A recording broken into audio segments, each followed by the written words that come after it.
If you ever need me, just call. I'ma come running, give it my all. Love is love, God wins. Keep your vibrations high and watch how your blessings.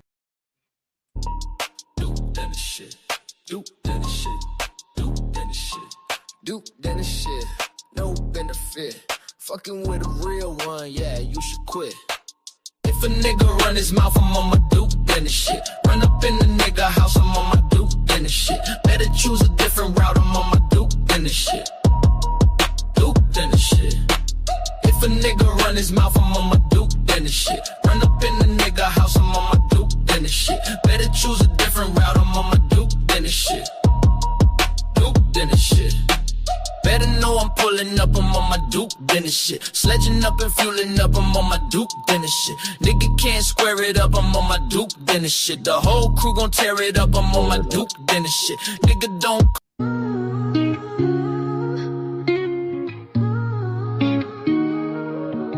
Atlas holding us down while keeping us high.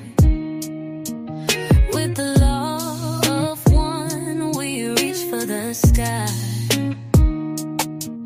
His arms so strong, the weight won't break. With every step, he helps us away. Definitely got to get into this one. It keep getting deep. They're trying to set the goal. They're trying to make an example out of this one. Like $25 million bond. Damn. $25 million bond.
YouTube, TikTok, Twitch, love is love, namaste, I say, salutations, shalom. Peace. I hope y'all having a great day. Let's get into this conversation right here. So our bond is set. Okay, first let's listen to this. Let's listen to this. This will give us some better details. Of your information, knowledge, and belief subject to penalties of perjury. I do. Put your hand down. With regard to the defendant, Afeni Muhammad, please set forth the factual basis for the warrant request. Why did it come out low again? That's a McDonald's employee, Afeni Muhammad, staff McDonald's manager Jennifer Harris, multiple times with a kitchen knife at McDonald's restaurant and 1792199. Harris was not armed at the time. 1792199 mile. Muhammad was sent home. Harris was not performing her work duties and told Harris, "I'll be back." Muhammad was arrested on scene and the knife was recovered. Muhammad admitted that she intended to kill Harris and stated that after she was sent home, she drove to a nearby park, decided to come back and stab Harris with a knife. Oh, we got to post it in the Discord. When Muhammad returned to stab Harris, she entered the back of her with a hooded mask over her face in an attempt to conceal her identity and attempted to flee the scene after the stabbing and was stopped by an armed customer.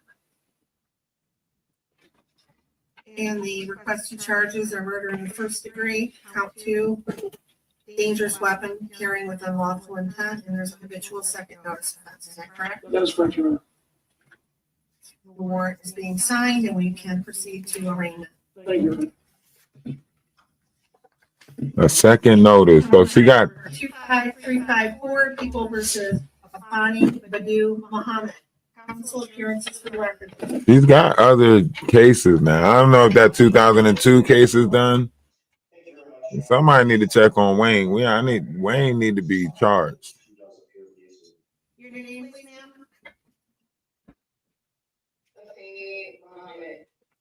Very good. You're here today for arraignment on the charges of murder in the first degree, premeditated, count 2, carrying a weapon with unlawful intent, and a habitual second notice. Mr. Licata. Oh, so she's got 4. $25 million bond, though.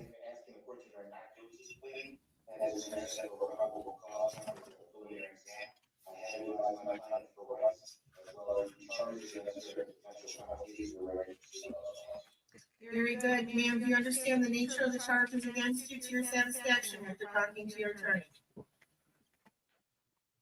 Yes. Very good. I will go ahead and enter a not guilty plea on your behalf. Somebody gonna say why they let her wear that wig. I will Here. appoint an attorney to represent you. Will set this matter for a probable cause conference on July 23rd, 2025 at 1 p.m. The preliminary examination will be on July 30th, 2025 at 1 p.m. After Mr. Licata. Thank you very much, and I just briefly, my I'm trying to think Facebook graduate is actually taking. You said the judge could have denied bail. The judge should have said no bail at all, but the fact that they put it at 25 million lets you know that they're making a statement. The judge could have said that she's a flight risk, no bet, no bond, right? No bet, you know what I mean? But the fact that they put it at 25 million, it's like corporal making a statement. They want to make it so none of y'all can get her out. So that way y'all can't, you know what I'm saying? So nobody can do no GoFundMe online. She can't, you know what I mean? Like she might have got fans that'll get her out or whatever. They making it so no, make the number outrageous. 25 million? Shit. You ain't seen that shit in federal court. Well, feds, they don't need to put no.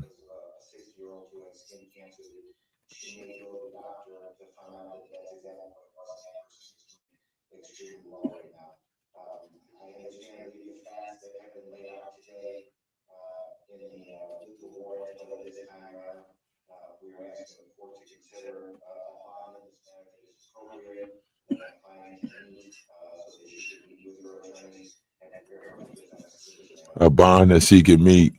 On behalf of the people. Yes, thank you, Your Honor. Pursuant to Rule the Court as well in its authority to grant no bond involving any case involving murder. In this case, we are requesting no bond for the defendant. Also provided within the court rules are certain factors for the court to consider when determining whether to grant any bond at all. In this case, we are requesting no bond second. First of all, the court can consider whether or not this defendant is a threat to the community. She entered a public building with other individuals, other employees that were present. She produced a weapon that was a knife longer than 3 inches, and she stabbed the victim multiple times, up to possibly 15. 17. There were other employees that were present at the time, some of which attempted to tackle the victim after the stabbing occurred. And alone is enough to show that there is a threat to the community. She then ran from the building to her vehicle, presumably with the intent to flee from the scene. She was stopped by a helpful bystander. You're also able to consider conviction in this case, given the fact that the showers and the information that the prosecutors have reviewed in order to charge this defendant. There is a very high likelihood of conviction. And then finally, the defendant does have a prior Get down.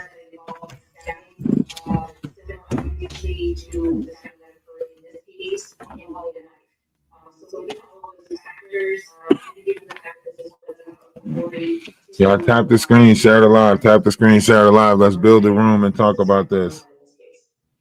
Thank you, counsel. The court has reviewed the charges and. Yikes. All right, let's turn that down before we go to the next thing, because that's going to be loud. All right, so basically her bond is set to 25 million. And the next thing I wanted to look at, like, she was already like going through some shit, but look, like the world is one big stage, right? And we all know that the world is one big stage. right?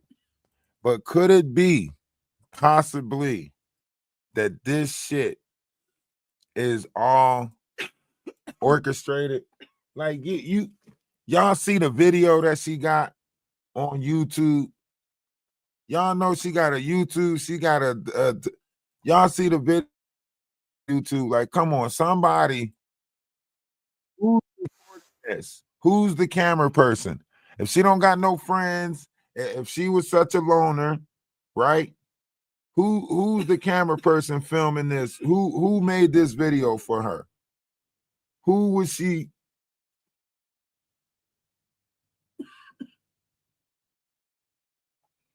My YouTube is Ralph DaWise. Ralph DaWise on YouTube. Go over to YouTube, go over to Ralph DaWise. That's Ralph DaWise. Or you can put Energy Atlas. We're on 2 pages on YouTube and we're on Twitch. Click the link tree in the bio. There you go, right there.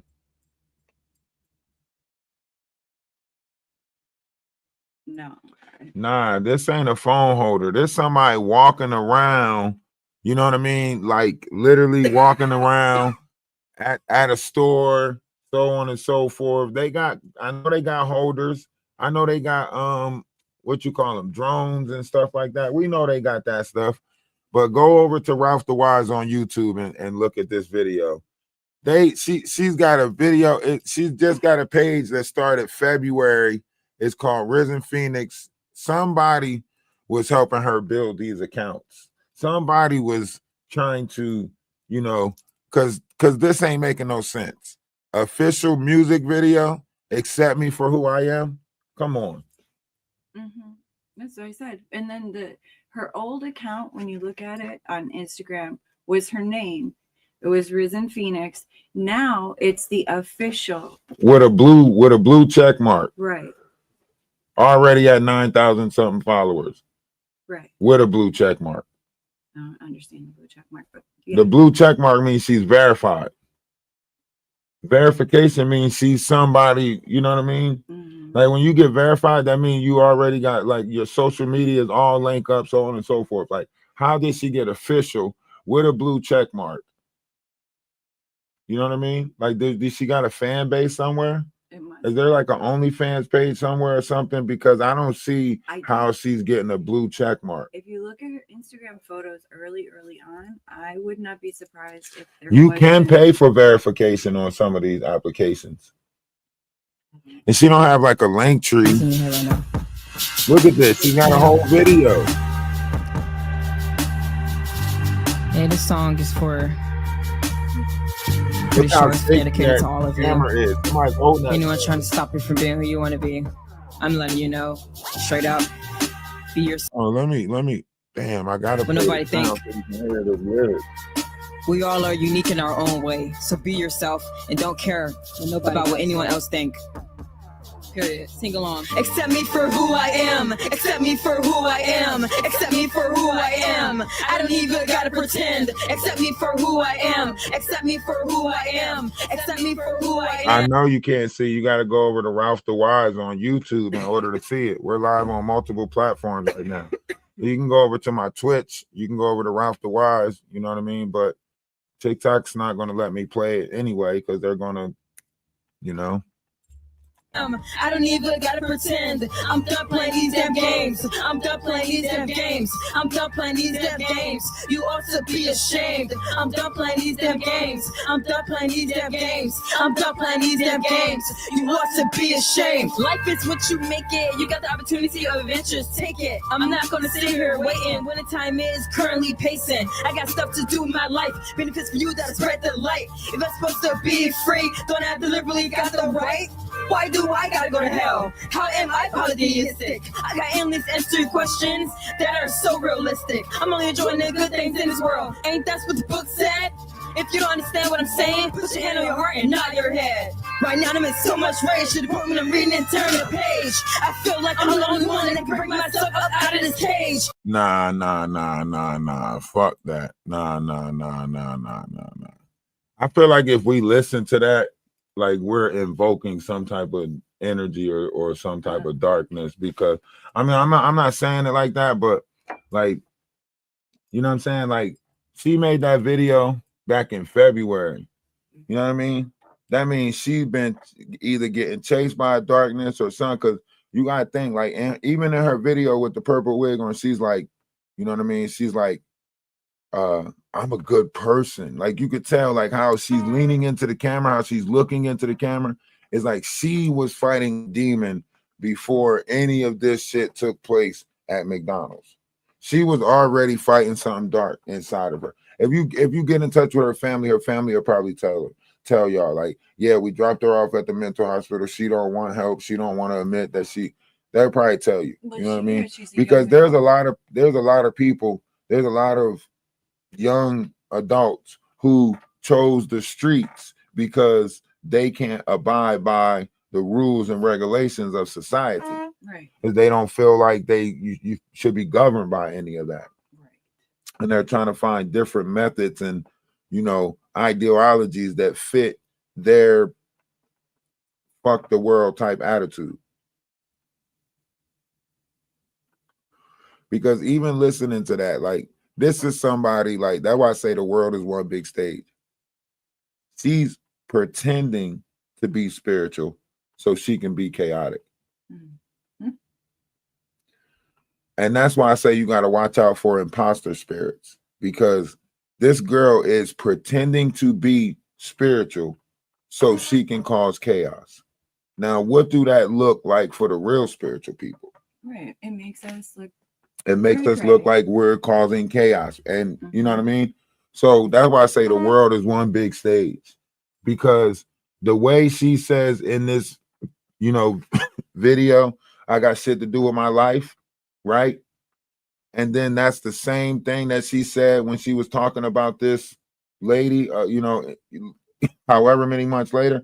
If this video was shot in February, right? And the statement that she made about I got shit to do with my life was months after, then that means this is a character that she created with inside her own mind, right? Because you're not going to quote the same thing. I got shit to do with my life. How the fuck did you put that in a song lyric, right? And now you arguing with somebody and you, no, she's playing because you're playing like I got shit to do with my life. Like, okay, I get it. You're trying to get out. But February, you was in that situation with Wayne for 2 years. You finally got out. That was back March 24th. You had an incident where you poked up somebody 2002. Ironically, January 1st. No, what was it? What was it? January 11th. 111. Right? You don't see the numbers? Yeah. You poke somebody up 111 of 2022. 111. Right? It's not a spiritual person. It's a person who was using spirituality for the darkness that she was, you know what I mean? Like, you got some people that see that there's a spiritual or a new nation of spirituality being born, and they use it as a way to grift. They use it as a way to cause chaos, right? So they got these imposter spirits out there. These people that's pretending like they spiritual, but really they're carnal minded, but they see a spiritual wave happening and they're trying to get in front of the spiritual wave so they can get the carnal blessings that they're asking for, right? So you have so many of them doing this now. And sometimes they put themselves in victimizing situations so they can play the victim. I'm not saying that with her because but we're looking at somebody who 2 times put herself in situations where she felt like she needed to be the one to fix something. Do you get what I'm saying? You got the Wayne situation, right? Oh, I thought I was helping you, this, that, and the third. Okay, get it. 2 narcissistic people run into each other in the world. You definitely gonna have a situation. And now you have another situation where she run into another person, right? And you got a lot of situations where sociopaths are running into, you know what I mean? Well, and even if it is a conversation about the spectrum, even then they're very susceptible to being their energy is very what's the word susceptible to I know, but changes. okay, so let all right, look. You in a case like this, right? There's so many different variations that's taking place, right? And you're looking at somebody who's, going from trauma to trauma, victimizing, you know what I'm saying, trauma, whatever the case may be, right? Then you also looking at somebody who's manipulating spirituality as a way to cause chaos. You get what I'm saying? There's so many people right now that are using spirituality as a way to cause chaos. Right. Well, That makes it look bad for the new spiritual, you know what I mean? That makes it look bad for the whole, right? So this easily becomes a game of assassination of character, right? And then this is why people say you could tell, look at her. She got the crystal, she's grounding. Look at the videos that she posted. She's grounding. She's walking unalive birds out of the street, so on and so forth, right? Now this is the image that she's painting, but then in reality, she's bringing chaos and saying, I bring peace. I bring peace. Right? She's justifying everything that she's doing with a practice of spirituality. Right? That's a manipulation. That's like standing in front of the mirror and the mirror telling you, I can grant you all your wishes if you do this. You get what I'm saying? And think about it. She's bringing that negative energy in here and she's manipulating the energy, right? All the things that spiritual people talk about. We talk about different variations of energies and how you can read the room and feel the tensions and so on and so forth. And when someone's pouring out negative and all of that stuff, right? But if you think about it, if a dark entity gets the information of a light being, can they not pretend to be a light being in order to do dark shit? Oh, they do. Exactly. They do all the time.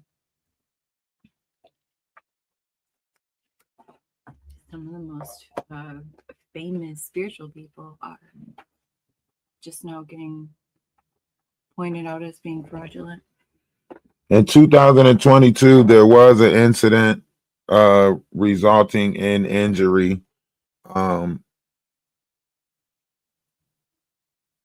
And that's where she got, she had got fired from Taco Bell for bringing in. I gotta look that up to see the details of what took place in 2022. The Taco Bell incident might have took place where she just got fired. So we can go listen to that too. I think she just got fired for bringing the knife. Bringing the blicky. Then you have, but the Virginia incident, I think that's the 2002 incident, the Virginia incident, because her lawyer said like alcohol was involved and so on and so forth. So I think that's that incident.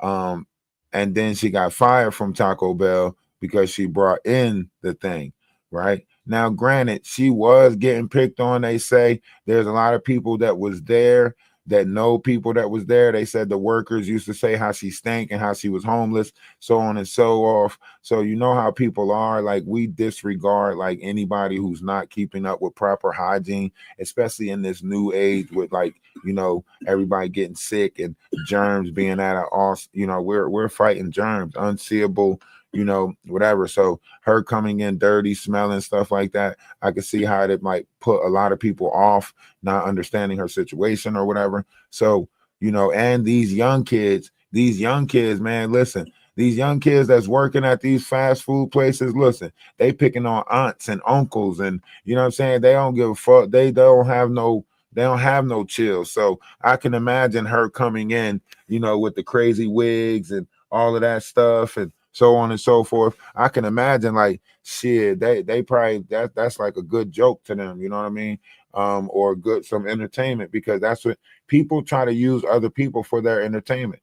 You know what I mean? And then people justify like, you know, we bullying makes you stronger, you know, da da da da da. So you have a lot of stuff in the world where it's just a continuation of stuff. You know what I mean? She fighting light and darkness with inside herself, you know, and that battle gets tough sometimes, you know. We're all fighting light and darkness inside of ourselves. So I think if we look at this, we can see, you know, what the vessel does when it loses the fight to the darkness, right?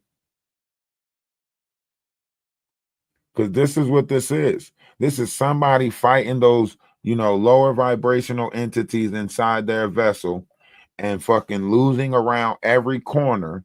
And then finally, they just give in to the lower vibrational entities and say, do what you do. You know, a lot of people create these different entities inside their self in order to get out of trauma situations. Think about it. You know, sometimes you block out memories. Sometimes you create a different person. Every time you go through a trauma, you're spliced. You create a different image of yourself to get out of it. I don't know how many traumas she's been through, but obviously she's been through enough traumas to where as though that last time, whatever entity took over her body was like, you know what I mean? Come on, y'all come on up in the box and let's talk about this, TikTok. Don't act like y'all don't know how to tap the screen and share the live. Let's get the shares up to like 35 shares. Can I get like 35 people to share the live? And don't forget to hit the follow button if you ain't following already. So let's get the shares up to 35 shares. Let's get a song on YouTube. Let's get a song on for TikTok so TikTok can get the shares up, YouTube. Do we got a song in the arsenal, Atlas family? We got a song in the arsenal? Which one we going with?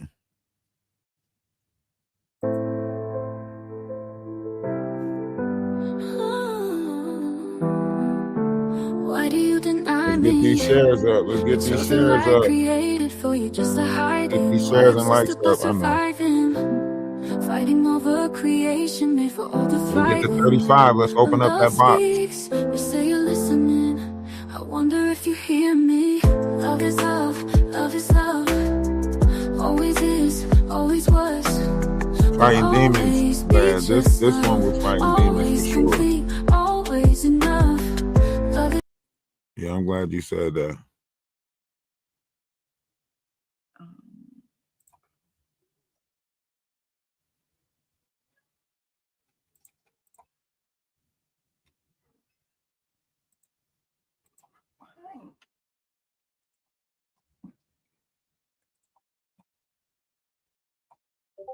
I sent it in Discord.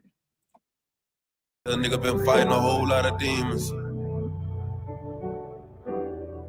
A lot of shit we do gonna have consequences, but we gotta be ready for them. Emergency, I just got out of surgery. I'm having problems with my heart and it won't work. I did some shit in my past and it's cursing me. I'ma stay right here for this plastic, God take breath from me. I'm sipping his hand and eat this pain, but it ain't Look, the helping. video. My little nigga going against the grain and that shit stressing me. I pray to God, let God have mercy. I'm living a crazy life. I just shot at a nigga for talking some shit on the gang, he paying the price. I was young in the rush for the money, my hunger for paper, it saved my life. And that shit can save tonight. If you want that lick shit, we can get rich quick, we can get paid tonight. Yeah, go. Dollar, dollar bill, y'all. Everybody want the money, everybody want this shit. Everybody want the money, but don't wanna go down, down, Her down. Instagram is official Rising Phoenix. 137. Risen Phoenix. Murder by you killed a nigga, you don't know him. You gon' go to heaven. Gotta chalk that shit over, real talk. Hey. Fight my demons, fight my demons. So many demons. Me against these demons. Against these demons. Fight my demons, fight my demons. Fight in my. It's me against these demons. Me against these demons. Whoa, I'm fighting Ain't these these demons demons up in up these in the ghosts. I'm ghost? fighting these demons, I'm on the ropes. They came with a beam up under my coat. Get hit in the spleen if you want to smoke. That money be green, so niggas don't go. I'm looking so clean, I used to be broke. Remember they laughed at me and they joke. Gave Gave them him the the ball, ball, and nigga, nigga, they they choke. choke. Tables turn, that nigga, you go. My little nigga don't follow no code. Follow no code, no code. My nigga follow Follow me me like like a a pole. pole. I stand on my word and stand by the consequence. They say I'm heartless, thanks for the compliment. I seen your dead homie, yelling company. BMG gang, and bitch, we incompetent. Don't wanna hear that shit, I gotta kill that shit. Lethally militant, I can get ignorant. We not considerate. Niggas do silly shit, we get to drilling shit. Guilty and innocent. Don't give a fuck about a bystander. I can pull up in the Highlander. Don't take no slander. Don't take no slander. Dollar bill, y'all. Everybody want the money, everybody want this shit. Everybody want the money, but don't wanna go down. You'll do anything to get it, but you gon' go nothing. Shit, gotta think about it. 187. Murder by you killed a nigga, you don't know if you gon' go to heaven. Gotta chalk that shit over, God, real talk. Hey, fight my demons, fight my demons. So many demons. Me against these demons. Against these demons. Fight my demons, fight my demons. Fight in my. It's me against these demons. Me against these demons. Let's get the shares and the likes up. Let's get the shares and the likes up. TikTok. Living life encased in the idea that my evil My thoughts go unpunished. demons. As I sort through the rubbish, my days of thugging get slow and ruggish. Idolizing puppets who control the I need public like 20 a more controlled shares. 20 more shares. I know it's 20 real Bullets people in in here. abundance, It ain't anticipate 200 what I and know something is bots coming. in here. That's for sure. So, I mean, All of a sudden, my let's past is get these blurring, my shares future up. is sudden. Let's get some people in the box. Dark and muddy, hoping for sunny, I'm still running. Hold on. Let's see if we Find can find peace. some stuff about, because, you know, there is some stuff regarding her previous incident, so on and so forth. So I'm gonna try to get some stuff on that. But yeah, tap the screen, share the live, share the live. Come on, I thought women wasn't violent. Get your ass out of here. You know damn well they tell you ain't no wrath like a woman scorned. They tell you that off the rip. You remember the wrath of Athena? That shit burned through Italy. Stop acting like you don't know the history of this world. Stop playing. Tap the screen and share the live, man. Come on, just tap the screen and share the live. Because at this point, you're playing. Okay? At this point, you're playing.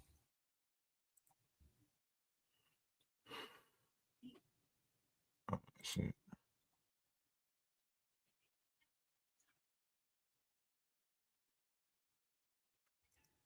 Yeah, give me that.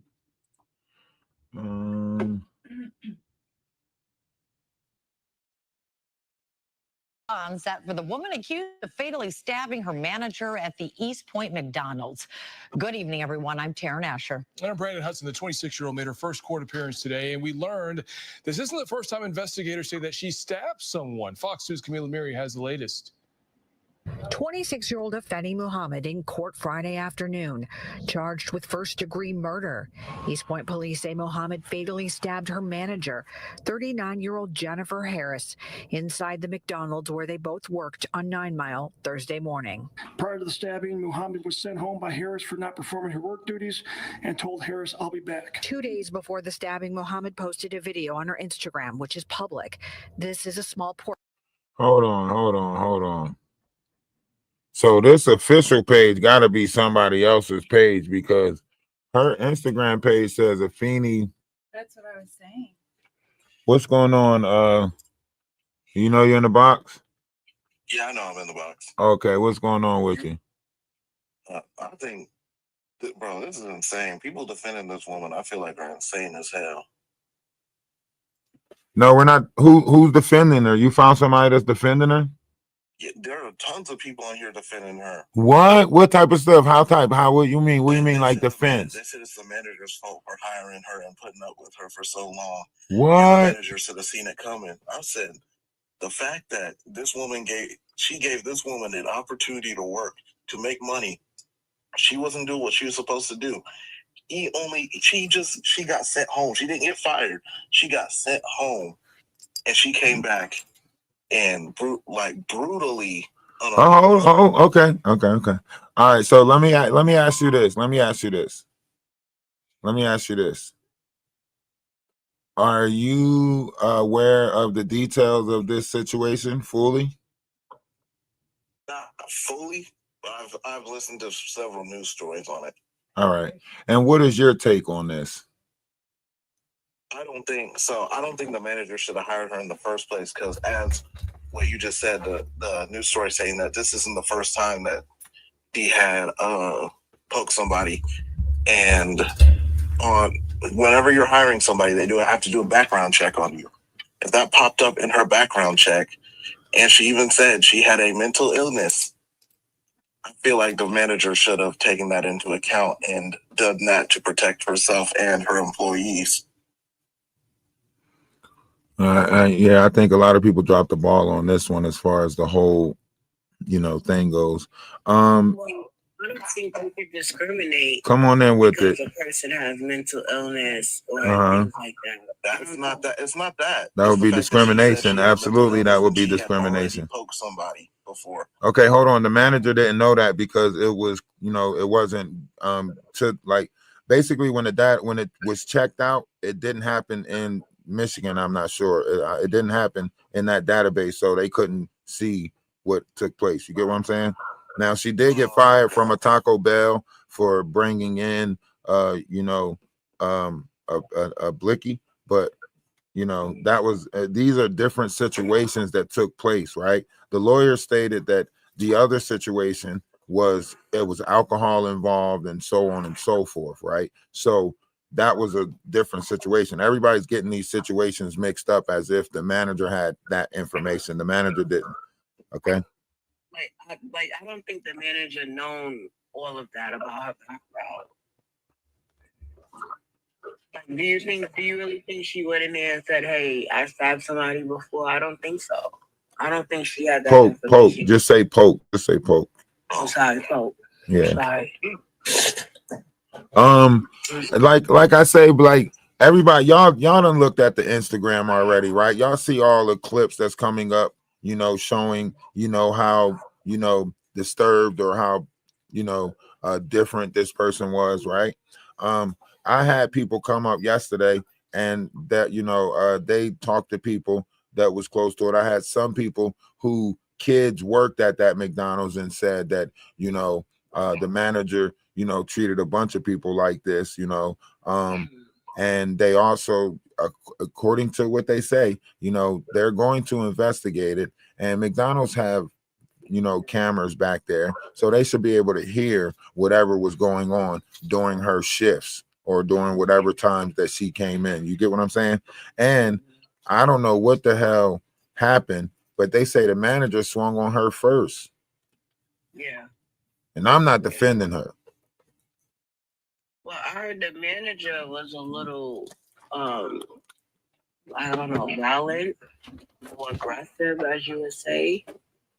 She wasn't like just not saying anything. I heard she was threatening the girl and something about a gun, and she pulled out a pew pew.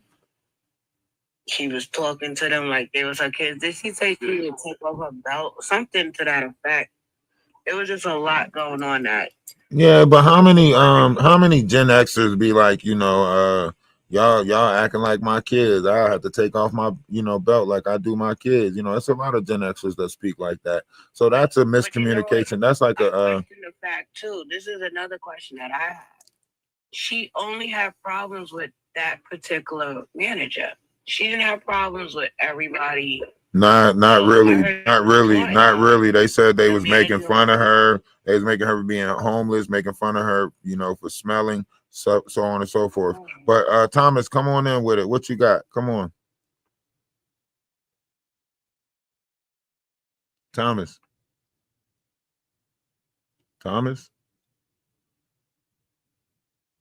You got the camera on, Thomas. You can't hear me?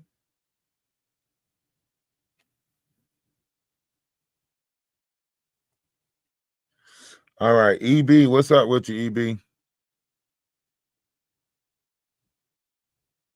You can't hear me either, EB?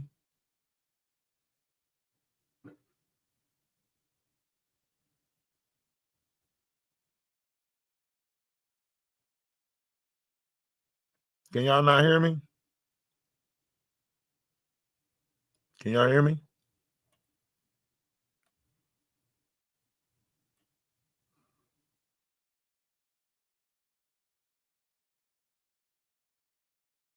Can y'all hear me? Yeah. How you doing, sir? All right, sorry. Y'all got to come back up in the box because it probably connected to the Bluetooth or something outside. Okay, go ahead. I'm sorry, EB. Go ahead. Hi, good morning, everybody. Hey. I think Grand what a Rising, lot Grand of Rising. people are missing or trying to say that people are justifying. No one's saying anything that is justifying unaliving another human being. What I had posted on one of my other videos was that it's bringing to light work bullying. Like, people do not want to accept that work bullying takes place. That's why this caught like wildfire, because work bullying does exist. It does not stop at high school, and no one is saying.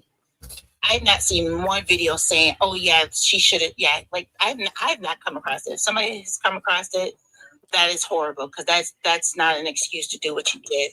Don't say that. Don't ask for that. Don't ask for that. They'll start popping up in the box. I promise you. Excuse to go out and hurt and harm and do bodily harm to somebody. That's Absolutely no excuse. No But excuse. it brings up one of America's another ugly truth that no one likes to talk about. No one likes to talk about work bullying. Get over it. Get another job.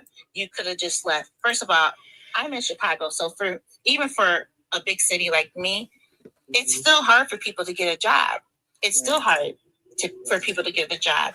We don't know what that situation is where she's at, how hard it is to get another job.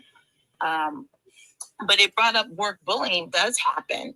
And it also brings up that mental illness is a very big problem. And we gotta be careful with the verbiage. Be careful with the verbiage. It became even We can't talk about that. There's a lot of people walking around here who are medicated, and now that benefits are going to come off, we are going to see more crash outs. All right. Thank you so Okay. much for All letting right. me come and talk. All right. No Thank problem. you. I appreciate you. Crash out. Is this a let's use the term crash out. Let's use the term crash out when we're referring to anything of mental. All right. So go ahead. Man, I'm in Atlanta.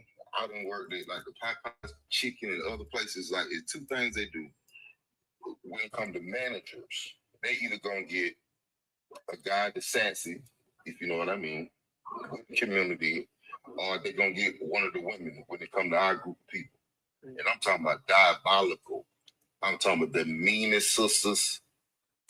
So let me ask you this. So, all right, hold on. All right. Before you go into details and you start trying to, what I'm saying, hold on. I know, but before you do, because hold on, stay where you at. Stay where you at. Okay, so now this is a great panel, right? Because we have different mindsets right here, right?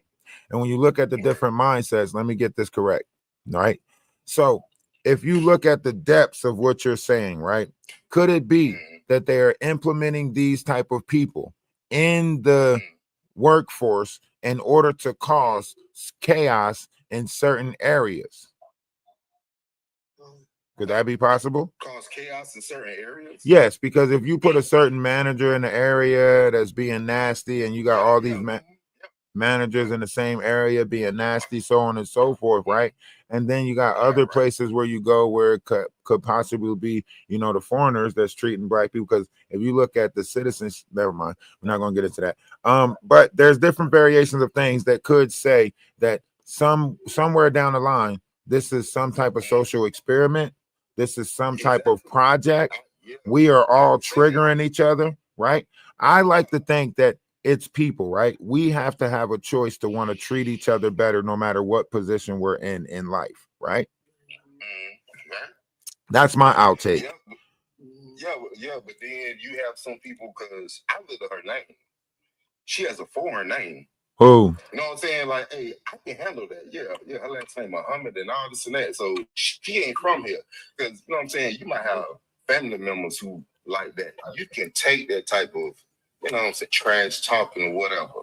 Like with the whole pum, I broke down the door with my kids and all this and that. Yeah, my manager can come to work talking that crap, but it ain't nothing that's gonna get volatile. Yeah, okay, you ain't my mama. I don't like this job, and I got applications going in somewhere else anyway. Type of ordeal, you know what I'm saying? But if you got somebody that's from a different background, because Miss Lady, that 26-year-old, got a, she grew up in, she didn't grow up like a foundation of Black America. Somebody's from over here, so she took that to heart. Like back in school when the Africans came, you know what I'm saying, and we was Jones and the cracking jokes and all this and that, you know what I'm saying? That hurt them to their core. They talk about that as adults. You saying that you saying that she has a different cultural background? Yeah. Hey, look at that wig. No, she's saying like, hold on, listen. Before you start doing that, right? I'm not going to we can't start. Offensive or nothing. No, I'm saying you can't say you can't. Hold on, time out. Once again, you are responsible for your tongue, so you can't say offensive stuff and then say I'm not trying to be offensive, right? So, all right. So I think he's saying that she didn't grow up like an American. No. That would be a speculation based off of the image that appears before you. You seeing her last name. Do you know America is a mixing pot for a reason, right? Because you gotta remember, them Philly people changed their name. Hold on. Let me finish, right? You have a lot of family members that converted over to Islam and changed their name to different variations of things, but was born here in this country, right? So we can't just make that speculation and put that out there, right? And especially when you're talking on an open platform that has however many groups in here, plus we're on YouTube and so on and so forth, right? That would be a big misinformation, right? That's one. Secondly, we only can look at the facts and the merits that is put before us, right? Anything else is based off of our speculation or it's speculatory, right? So it's but still it's speculatory. She has an accent, but it's speculatory. She doesn't. She speaks like an American, like she was born and raised here. Yeah, she does. She does not have an accent. She actually speaks clear, right? But you know, like I conditioned to believe like the American thing is no, you're good. No, listen to what I'm saying. If you want to judge her based off of whatever you want to judge her off of, feel free. That is your opinionated judgment, right? And you have the right, you know, because that's your discernment, right? So I'm not taking that away from you. I'm just saying, you know, on this platform, let's just try to stick to the facts, right? And because once you start doing all of that other stuff, right, then you start getting other people involved, other entities. You get what I'm saying? So but come on in with it. Let's get some other people in on the convo. Well, I came to answer that question when you were like, do you think that they put certain type of people in positions of power to keep it like the environment kind of unpleasant? And I was thinking about that earlier. That's why I joined. If you ever seen that show on Hulu, Underground? And so what happened in Underground is they basically were on a plantation and they escaped. And one of the people that they escaped with, he was an overseer, but he was also a slave, right? But he was so unpleasant to the rest of them, you know, so they were kind of hesitant to take him anyway. So when they finally got the freedom, the one that they were hesitant to take, the overseer, he became a bounty hunter.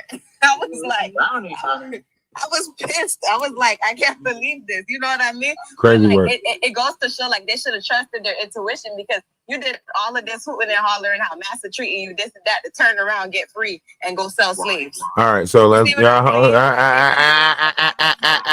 stop. See, here's the thing about a lot of you guys' conversations, right? The algorithm don't know that you talking about a movie, right? So when you're using certain terminology, certain words, right? The algorithm is picking up the word that you're using and not that you're talking about a movie, right? So you gotta be cautious about that. But you're saying that this is similar to a movie that you saw. Okay, so some of y'all gotta mute y'all mic because y'all got a lot of sound coming back from y'all mic, and it's being heard over on YouTube, and they can't hear over there on the other platforms because y'all got a lot of noise coming through. Who said that? Who? It was me, gang. All right, my fault. If you don't know how you got up here, then you shouldn't be up here. I apologize. So however we looking at this, right? There's a lot of different variations of things that we can add to this. If you guys go back and listen to her previous situations with the Wayne Fisher guy, so on and so forth, and not to take away from the mother that has 6 kids and fighting her own demons, right? Because she was a substance abuser, right? So this is like tension. This is like when two I can't take it anymore, universes run into each other. Do you get what I'm saying? I believe so too. But at the same time, she showed signs, and that's why we should take health seriously in this country, because like she did show signs, like the videos that she posted were highly alarming. Yeah. If you understand. So it wouldn't be like far-fetched to say that the manager may have been on their toes, because other staff members said although the manager could have been much, that they were all also side-eyeing this young woman because she was But doing the problem with this universe is like people encourage the crash out. People build up for the crash out. So like even when you're looking at her videos, the worst thing you can do is side with somebody that is on the verge of crashing out, right? You got to give them a different perspective of what it is that they're seeing, right? You got to, maybe, day 2, maybe the manager's going through a lot, maybe you should, You're completely right. You have to call out this type of behavior, because I was saying that me and my friend, we were saying bring back shame, and I seen this picking up theme on TikTok. But we have to bring back shame, because we're allowing all of these certain things, and now it's enabling them. I was even just telling my friend the other day, a lot of the reason why you all have a problem finding wives is because you're giving concubines the treatment of a wife. And all right.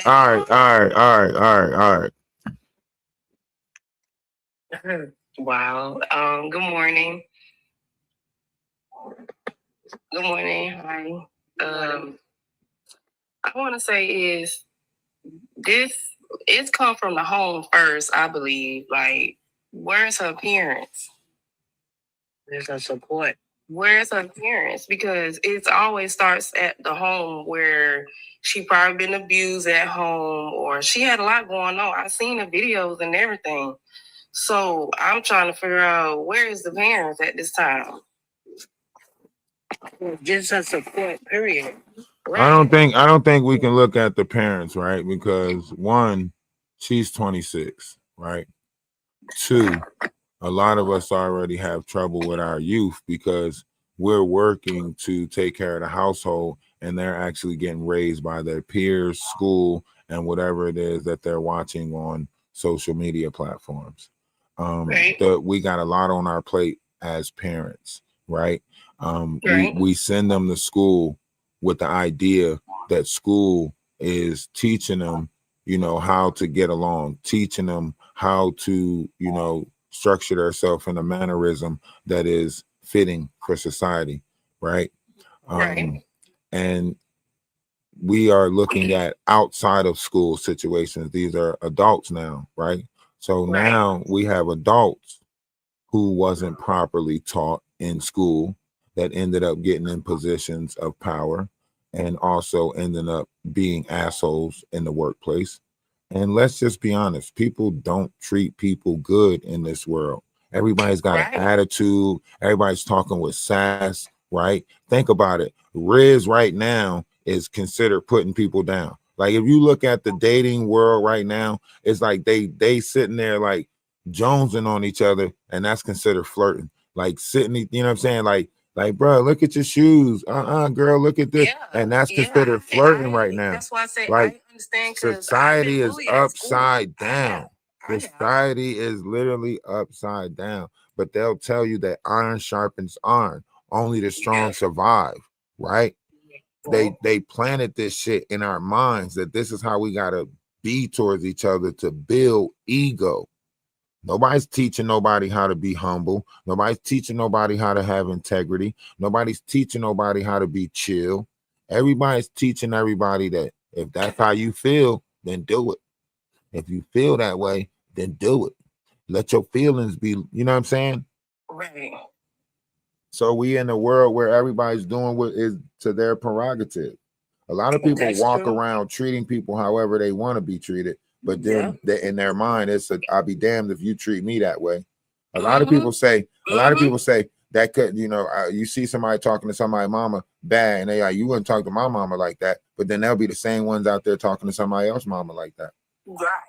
Shit, it doesn't make sense in this world. And a lot of people doing shit that don't make sense.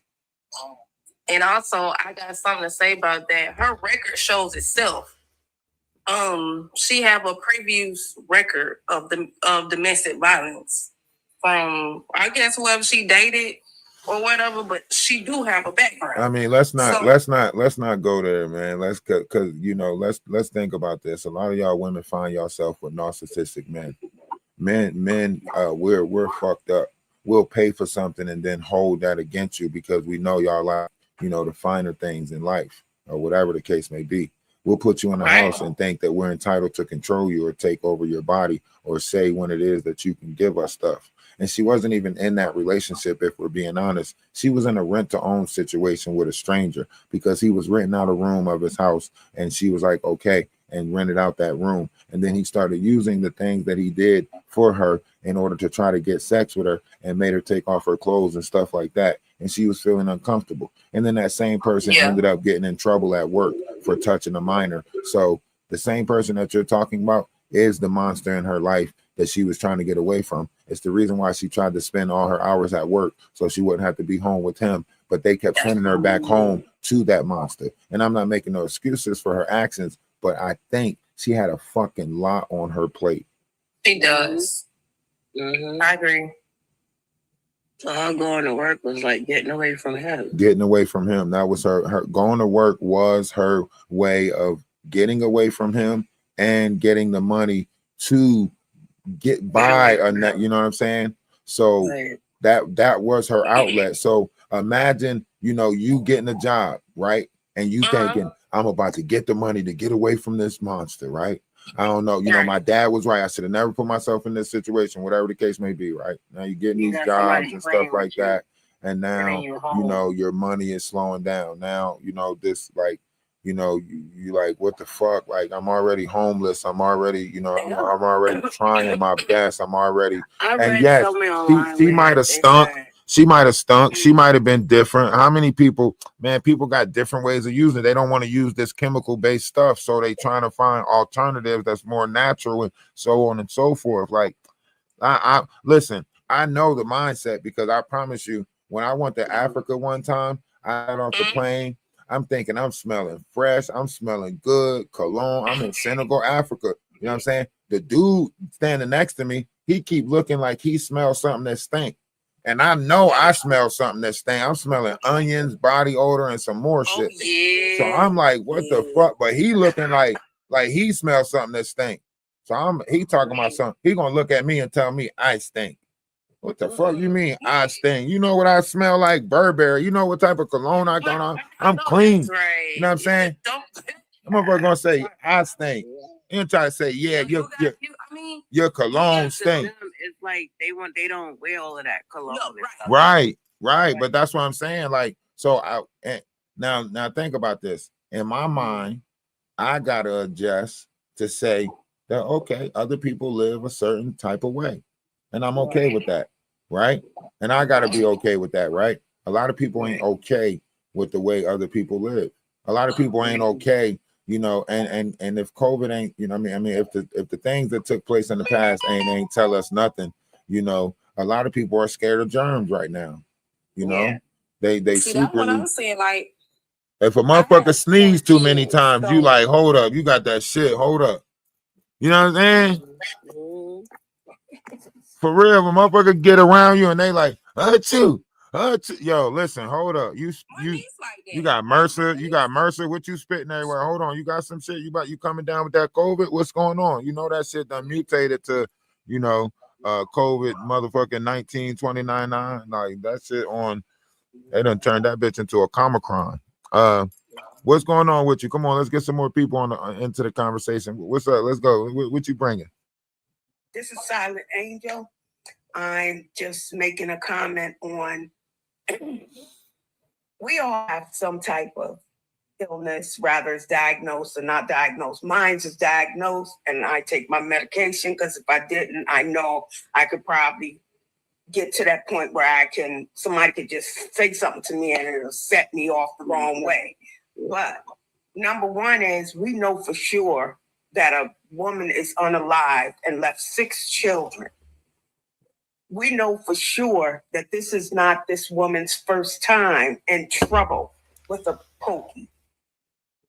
We know for a fact, I am so tired of our people saying it's both their fault. No, it's not. Somebody did not go home. And somebody took that choice and became judge and juror on their own. Ma'am. I don't care. I just can't. You're matter. You're absolutely right. But what's the but? The but is there's still 2 people involved, right? Right. There's still 2 people. Is there not 2 lives involved? One life is already gone, right? Another life is already destroyed, right? And she chose to do that. Hold on. How many of our kids chose to do what they do? Right? How many, hold on, watch this. How many of our kids chose to do what they do in these streets and the pastors still go up there and say, we know they in heaven? There's kids out there that's taking out kids right now, right? They think this pew pew game is fun now. Then you just see that shootout in Philadelphia, right? You don't see the 25 people that OD'd in DC where they just releasing some shit, right? The world is in chaos right now. We got to want to care for each other better. We got to want to do for each other better, right? We can't just keep building hate in our heart. And I understand that there's one side that lost someone, and I feel for that. And I guarantee you we can talk about that until tears run down our face. But this one too was going through some stuff. And we're all going through some stuff. And I'm not saying that because we have rational minds and we'll deal with it rationally. Right. We still dealing with the youth, and the youth are dealing with things differently. And a lot of our youth is one episode away. Let's be honest. I deal with this every day. I literally deal with an autistic kid in my house that literally every day I got to make sure that so on and so on, because a crash out can happen and then a reset happens. And then I got to be able, as the rational one, I got to be able to approach the situation different. And you get what I'm saying? But when you're dealing with people, we have a lot of people in this world right now that is happening. I was just in Florida and some dude was just walking around going off on YT people. Any YT person that walked by, He was like, this our land, this, that, and the third, da. I'm like, what the fuck? Like, make it make sense. YG, what's that? What you say? What's YG people? YT. White people. Wait, oh, okay. I get you. Okay. Like our people are denying mental health problems. It's generational that we keep on denying this, right? We keep on eating, we're not having discipline over our body. We keep on eating pork and all this other stuff, and it's actually sending different entities or whatever into the very mental of our brain that's causing us to keep on doing the same shit over and over again. And a lot of people don't realize that the shit that you doing is generational trauma. We keep putting ourselves through the same shit over and over and over and over again. Even you, right? And I hate to say this, you're building up a disdainment in your heart for a situation. We shouldn't do that. Let's understand the situation so we can understand the youth better. Because our youth is going through something. And we have to understand this world that they're living in. Shit, we opened up the door for it. How the fuck we gonna let them become fairies and then not understand how a fairy work? How we gonna let them become trans canine and then not understand it? We telling them that they can be whatever the fuck they want to be, and now that they trying to be whatever the fuck they want to be, we not understanding what the fuck they trying to be. What the fuck? I think it's a thing of circumstances. You have good people that just get caught up in bad shit. That shit just, I don't think she was a bad person. I feel for the lady that passed away with the children, but I think this could have been prevented. And I think moving forward, we need to figure out how to stop this from happening again in the future. I think both of them are victims at the end of the day, because this shouldn't have even happened like this. Right. She should have went home and stayed home, but she chose to come back. Why she went back? She could have went back to get a check. She could have went back. One more thing. Can I jump down and come back because my daughter's calling me? Okay. Thank you. Greetings, host. Greetings, panel. Grand Rising. Mr. Energy. Hello. Come on with it, right here. Oh, okay, yeah. Mr. Energy, I've been listening to you since this case, since the day that it happened. You've been like one of the first creators that I've heard speak some very, very truthful knowledge upon this horrible, traumatic, devastating disaster that has happened to our community. You understand? We as people, as Black people, we need to wake up and understand that our children are the products of environmental turmoil, chaos. Okay, so let's take Phoenix out of this. Okay, now this child is on social media saying that she was tapped constantly, that this lady is constantly bullying her, that this lady is constantly coming to work being loud and belligerent and trying to make her feel, or make all of the employees feel away by saying that she pulled a pew-pew on her 6 children. So let's look at Jennifer for a minute, right? Okay, because you give us a title, we're gonna run with it, because we ain't never had none. We're statistically designed to feel as though when we get something, we have to feel as though we're better than the next instead of pulling the next. So let's just say, hypothetically, this is the way that I'm thinking, because I've worked at McDonald's as an employee as well as a manager, and I've been around people my entire life, as well as being institutionalized.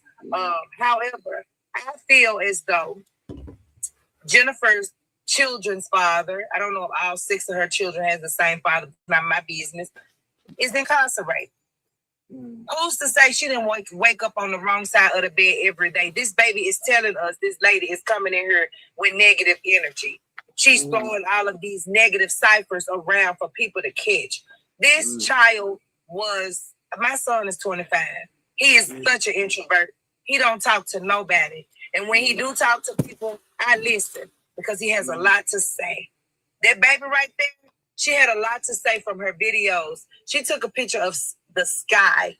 She took a picture of nature, of things that's so close to God and deity that we don't even know what she's thinking right now. She is so like probably relieved, you know, Lord forbid. And I pray that McDonald's have some type of compassion on this lady that's given them 15 years of her life. I pray that they see after her 6 children, I hope.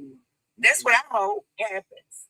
Since it's so much everybody is wanting to make everybody, we're all a damn victim. Not and I wanna add to that. It's so obvious that you have sympathy and empathy for people. And that's I good want that you I say that wanna because not a lot of people I wanna don't add understand that point of view. I wanna add to what you just said. It's like you're for the people that's upset about this, you're angry, but it's not with us, right? We're discussing it because we recognize this with our youth, right? We made it easy for them. We made life easy for them, right? And now we got a youth that doesn't inspire the same things that we inspire. They not going after the same things. You can't tell them that video game not paving the way because they see too many streamers making it, right? So now it's us being stubborn, not trying to understand the new, breed of beings that's here, right? So now we trying to force them and shunning everything that they into technology. Oh, that technology gonna be the same shit our parents told us. Now we became. We shunning the next generation's growth and creativity. Yeah. No, I'm not. Someone like, hey, get over it. You have to act a certain way. You don't know what someone's going through. And I'm not taking away from the incident, right? The incident took place, and none of us, no matter how much we want to, we can't go back and change that, right?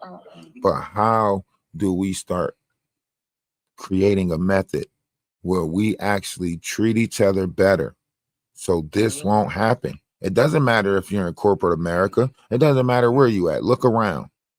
Chaos is all around you. Be honest with yourself. It's somebody right now down the street arguing. Is there actual evidence that she was being bullied, or is it just her video saying so? What do you what? Multiple employees that work in the same Yeah.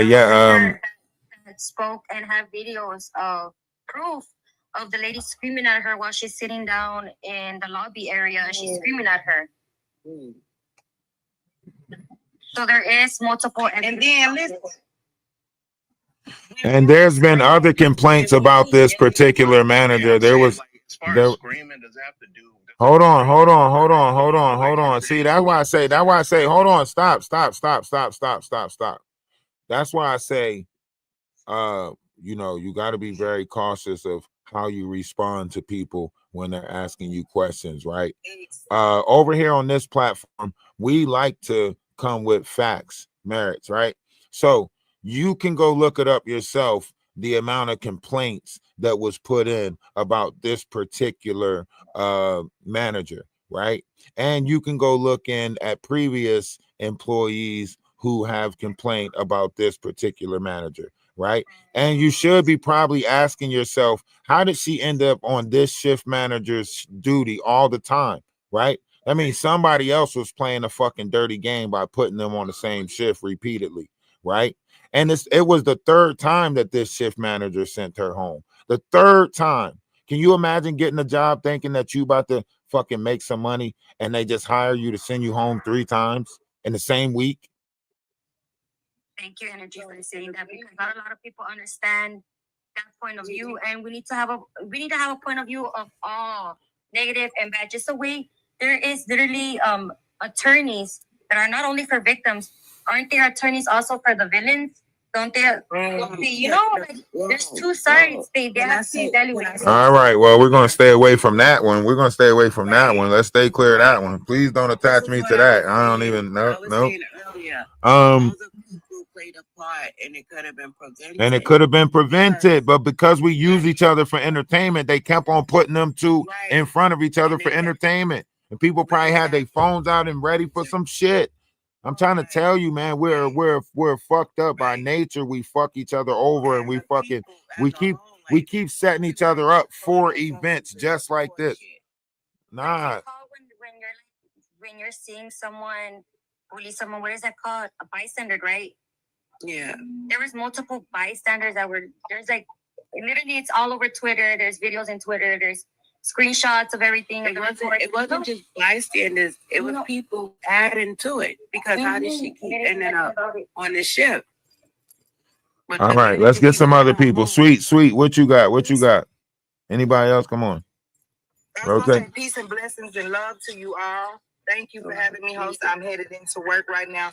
You guys have a great day. All right, love and light and abundance to you. Namaste. Yeah, I could agree on the hours part, because I did have a job that put me down for one day out of a week. So, my coworker's like, do you see your schedule? Yeah, I see my schedule, but also I'm not finna go to no manager or that person because of my schedule. I'm just gonna find another way to handle my situation. I'm not finna fight over no hours. But I understand where she comes from, because that's the only job she had. That's probably her first job that she had.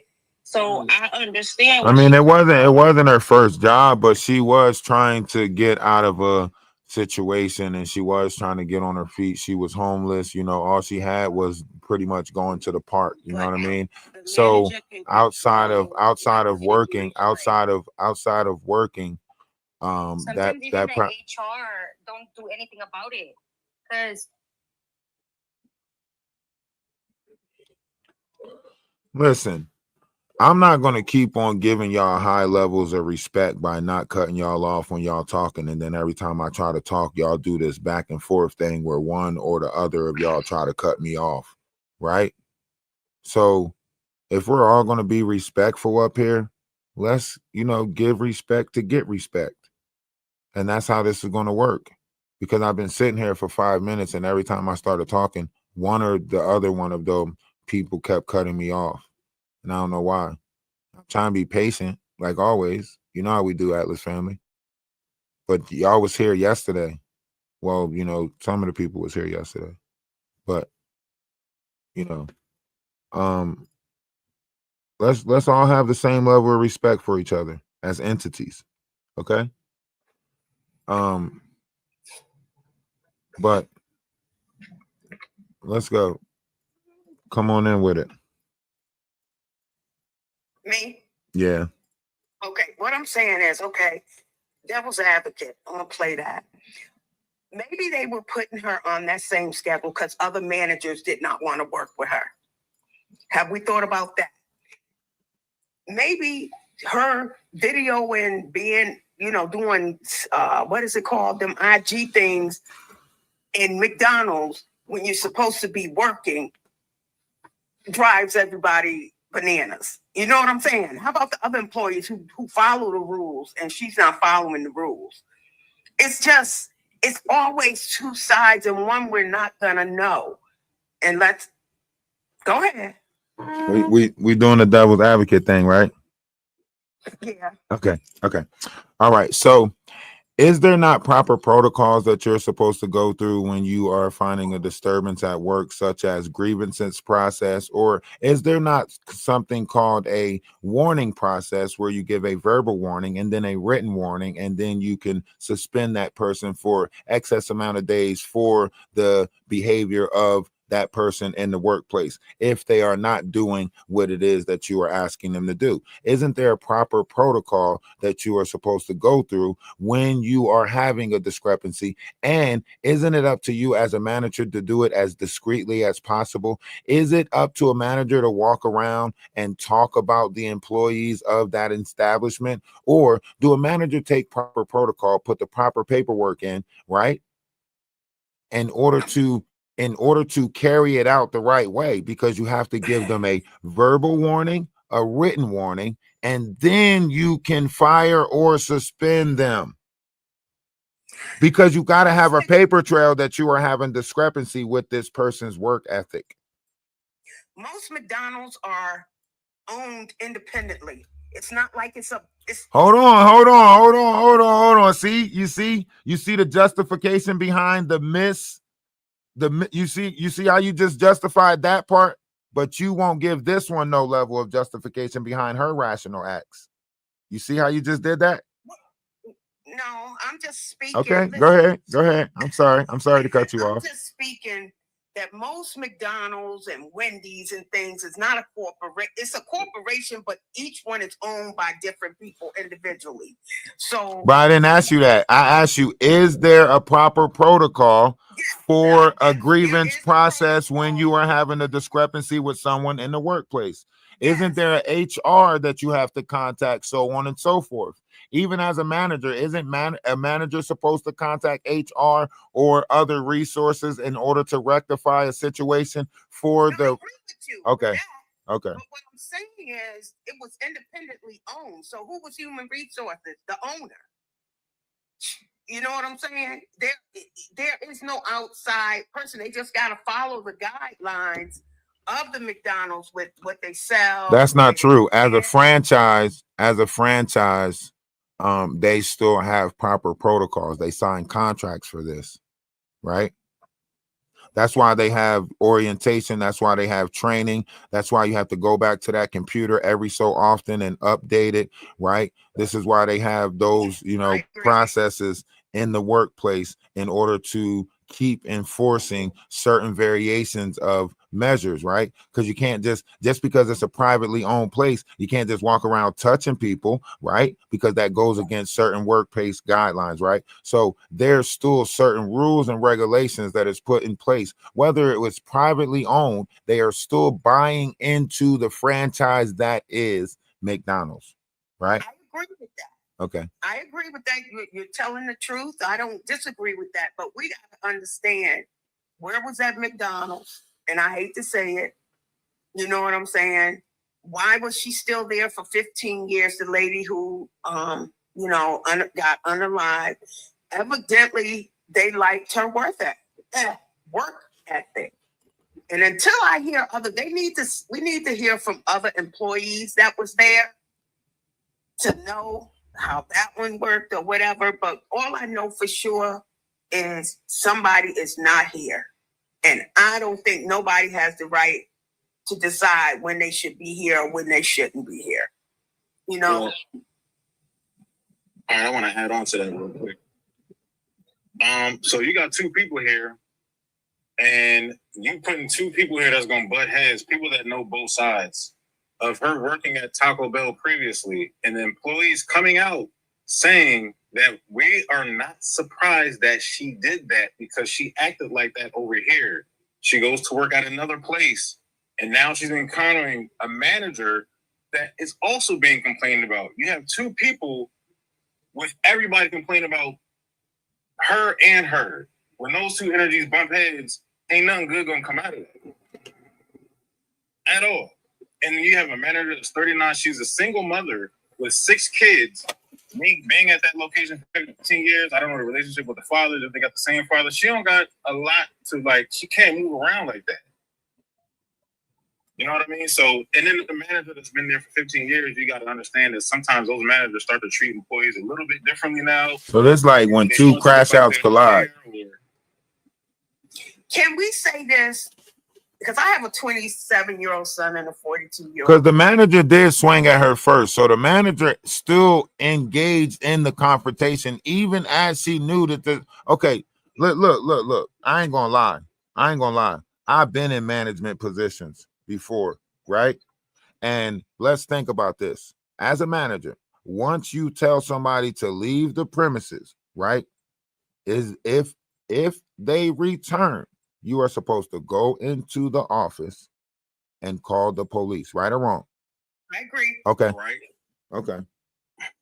And that came out before. That came out after people didn't know, and still other people that witnessed things were saying no. The manager actually did swing. A lot of people didn't even know that. I didn't hear that either. It's too much. It's too much pride and ego. It's too much pride and ego in our community, and nobody wants to address this pride and ego. You know what I mean? Nobody's actually following proper protocol, but everybody wants to scream that you know who's right and who's wrong. Really, we don't treat each other properly. You know what I mean? And to be honest, like, yes, she had the authority as a manager to send this person home and to play on this person's job, right? Because she's the manager. And we know that goes on in the workplace. How many managers have you pissed off before you realize, fuck, I can't piss managers off and expect to get more hours? You get what I'm saying? She was pointing out this manager's wrongs when she was there. So when the manager goes off and the manager start, you know, putting the crew in check because it's a rush hour, she's the one that in the back saying, chill out, we doing the best we can, chill out, we're trying to make this, you know what I mean? She's that mouth in the back. You get what I'm saying? So the manager getting frustrated with her, she getting frustrated with the manager. The manager got 6 kids saying, I ain't got to put up with this shit. She talking about some, I'm homeless, I ain't got to put up with your shit, right? This is 2 fucking crash outs running into each other in a workforce environment. 100%. And one more thing, 100%. If you work in any environment, any workplace with food, restaurant, fast food, anybody in the back, in the kitchen, wherever they're cooking, whatever chefs, whatever, that industry is super cutthroat, and their egos are huge, and they seem on the shift. They seem like straight a-holes, straight mean until they get off the shift. Then they switch characters. Trying to go smoke with you and shit. In the back, it gets wild. They start talking crazy to you. I used to hate that shit. Dealing with sous chefs, and I was in restaurants dealing with chefs. I used to do a grill thing. Man, they talk to you crazy. The waitress used to come back there and talk to me crazy and shit. I get all the food out, go take my 15-minute break, be in the back fucking sitting on the step, fuming, mad as fuck. These motherfuckers come out there try to talk to me like it's just a normal day. Hell no, it ain't no normal motherfucking day the way you just came back there and talked to me while I'm sweating behind this motherfucking grill. Hey, like, you want to go out after this? No, I'm going home. Nah, I'm joking. But it's frustrating in the workplace. That's any workplace. Even when you unloading trucks, the manager will come out there and tell you, I need this many trucks unloaded by the end of the day. Your ass is moving slow. Let's go. And then go drink a beer with you. Like, you got to separate your work from your personal. A lot of people dragging home life to work life to home life, blending that shit. And let's be honest, women, when you're dealing with masculine energy, because we force y'all to put on this masculine energy in the workplace, you guys don't know how to turn that shit off. I jump in, host. I'm sorry, go ahead. Yeah, I actually live down the street from that McDonald's, man. I used to frequent it a lot, man. But I agree with a lot what y'all said, but I don't put it on the manager, man, because I'm gonna tell you, man, that McDonald's, man, has a lot of young employees, man, and they just be wild, man, you know. And I can see, and this is just opinion because neither one of us was there, but in my opinion, she dealing with a multitude of personalities, which is young folk. You know, somebody might have been on the fries. The fries is on 3 minutes. It done went to 5 minutes. You know, and she dealing with a lot. Some of the managers got to be in the back office. They can't be watching everybody all the time. You understand what I'm saying? Some of them in there come in there high. But my thing is this, bro. I don't get where she made the video saying to the man, I do not want to have sex with you. I do not want to have sex with you, and didn't do nothing to him, but do something to the manager because she sent her home twice. That don't make no sense to me. And I'm going to land with this. It just boiled down to respect because there's people out here, man. How you know she didn't do nothing to Wayne? What you say, bro? How you know she didn't do nothing to Wayne? Who you talking about? The victim? Yeah. You said how you know? I'm asking you how you know she didn't do nothing to Wayne. To Wayne? The victim? Yeah, how you know You talking about the girl? You talking about the Muhammad girl? Yeah, are you familiar with her first, poking situation? Yeah, are you familiar with her first poking situation? I heard that she had a Who did you look into that? no, I didn't look into that. Okay, so you never looked up Wayne or anything that happened to Wayne or anything like that? No. You never saw that Wayne got fired from his job for touching a minor? You never saw that? You never saw that she really wasn't in a relationship with Wayne. She got into a rent-to-room situation with a stranger because she was out, and then he got fired from his job for touching a minor at the job, and she was telling him that she felt inappropriate touch when he touched her butt in the household. You're not familiar with none of that? No. Oh, okay. But I'm familiar with the video. I'm familiar with the video. She said was talking to the guy supposedly saying, Yeah, that was Wayne. That was Wayne. That was Wayne. That's why I was just asking you about. That's what I was just asking you about. I just seen a video of crashing out. She had a hat on. That's an old video. That's not a recent video. That's an old video. She responded to that video. She responds to that video. Listen, can I finish? She responds to a video of an incident that took place, right, at a different time. When she finally get a chance, she posts that video on June 19th. When she finally get a chance to re-look back. Can you stop with all the noise in the background? You got like cup noise in the background. Can you mute? Appreciate it. All right. So she responds to that video, right? So like I keep saying, like over here, you got to come with the facts and the merits, right? Because everything else is based off of hearsay. You heard it somewhere. I'm asking you if you look this stuff up yourself to see it, because we don't watch the videos over here numerous times. We done seen a text message from Wayne and her, right? We see that Wayne admitted that he touched an underage minor at his workplace and got fired, right? So we are up to date over here with almost everything that's going on, and we're going to continue to stay up to date, right? I don't understand your point though, host. My point is you're making speculations. No, we're not. I don't get your point, bro. All right, we're not saying the same thing.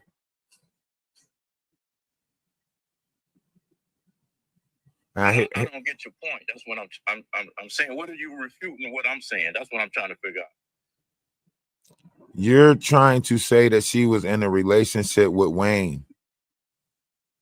That's not what I was trying to say. You said the person why didn't she take it out on the person that she was in a relationship with? Well, okay. Well, my bad if I misspoke. Whoever the guy was. All I'm saying is if she was hollering at the guy saying, I do not want to have smacks with you, right?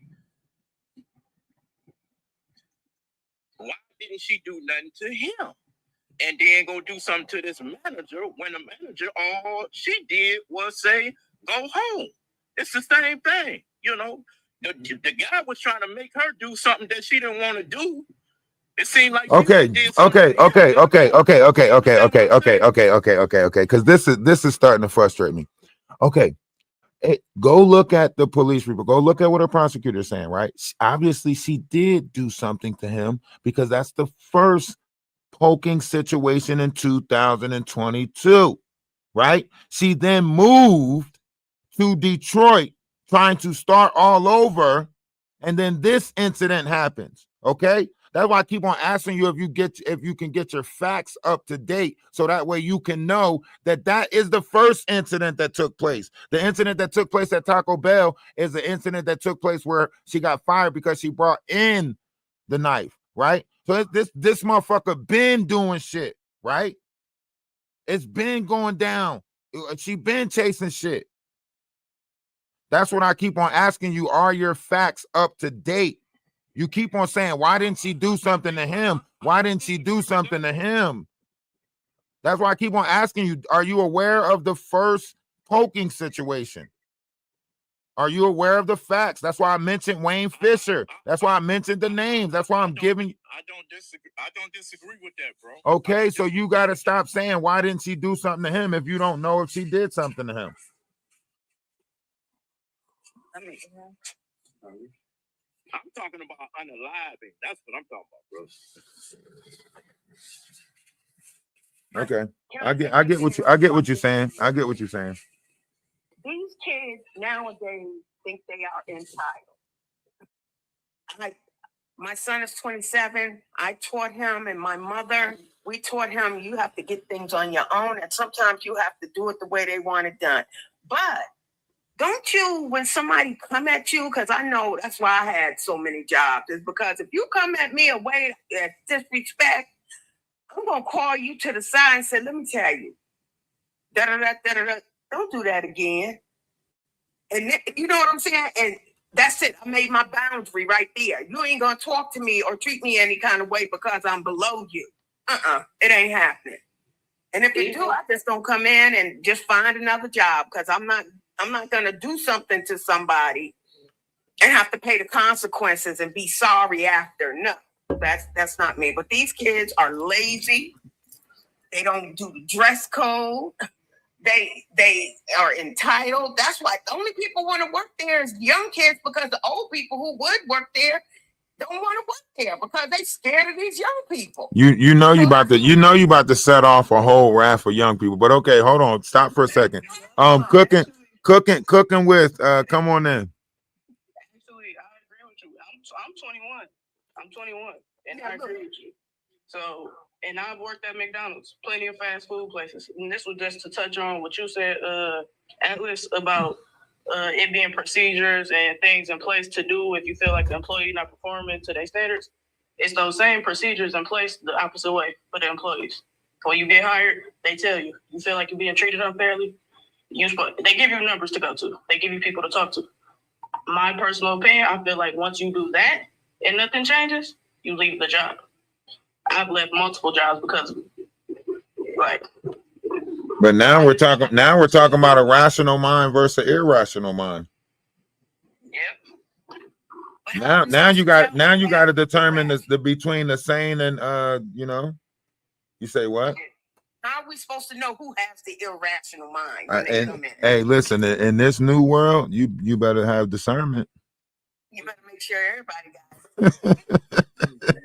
Well, thank you so much for letting me grace your panel. This has been good without arguing and fussing, but I still say at the end of the day, somebody lost their life, and it's just awful how we do this to each other. You know what I'm saying? So, all right. Y'all take care now. All right. Appreciate you. Namaste. Appreciate you for coming up.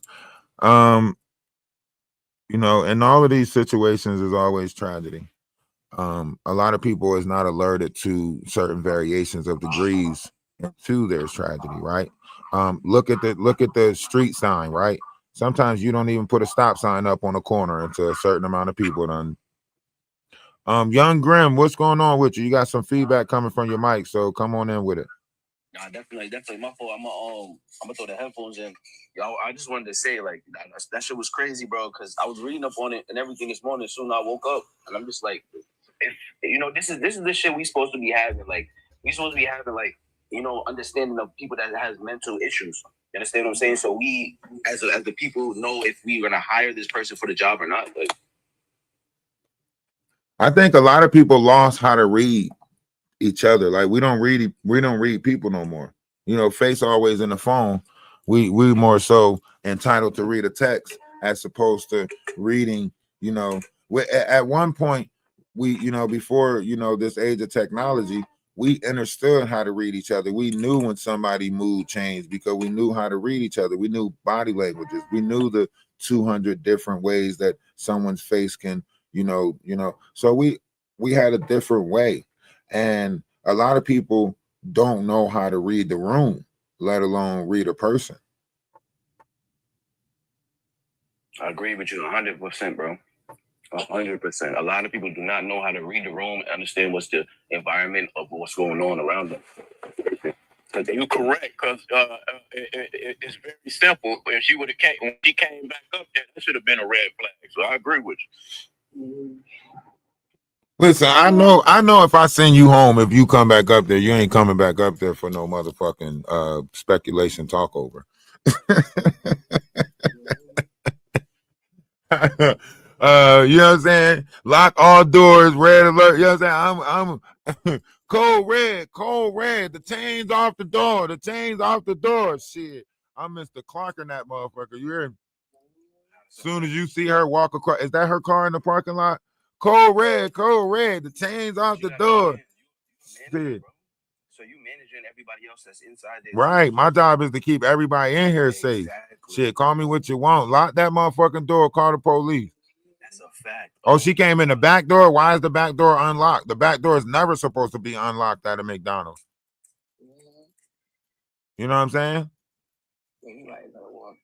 I listen. I've been a manager in a restaurant before. I know how to count at the end of the night. I know all of that shit. I was there when they were still counting paper money, not putting that shit in the machine, right? I was there when you actually had to close up at the end of the night and shut everything down an hour before so nobody wouldn't rob the motherfucker. You know what I'm saying? I was there when you had to open up and you had to make sure the door was locked and you couldn't run the trash out to the trash can to no, don't leave that back door unlocked. You know what I mean?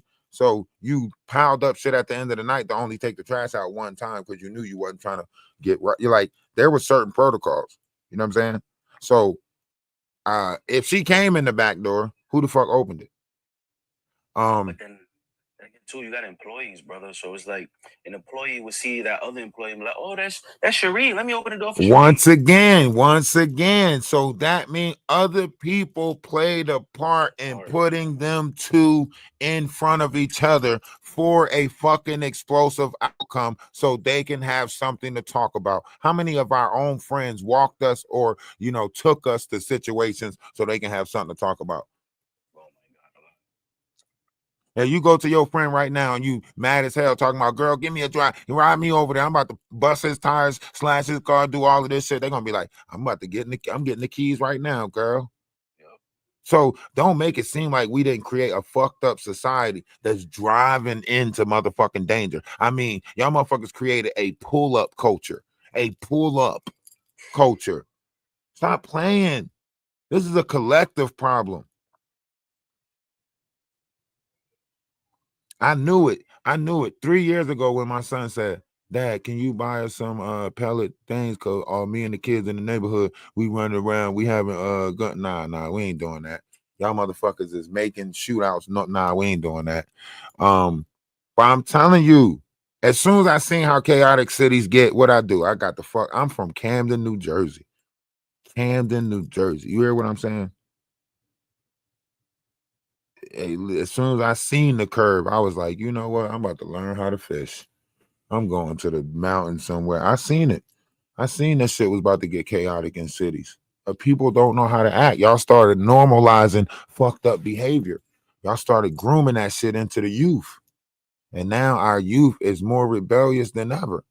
They walking away when you talking to them. They don't give a fuck about your feelings and emotions. They using adults for their own entertainment. They're playing with your feelings and emotions for jokes. Everybody trying to prank the next person to try to make a world star. Everybody trying to wait for the next event so they can get their 15 minutes of fame. I recorded the whole thing. Why you ain't stop it? Shit, I ain't getting in nobody else's business. How the fuck you gonna tell the mind you gonna mind your business when it's time to mind your business, but you want everybody else to help you when it's your business? Like, this shit is confusing in the world.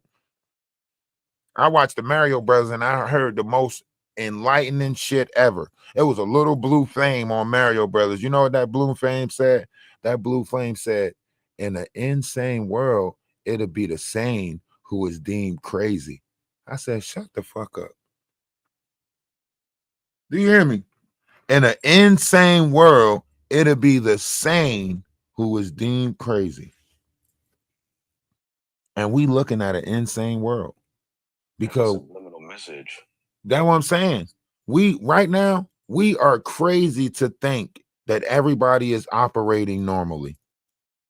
And we crazy to think that we can approach everybody the same. Listen, a normal person, rational person, all right, you got it. You the manager. I quit. How about that? A crazy person? Come on, y'all see people snapping? How many motherfuckers got to go postal before we realize? You know what I'm saying? You got Karens running down on people. Motherfuckers see somebody walking through the neighborhood running down on people. Y'all scared and running down at the same time. The world is chaotic. Why y'all trying to make it seem like this is the first unaliving ever in the history of no, the fuck it ain't. You motherfuckers been unaliving since unaliving was unaliving. Y'all praise the unaliving process. Stop playing. Ain't nobody speaking life into each other. Y'all ain't trying to talk to each other nice. Y'all ain't trying to treat each other like kids. Just to touch on that, yeah, that's what I was gonna say. Regardless, like I don't agree with what she did, obviously, but that is true enough. People need to watch how they treat people and talk to people because people will go through world. You don't know what somebody going through. Yeah. And that one thing could be something that make them snap. Not that it's okay, but that one thing. How you going to constantly tell a homeless person to get a job to get out of their situation, and then when they get a job to get out of their situation, you motherfucking deny them access to the money? Nah. We treat each other fucked up, man. We like to know that it's people up under us. We like to know that somebody else is in a more fucked up situation so we can feel better about the situation we in. I agree 100%. That's the saddest shit ever. Is we have no love, bro. There's no love and unity. You understand what I'm saying? If we had more love and unity and we was preaching that to the world, bro, the world would be a different place. But you gotta understand, everybody is just so in tune into negativity and violence and all of that shit. So you feel me? I said it already. I said if we pay attention to positivity, they gotta sell us. They only could sell us what we pay attention to. And because controversy sell, they keep selling us controversy. Every day you wake up and say good morning, and then you wonder why they keep giving you shit to mourn. Yes, that word. Oh my God. That's why I don't say it. That's why I don't say it. That's why I always say Grand Rising. I don't even. It ain't good to mourn. You keep that shit. If people get mad at me when I say he won't even let us say good morning, you fucking right. I ain't gonna let you say good morning. Don't say it around me. My kids be like, they know. Everybody around me know not to say that shit. Even when I sneeze, nobody says bless you because don't tell me to be less. Tell me to be more. Tell me to be great. Tell me to be. Don't tell me be less. Fuck that. I'm trying to tell you, man, words are spells, man. And when you got people around you that's speaking spells into your life, it will resonate with your life water, and certain shit will trickle into your physical world. Why you think you can't stay woke for 72 hours without your dream state trickling into your reality? What do you mean? You're a multi-dimensional being sharing a human experience. But if we was to step outside of the understanding of what he's saying, and I like to bring it back to the point, you guys make sure you go sign this petition that is in my link tree, right? And this is the human rights, right? I don't think we give each other the freedom to actually practice the spirituality, and it don't matter if you're a Muslim, Christian. It really don't matter what religion you are. You're still practicing spirituality. Spirituality is a all-around thing. Some people come into spirituality through Christianity. Some people come into spirituality through Islam, right? But this is why Christ said that there will be one who comes after him, because Christ came in as Christ consciousness. And the one that comes after him is this new age spirituality that you see right now in the Aquarius sky. And that new age spirituality practice meditation, talks about chakras, teaches about the 12 chakra systems within inside the vessel, right? That attaches you to the universe, the Lee lines, the 144, right? So greater things are happening around us, but we all have to be a part of it. We are one. And if we practice that oneness, we will have compassion for the world and one another. And we won't have to worry about situations like this happening, because we'll know that kindness is the operation of the vessel, that generosity is the operation of the vessel, that love and light radiates through us all. So if you would like to be a part of something greater, please sign this petition. It is the link trees in the bio, right? Be a part of it, because all of us are going through a little bit of mental struggle. And we all want to try to practice something that's greater. We all have these energies running through us and we don't know what they are. We're all having dreams, elusive dreaming. Our dreams are stating, our eating habits are changing, our sleeping habits are changing. But the world's not teaching us nothing new to understand this. So, enlightenment is not a luxury. You guys can go read the petition. Please go read it. Go check it out yourself, right? Greater things is happening around us. We're under the Aquarius sky. All truths will come to the light.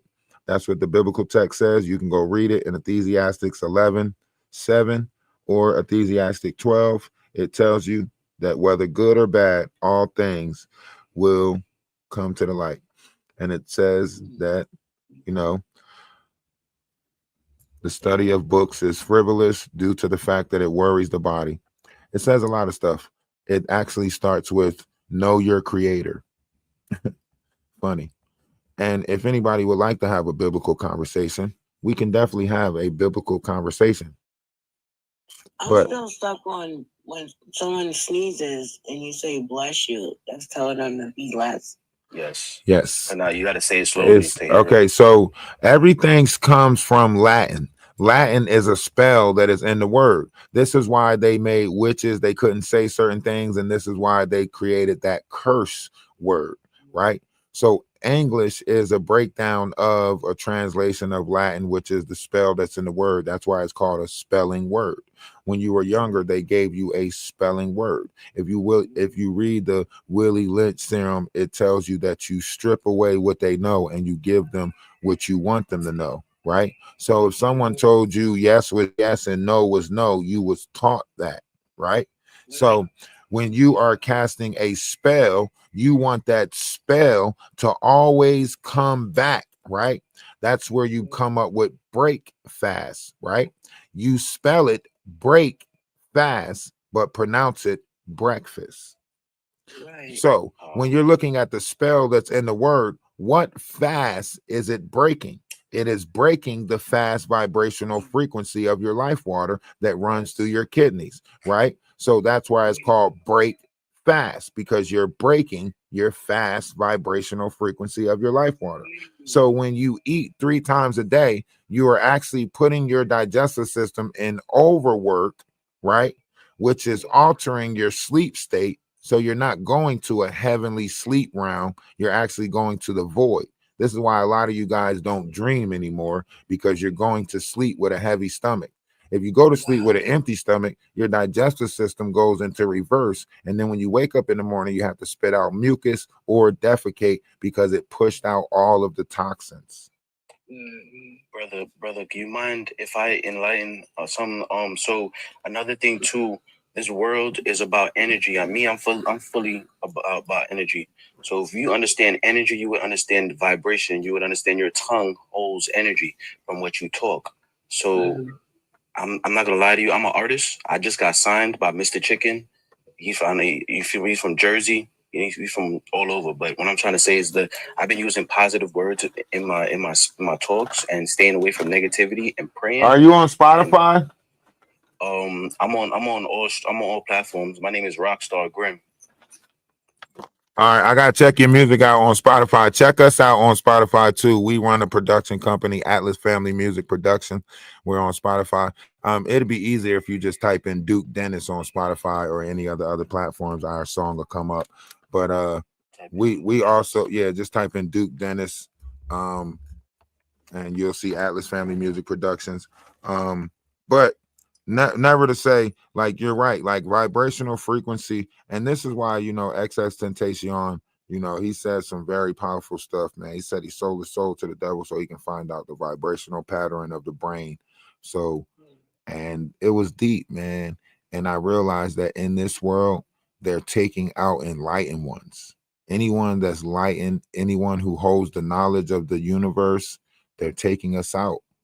So, like, they are denying that there's 88 constellations in the sky. They're trying to deny that the Lyran constellation went through a galactic battle and they stole the light from the Lyran constellation. If you look at 2024, the light of Lyra entered back into the Lyran constellation and they titled it the Lucifer Comet, which is known as the Morning Star. And that took place in 2024, 420 to be exact.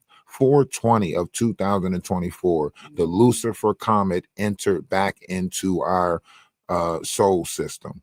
And literally, we can see from the borealis the effects that it was having.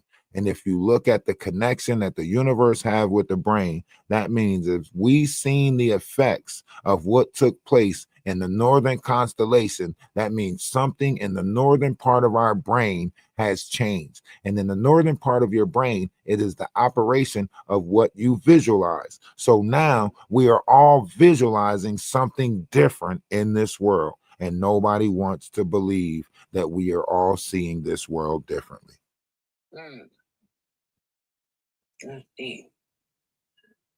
Was that too much? I don't really like to go that deep because y'all don't like when I talk about moon stars and quasars, so I don't really like to go that. I will drop a jewel here and there, though. I realize what I got to do. I got to give y'all the entertainment stuff and then drop jewels in between it. But I hope y'all follow, and I hope y'all, you know what I mean, subscribe to the page so we can keep this going and build deeper, you know what I mean? But a lot of people don't subscribe to enlightenment.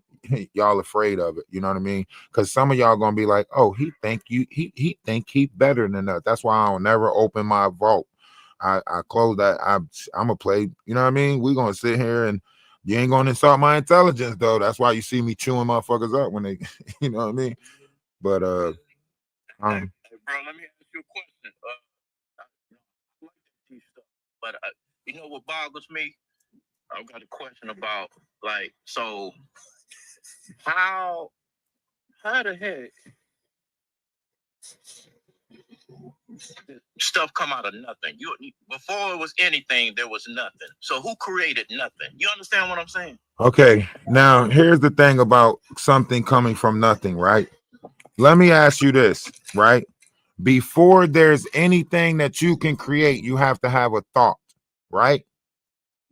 Is a thought considered nothing? No. Okay, so before anything was created, you have to have a thought, right? And that thought could possibly run wild. And whatever that thought might accumulate on the way, by the time that thought get back to you, it might have an accumulation of a I am. And then once you send that I am into circulation, by the time that I am get back to you, that might turn into a let there be light. I don't know. I'm just saying. So let me ask you this. Do you think that in order for it to be thought, I would think that in order for anything to happen, it had to be motion first, even with a thought. You understand what I'm saying? So wouldn't it be the first law would be motion? No, not really, because I want you to think about this. How would there be motion if there's nothing there to see it? How would you see that motion? How would you know it's in motion? So that don't make sense. No, what you're saying, but what I'm saying, Thought is one thing that can anything to happen. Even nothing had to have some motion. You understand? So how did it get here? It had to be some type of motion for nothing to get here, or was nothing always been nothing? Okay, what is nothing?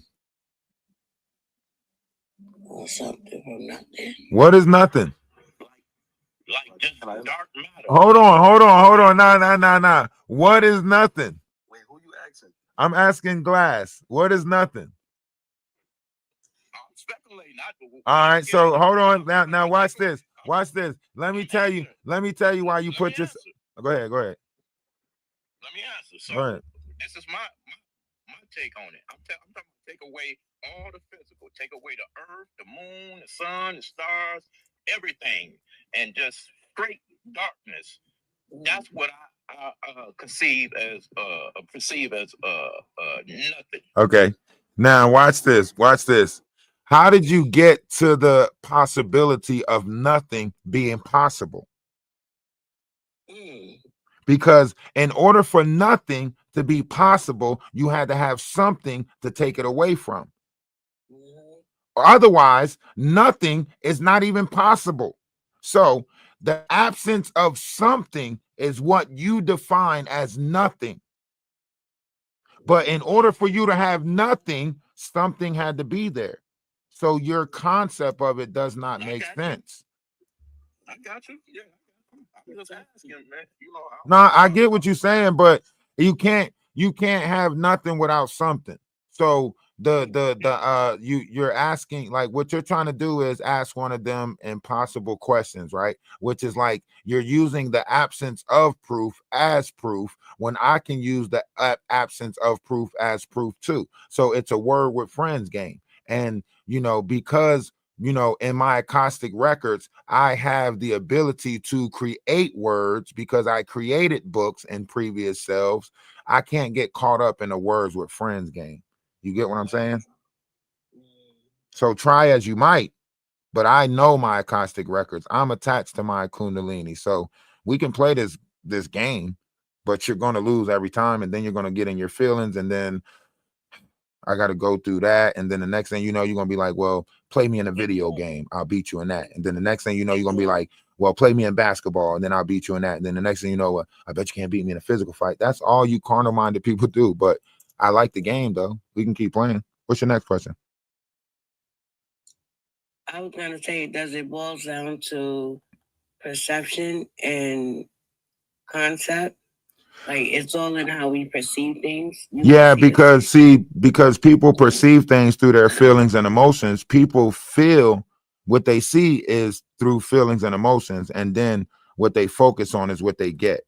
So when people focus on broken relationships or why can't I find the right person, you'll keep on going through situations where you gotta go through the wrong person.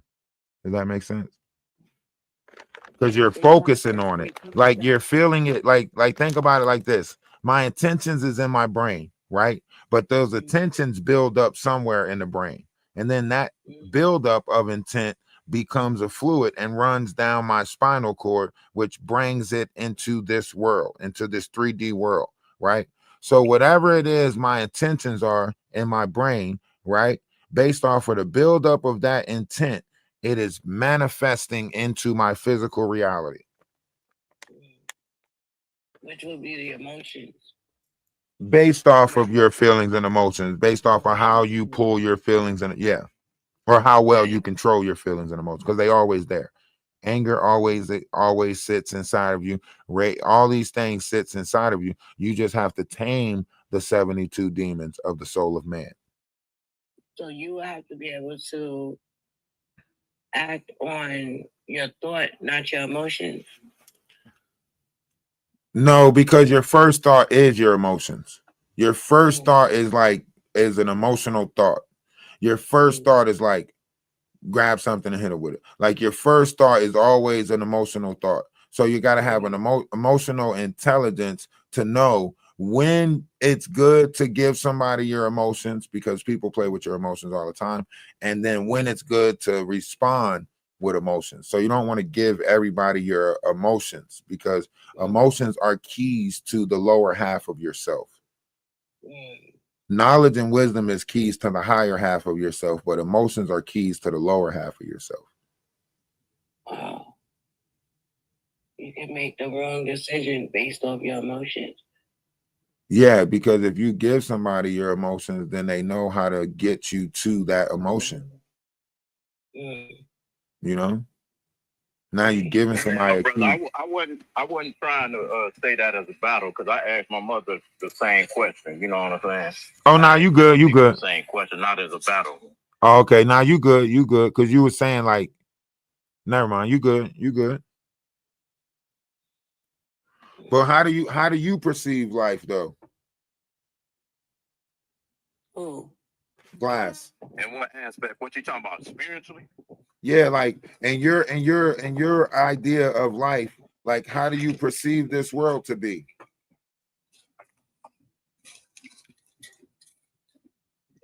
And you Like, expound a little bit more on that. Okay, like are you a more so like I gotta touch it to believe it, I gotta see it to believe it?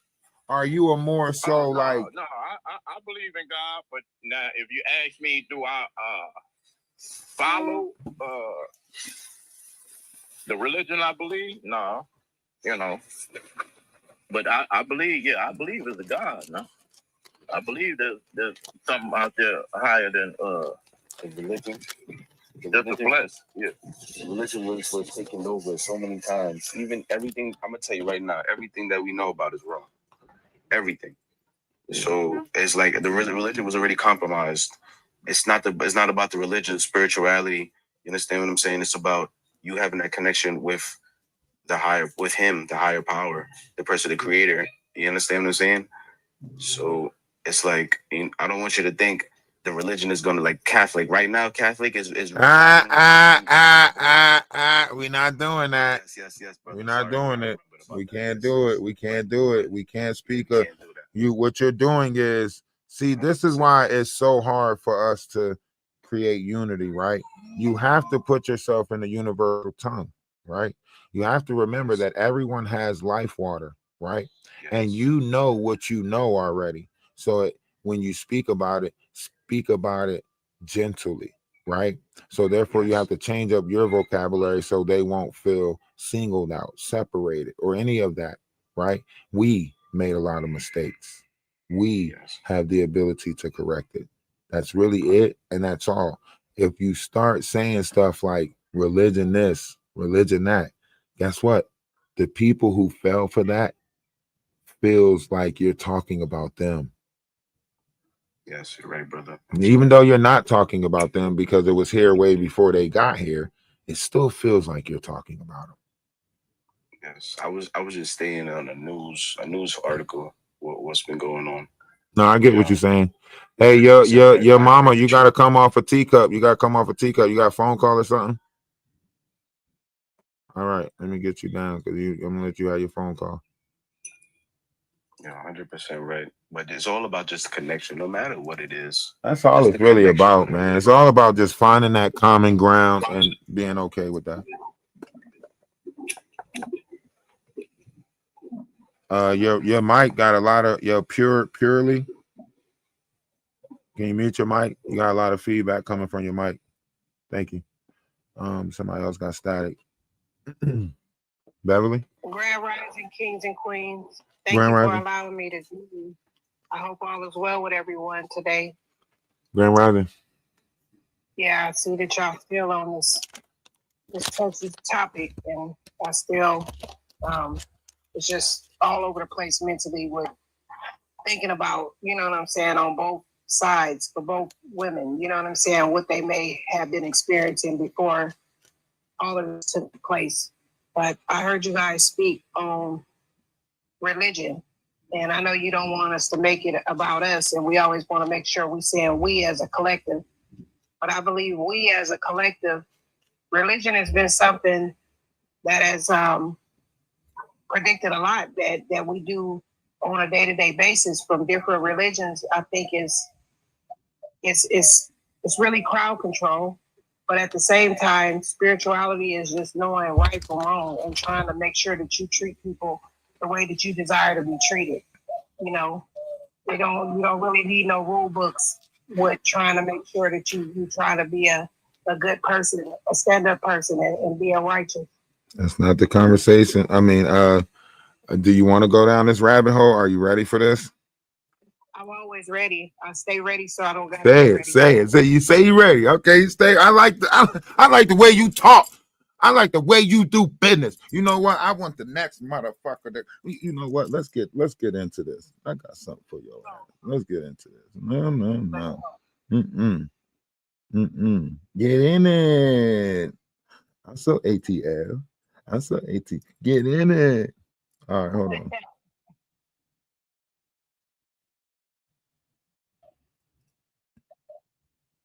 You want to talk about it? Let's talk about it. Okay. Now, every religion was a piece of a greater book. That greater book told you that you was uniquely made. That greater book told you that God wrote on people and we wrote on books. That greater book told you that you was mind, body, and spirit or soul, which is also known as hue. It is the hue that is in the man. That's what the Anunnakis called it. Hue man or Anu Mu. That's why we call them animals, because it is the Anu, which goes back to the Sumerians and Anunnakis, which goes back to Greek mythology and the Old Testament. All right. So now you have the Bible. The Bible gives you this whole story of a walk through the vessel of man through a physical idea, right? As a physical walk, right? Then you have the Quran. The Quran gives you this from a mental conversation of the body, right? And then you have the Torah. The Torah gives you a spiritual. All three of them makes up man fully made whole. Without all three of them, you are disturbed within inside yourself. And you will forever be fighting you will forever fight a battle with inside yourself if you don't put those three paces back together in order to understand the vessels of mankind. Now, let's talk about the crucifixion. To this day, a lot of y'all are being crucified to this day due to the fact that you don't allow your Ezekiel wheels to turn within your sky. Now, the reason why I say that is because the nails that are in the hand are a representation of the distance that we have from each other and the connection that we have. We separated from each other. That's the representation of the nails that's in the hand. The nails that are in the feet are the separation that you have from Gaia, which is also known as Mother Earth or nature. So that's why you put. Are you stating that this is all metaphorically? So Yes. When you're referring to the hands and what the nails were and so on and so forth, are you stating that this is all metaphorically? What do you mean? That it's a metaphor opposed to it actually being that Jesus was actually crucified. No, because you got to think about what crucified was. In the time that this book was written, crucified didn't mean to unalive. There wasn't no unaliving process. Crucify, if you look up the Greek word for crucify, it actually means to multiply, right? And Calvary is actually a part of the brain. So when it said crucified on Calvary, it is talking about multiplying on a certain part of the brain. For the Essenes knew that these different algatories of the body was these names that we have was different algatories of the man body fully made whole. It was Constantine who put the trick in there in order to say, and when he went to the Council of Nicaea, he said, to misdirect them and write a falsified story of it in order to so they wouldn't know. That was Constantine, because he was a pagan god.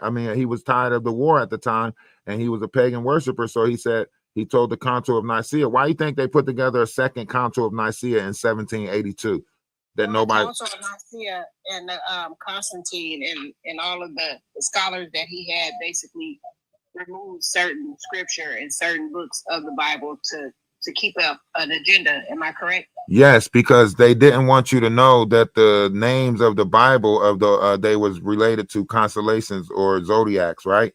So they didn't want you to know that the zodiac signs, mainly Reuben, represented at Libra, Simon represented at Scorpio, Levi, Sagittarius, so on and so forth. They didn't want you to know that there was the 12 circle constellation in the sky, and there was a story of what was written in the sky. So they didn't want you to know this. So Constantine changed dates and times and voted what was put in the scripture in order to trick mankind from knowing the secret of the 144, which is also the 12 chakras inside the body, which is the 12 you see and the 12 you don't see, which is 24, and then the 120 Lee lines on the planet that awaken, which when you add the 24 chakras of the vessel with the 120 of the land, you get 144, and the 144 has awakened. So that 144 is basically Lee lines, crystals, and chakra systems. Yes. Yes. Oh, so it's Lee lines, crystals, and chakra systems. So the 144 that they state that It's your chromosomes. You got 144 chromosomes within your DNA. Your 12 strands of DNA. Each 12 strand of DNA holds 12 of its own. It is considered the 12 within the 12 that makes up 144 chromosomes. Right now, we're using 4 strands of our DNA, and we're supposed to be running on 36. They found a way to block off out of those 4. They found a way to block off or manipulate 23. So you're only running off 23 chromosomes when you should be running off of 36 chromosomes. And when the light changes, because the solar flares, your body goes through solar synthesis through the sun, just like plants go through photosynthesis. Well, I have a question, not trying to cut you off. So do you strongly believe that being that we're shifting into the age of Aquarius and leaving Pisces, do you believe that the 144, which unlocks our DNA, which is by us going through this shift, it's unlocking the DNA to give us that potential to use the 5D instead of being in the 3D. You know what I'm saying? And different, using all of our abilities opposed to just the 4 senses. Did that make sense? Or did I? Okay, so this has to take place through a generation, right? So we are going to have to be in the right state of mind in order to produce the right state of beings. So we are in the Aquarius sky, which is related to spirituality. So the northern part of our brain is awakening. This part of the brain is, you know, a part of that, right? But that the age of Aquarius is waking us up, correct? yes. So in the retrospect of this, we're going to see a new heaven in order to bring forth a new earth. Heaven is inside of you. So we'll see a new heaven in our minds, and then the next generation will bring forth the abilities to do more. Does that make sense? Because remember, Homo erectus, Homo sapien, Neanderthal turns into the civilized. So, and the procreation process, once we get on one accord and a state of mind, then we'll start procreating a different state of being, because we'll start having good fruits. A lot of people think that they don't want to bring people into this world because they think that they're born in sin. Now, imagine if we stop thinking that we're born in sin and think that we're born in righteousness. Won't we start creating righteous beings? Yes, sir. Okay. I agree 100%. Okay. And like I said, this go back to, you know, religion and traditional thinking. You know, everything that we've been taught has been handed to us. It's somebody else's idea. It's someone else's ideology, who God is and what God is and how to get to God. So that's why over the last, I'll say, 6 to 7 years, maybe a little more, I started lending myself to understand and open my mind a little more. And I started shifting into a different vibration and trying to be more one, opposed to so divided, you know. And I believe religion keep us divided from nature. It keep us divided from divine source. It tears us away from that, you know. So I'm forever grateful that you're on this topic, because it's a lot of open-minded people, but they only open-minded to a certain degree, I say. Yeah, absolutely. I like to stay within, like, I know that the things that I talk about deeply, I know a lot of people ain't in. So it is okay. So once you reach a certain level of knowledge, wisdom, and understanding, right, it's up to me to like deal with other people accordingly, right? Because I already reached a certain level of vibration, right? So I can't expect you to get to the level of vibration that I'm at, because you got a different timeline to get there. And I have to respect your timeline, right? So when I try to force other people to get to the vibration that I'm at, it's always friction, right? Yeah. But if I allow you to get there on your own accord, and I just be patient with you coming to the realization that my time is always not the right time, right? Then maybe I can be there when you do have the important questions.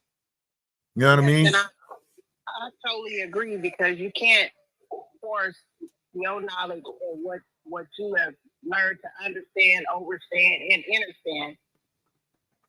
Everything that may have been enlightened to you, it may not be enlightened to someone else. And I had to find myself really falling back, not shrinking myself or dummying myself down, but knowing that everybody not ready for the topics that I have to produce. Everybody not ready for certain things that I lend myself to understand. And when people don't understand, they fear what they don't understand. and they Right. become very combative, especially when you're going to get something that they've been believing, not knowing, but believing all their life. You know what I'm saying? And when you believe something, you store that in your subconscious.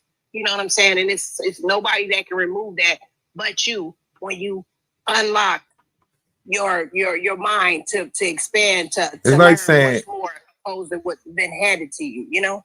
it's like saying, like, okay, it's like saying this, like, okay, so how many Christians do we have here? Can we put a 1 in the chat if you base your knowledge off of the Bible or Christianity? I just want to see something real quick. I just want to see, like, because America is full of Christians. Like, how many Christians do we have here? Yeah. Better question. I'm sorry, because I know y'all don't like the titles. I just felt that. I felt one of y'all say something. All right, so how many people in here just know the Bible? Just know the book. I know a lot of y'all don't like that title. I'm sorry. How many people just know the book? You either grew up with the book, your family grew up with the book, or you know the book. You just know the book, right? I'm sorry to put that title out there. I apologize. Just know the book, right? You know the book, right? All right. So here's the thing, right? If I told you everything from that book that is going on right now, right? Would you have a better understanding of that book?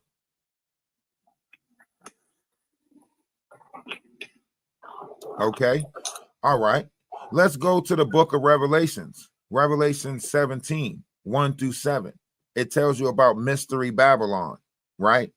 You are not in the operation of knowing that Mystery Babylon is not a place on the map. Mystery Babylon is the fear of the Holy See, your life water, the water that is inside of you. It is also known as the currency. On the outside, we changed it so it can be the operation of the currency, but on the inside is the Holy See. And we place time in operation of your Holy See. And time is the Latin word for fear, which is timos. So by you being under the operation of time, we put you in fear because we made you think that time comes to an end. Does that make sense?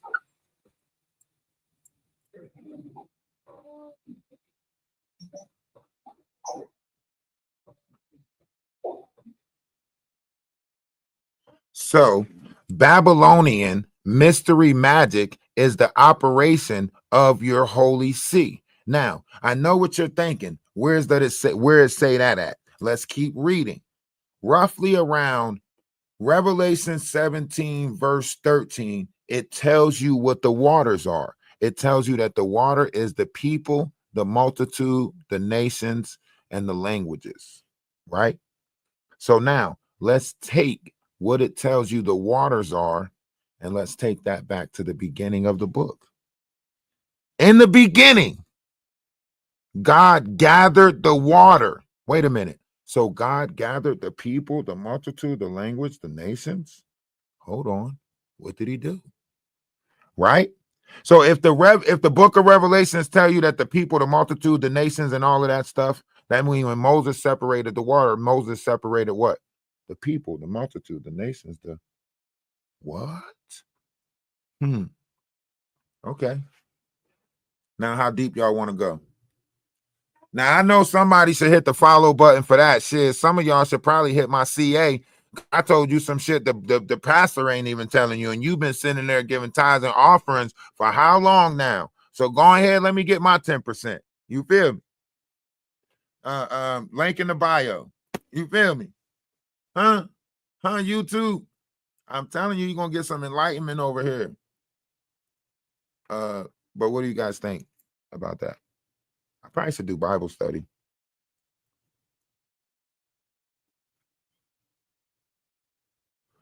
Everybody just quiet. Did it freeze up? Are we still here? Nah, we still here, yo. I love the game. You feel me? I'm not gonna lie to you, bro. You know, I'm a little young, so it's like, you know, a lot of people when I talk about this stuff, they don't believe me, you know. And just for you stating it, I was able to show my homegirl, and she's like, "Oh my God!" Like, you know, things I've been telling her is just like coming to life. I just learned how to articulate it. That's all I did. Like, it's the knowledge is in all of us. I just learned how to articulate the knowledge that's in all of us. A lot of this stuff is in our minds. I just learned how to bring it to the tongue, or however you, or I'm not afraid to I don't know, fear doesn't exist. So I guess I just talk about anything freely, because I know that in the, this is just one, multitudes of reality. Like, yeah, y'all got it down here with this carnal bullshit, but let's be honest, y'all are losing in all of the other dimensions of this reality. That's why you see the effects taking place in y'all carnal reality. It's because y'all are losing, right? You wouldn't see this much spirituality sip into this 3D verse unless they are losing. You get what I'm saying? So love is winning because you see so much taking place in this 3D verse. You wouldn't see it if love wasn't winning. You get what I'm saying? That's why I say all we got to do is sit in peace, keep on pushing out knowledge and wisdom, and we beating the hell out of them. You know how much darkness they got to use to cover up the light when we talk with, enlightenment and knowledge and wisdom? You could see it in their face. They all getting drained in the face, tired and all of that shit. What's up? What you need? Oh, 7 went to the store. He got I got him up early enough to run to the store. They had to go some places. No problem. That was my son, my fault. Yeah. And listen, I don't deal with pride, ego, or none of that stuff. I don't try to personalize shit. I don't try to put myself, I try to understand that. Listen, when the hardest level of understanding I had to come to was understanding why my mom let us all go to foster care. And why did I get stuck in it so long? But by the time I was 28, I understand that all of us had to go through what we had to go through in order to reach the enlightenment that we wanted to achieve. And then when I got 38, I realized, damn, we all signed up for this. We didn't know what was going on down here in this 3D world. So we put ourselves in these vessels to find out what was going on down here in this 3D world. A lot of y'all forgot that we put ourselves in these vessels to find out. And now you're mad that you're here experiencing life as you know it. Yo, brother, can I say something? I'm not even gonna lie to you, and it's making me want to tear. Yo, I had this vision when I was younger, bro. When I was younger, I had a vision of me agreeing to everything that comes upon this earth when I come. Like it hit me every time I'm like since I was young. It's just even up to now. It's just making You want to know why? Because we all had this conversation before the first unaliving. The Bible tells you that he who rises above the carnal nature will not experience a second unaliving. Why do you think the Bible tells you he who rises above the carnal nature will not experience a second unaliving? That means we all already experienced a first unaliving. From the moment we left our father's sack and entered our mother, that was our first unaliving. A lot of y'all don't even remember the days of our father. That's the problem with this world. A lot of y'all can't remember the time in your mother's womb, let alone remember the time in your father's sack. That's what the Bible was written about. A time that we left our father's sack and entered the womb of our mother. That's why he said, Father, why have thee forsaken me? Because Jesus was an essence, a sperm, a secretion that builds up in the spinal cord of a great man. And then when it is released into the womb or the wilderness of a woman where it stays for 3 days. And ladies, I want to ask your gynecologist, how long do a sperm stay within inside of you? 3 days. Ironically, how long did Christ stay in the tomb? 3 days. Oh my God. Now we getting somewhere. Y'all want to talk? Do y'all want to talk about it? Y'all want to? I mean, we can go deep. We can go to the depths. I promise you we can go to the depths. I got some truths, but I don't really think this world ready to be, you know what I mean? I don't think y'all really ready to speak on it. I got a question. And I don't like problems, so I stay to myself. You know what I mean? But go ahead. What's your question? I'm sorry. Yeah, so the question that I have, and hopefully I'm on topic. So I grew up Christian. My parents are ministers and all that sort of thing. And I noticed a couple of years ago that the Bible that we're using, let's say the King James Version, is heavily edited and modified, and we know why.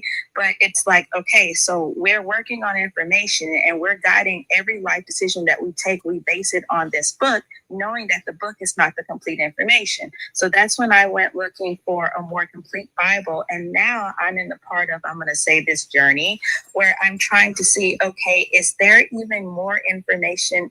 Are we as human beings, especially, I see Patrick there, just put your earmuffs on, Patrick, especially as Black people, I'm beginning to suspect that we have a very special, divine, almost supernatural type of being that maybe we just haven't tapped into.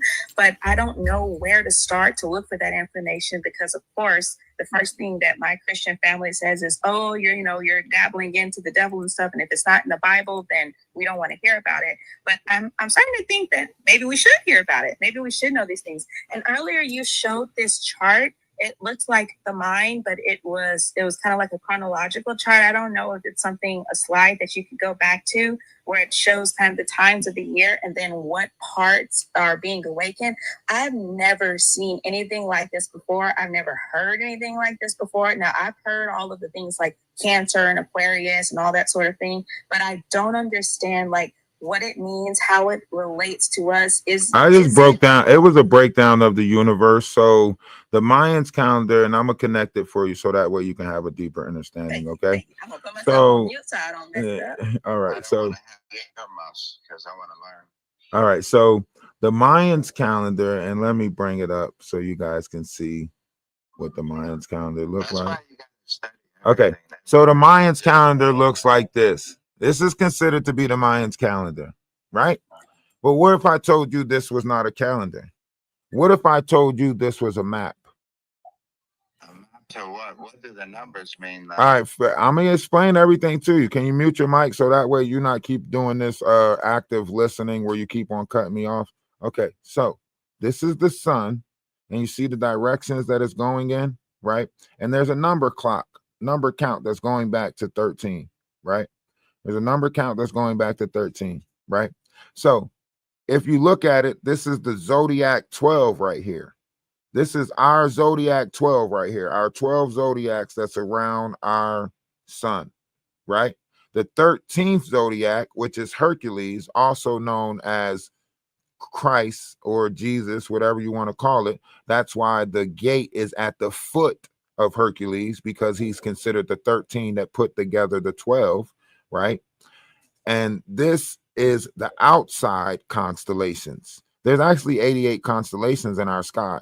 So we got the central 12 zodiac constellations that we call our zodiac. And then around that, there is more zodiacs, because there's actually two forms that come together like this. And where was taking place in the center of those forms. So this one consists of a certain amount of numbers. This one consists of a certain amount of numbers. And when you put them together, it blends 12 from this one and 12 from that one. Those two 12s make up our 24. Does that make sense? The 12 you see, the 12 you don't see. Now, if you need more proof of that, I got you. Don't worry about it. I told you that this is going to work out just fine. All right. Here's another picture for you. Okay. Earth, our sun, just like I said, remember our sun, right? Keep the picture of the Mayan calendar in your mind. Our sun, right? And then the constellations around it, right? With Earth in orbit, right? So that's showing you right there that it was a picture of our universe. If you don't want to believe that, okay, let me show you some more. Come on, I got you.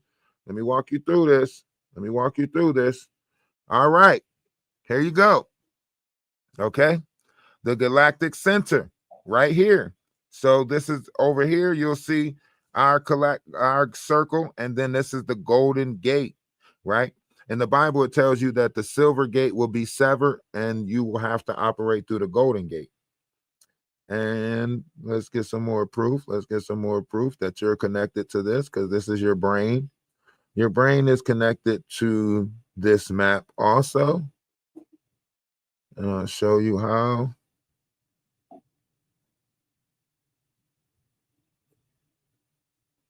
And this is why they went by the counterclockwise system at that time, because we jumped the gun at a time we were supposed to start going clockwise, but they started going counterclockwise first, right?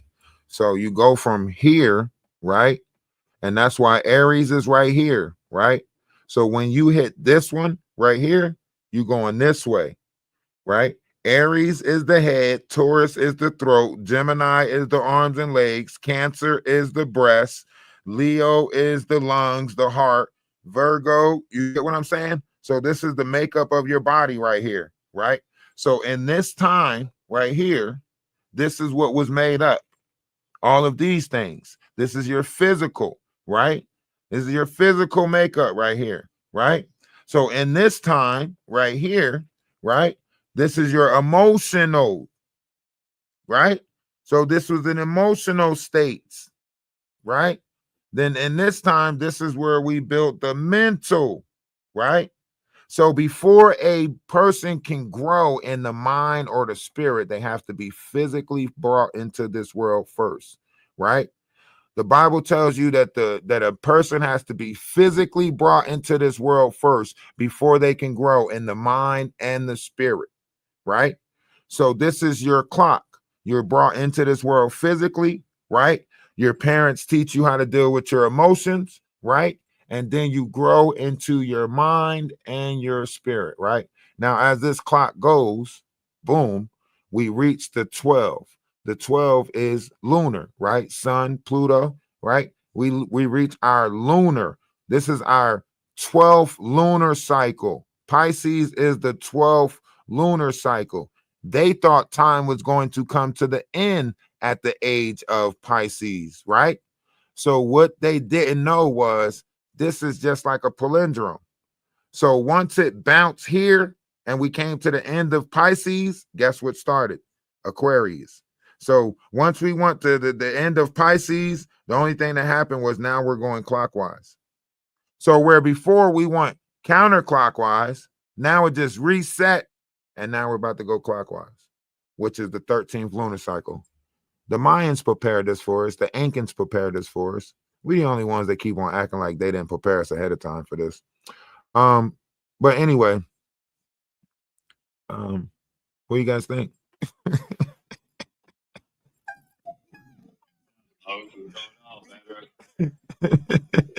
Is that too much knowledge in one day? I'm sorry.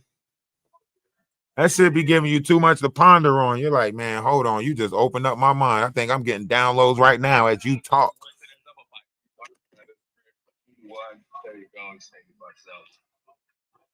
Yo, Bay, what are you doing?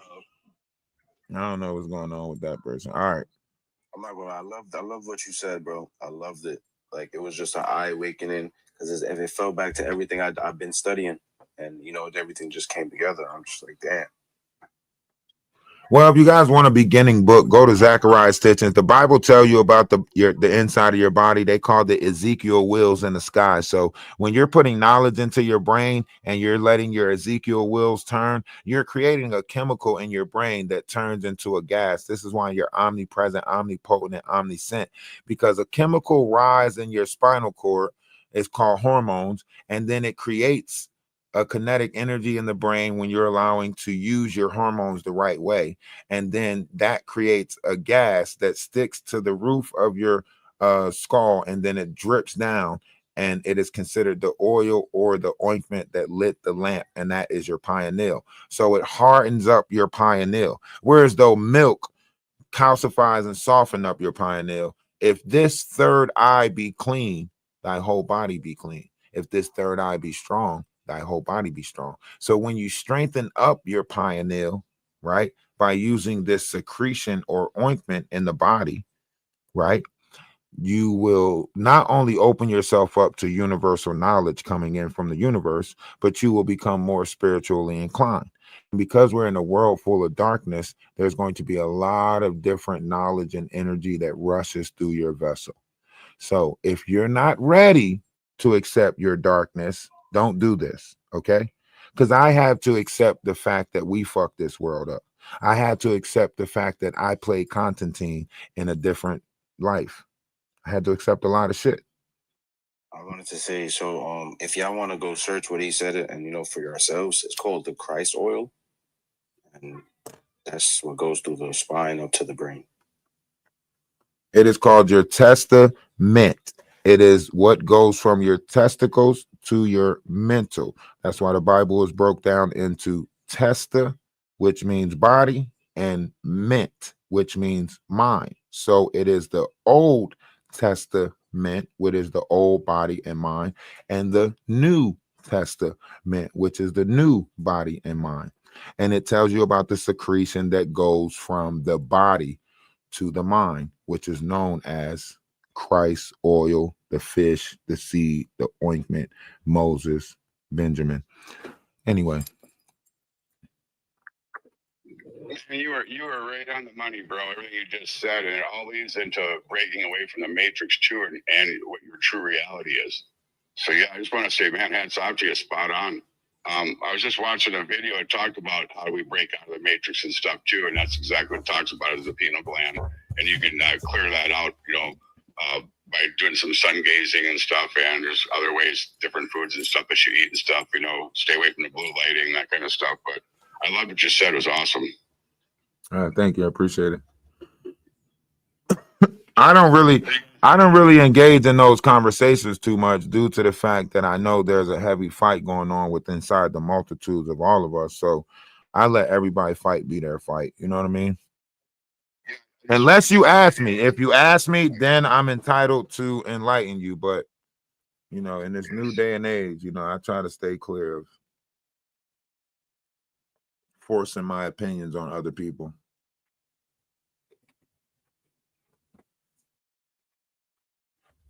Did you have a different TikTok? I've been Energy of Atlas for the longest. Since I started TikTok, I've been Atlas. Dude, me and you. Atlas, me and you, man, we know each other, dude. I used to be P1000 and Sea Level. Back in the day, me and you had lots of conversations. We'd be talking about the healing web and stuff. Oh, okay. Yeah. The healing web. And yeah. Okay. I recognize your voice. Yeah. Yeah, we've had many conversations. I had lost track of and stuff. I had changed accounts. What happened? Why'd you stop talking about the healing web map? Actually, I just pulled it out of my archives yesterday. I was on this thing about flat Earth, and this lady was talking. That's when I came on here. I was going to play you guys this quick video for 2 minutes. Lady asks AI, is the Earth flat or does NASA go into space? And he says it's neither one. It's up to the perception of what we're thinking. So I could play it for you. Everybody see it. No. We're good because we're on multiple platforms right now. We're on YouTube, TikTok, Twitch, and so on and so forth. But that's what I wanted to say, right? So you got to think about it, right? The world bends to us, right? Our continents shift further away as a representation of the separation that we have collectively. Why do you think they came out with a movie called Moana or whatever it was called, right? And she had to swim to the bottom of the ocean to touch a long lost island in order to connect the 7 lands. Come on. We got 7 continents. We got Atlantis and Lemuria up under us. And you give us a movie where somebody in Honolulu, Hawaii, have to swim to the bottom of the ocean to touch a damn continent in order to connect the people? Come on. You can't tell us without telling us better than telling us, right? But I'll digress. All right. Now, let's look at what we're going through right now. The world is getting harder because it's forcing us to need one another. You don't see that? Y'all keep running around acting like y'all don't need each other, and y'all making this world harder because the world is showing you that we need each other. We're all one. Exactly. We can't move into the next verse without. I can't go forward without you, and you can't go forward without me. Sorry to tell you that. Sorry to break the news. See, man, I just followed you. I got your bell rung and stuff too, so I'm gonna spend some more time talking. What time of the day are you coming on these days? I'm on YouTube and stuff like that. I'm out here on the farm trying to put this farm back together. I got some other stuff that I'm doing in the physical world, you know, as far as this youth and unity stuff go, making the connections. So I got a lot of different projects going on without enough people to help me, and I'm about stretched as tight as I can be stretched. As you know what I mean. So I'm not even sure anymore. Let's have another conversation on that topic itself. I love you. Stay All right. strong as a soldier. I will reconnect up with you, man. It's been a All long right, time. love is love, man. All right, appreciate you for stopping through. Hold on. Don't let me hit. All right, now I got you. All right. All right. Yeah, this world is like you. If you got homesteads, if you building something, growing something, you know, I can use all the support I can get. I don't like forcing it or really pushing it, asking people, because y'all got enough people asking y'all for stuff already without me asking, not, you know what I mean, asking y'all to help me build whatever collective I'm trying to build. So I try to stay away from that. I know everybody going through it. Check out the link tree in my bio if you want to sign the petition. But we are building a greater union, and we know that we got to build smaller sanctuaries. You know, I help homestead, and I go around and help other people. All three of my kids graduated high school already, and I got 7. He's in school. That's the only one I got left that's in school. And I had him for 3 years. He's 13, 14. Yes, 7, 14. Had him for 4 years now. Damn. Why? Well, anyway, time don't exist in my mind. But however it works, I do run a social media management company. If you have a brand or a business that you want to grow around yourself, we produce music over here at the Atlas family. You could check out some of our music on Spotify and other platforms, iHeartRadio, so on and so forth, right? So whatever it is that you need help in, I believe in you, right? And I just want to help other people grow. If you want to become a face on YouTube, TikTok, or any of these other places, you know, come over to the Discord. I promise you, I'll get you in touch with the right people, or help you grow your page, show you how to read the algorithm, how to get the numbers in your room. You know, the world is moving a lot faster than what people think. So if you try to operate in the now, right, you can not only see a curve coming, but you can also get in front of that curve. You can ride that curve. Some people ride it to success. Some people ride it to, you know, materialistic gain. You know, some people ride it into the next body come along. However you do this world, but this world is amazing, but we have to make it that way. And the only way we can make it that way is coming to the realization that the world is beautiful. It's the people in the world. And due to the fact that people can change, all you got to do is keep believing in that change, right? Somewhere along this journey, we stop believing. And because belief is an unknown system, nobody knows who believes and who don't believe, right? So now we're trapped in a system where everybody stopped having faith, everybody stopped believing, but nobody knows that everybody stopped having faith and everybody stopped believing. This is so fun. And I want y'all to understand that Uranus is the ruling planet of this sky, right? If you look it up, Uranus rules the Aquarius sky. That means your body is ruled by the energies that come with Uranus. And Uranus comes with 2 energies. On the masculine side of this, you have the humble sun, which is also known as the heavenly planet, right? But on the other side of this, the feminine side of this, you have Lilith. Okay. So inside your vessel right now, there is a humble sun energy and a Lilith energy. So a lot of y'all need to control that Lilith energy inside of y'all. Okay, because it comes in all different ways, and it thinks it's going to rule, and it thinks it's going to take over, and it doesn't hit political, it doesn't hit some of the world, overs and everything like that. So if y'all ain't controlling that energy that's on the feminine side of the vessel right now, then a lot of y'all, we're going to see way more crash out than this. Way more. Okay? Ladies, remember you have RN DNA. Remember the spirit comes from you. It cannot be passed through one of us, right? Luckily, my mom was strong enough in order for me to get the, level of enlightenment that I have. And this is why a lot of witches killed us off back in the day, because they didn't want a warlord of a magnitude that knew that the world operated on intent, because they didn't want nobody manipulating the intent of this world. Because once the world start operating intent, he who holds the purest intent for this world actually becomes the messenger of this world.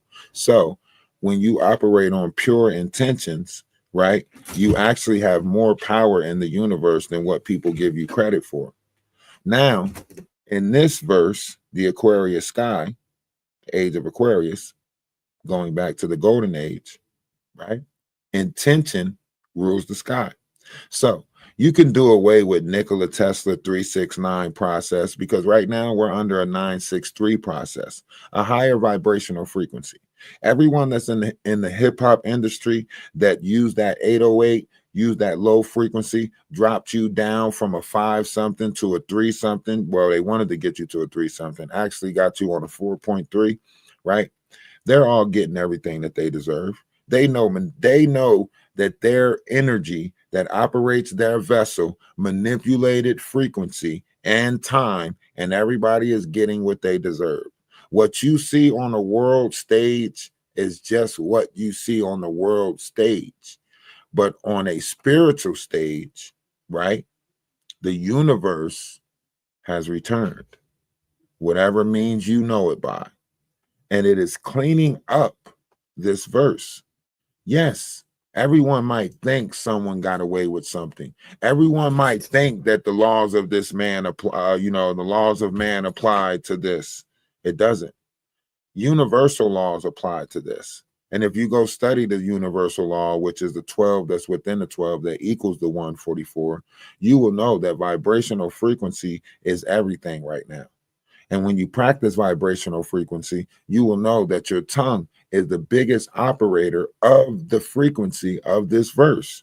Because what you do is you build up the light body that is around your physical body with negative conversation.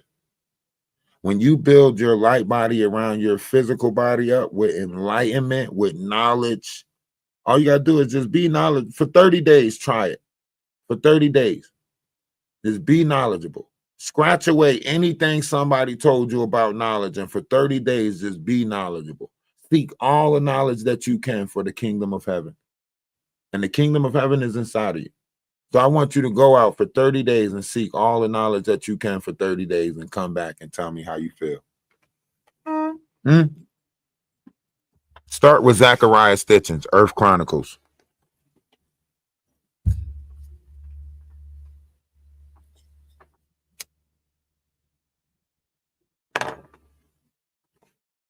Why everybody getting so quiet on me? Damn.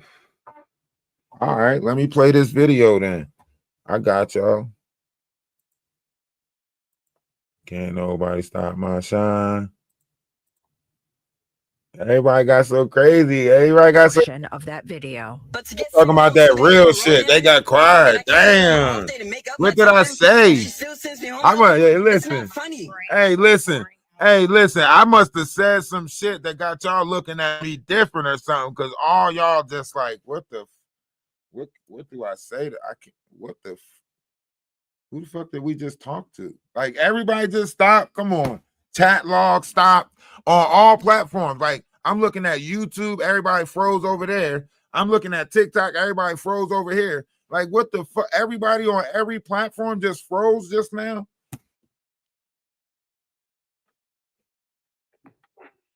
I do want to ask you, bro. What's the ingredients for the practicing the frequency? The ingredients is love. Here's why I say the ingredients is love. Because a lot of times people live in regret, revenge, and some type of, a problem of the heart. You can't just accept this world for this world. There's always something that's frustrating you or something like that. But when you have true enlightenment, you learn to love it all, right? The good times and the bad times, right? I know that somewhere along the line, those 8 programs and 3 group homes, I mean, not 8, them 8 programs and 3 foster homes, I know somewhere along the line that was needed in order for me to be the loving person that I am right now, right? I know somewhere along the line those ass whooping saved me, right? So I'm not in frustration with how my dad treated with me. You know what I mean? I'm not in frustrated, with how family members treated me. I used to be. Why me? Why me? Why me? Why I got to go through foster care? Why I get taken from the family? Why I go through this? Why I go through that? Right? But somewhere along the line, I learned to love that, right? Because it made me the person that I am today. And I can't say that I love the person that I am today if it's something in my past that I would like to change. So a lot of people lie to themselves and say that they love themselves, but always have regret or want to change something of their past. But if you change something of your past, don't you alter who you become?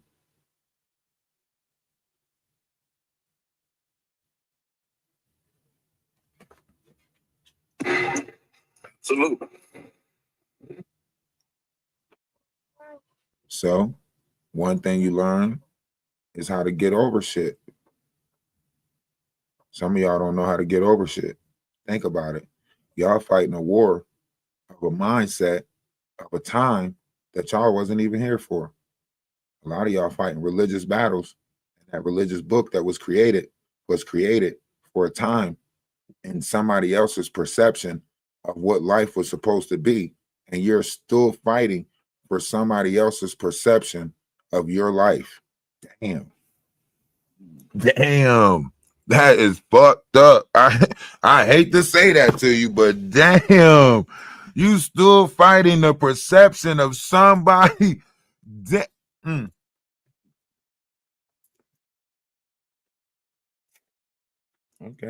Like, is that the same thing as like becoming unbothered?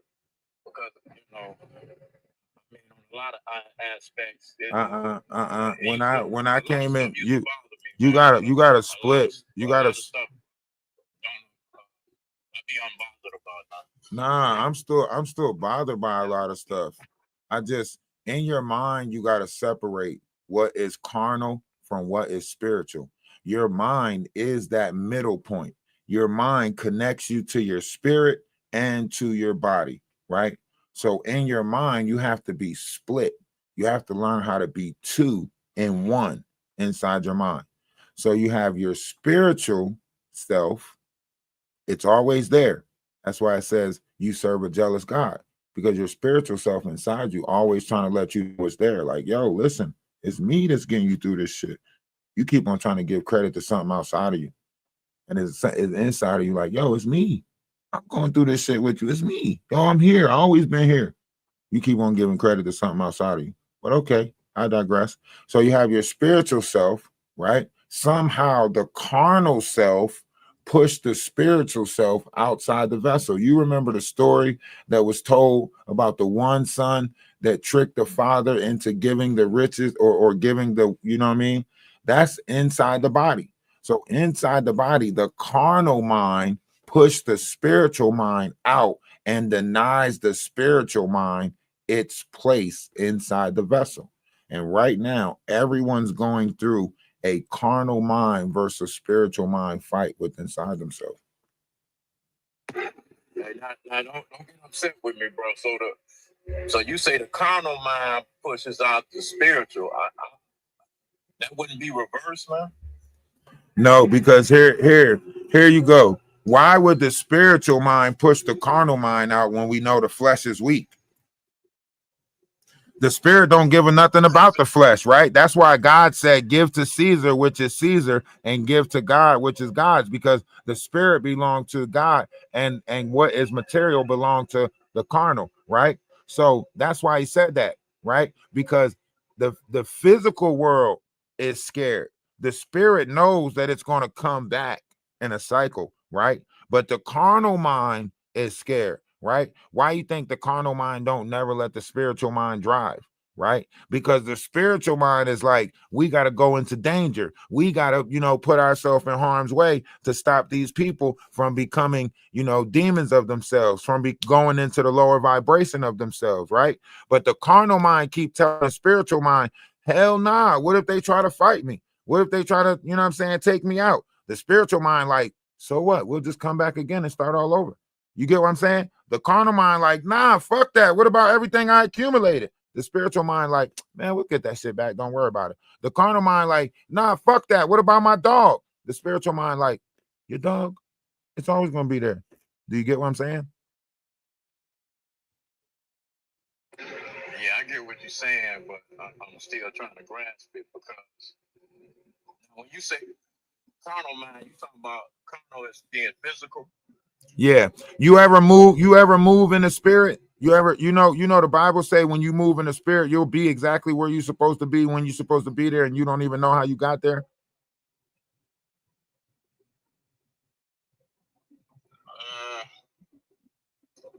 The Bible they say you walk with the spirit, right?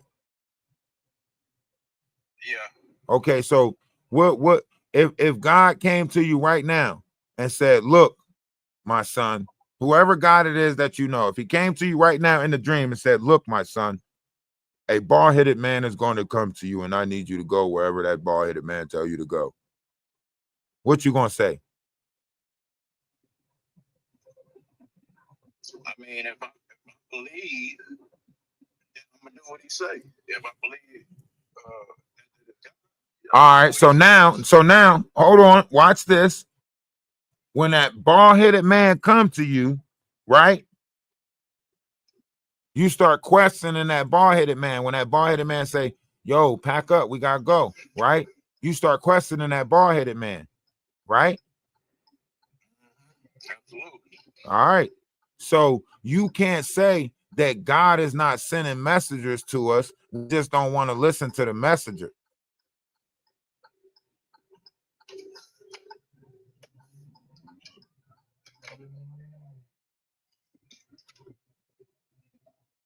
Do you get what I'm saying?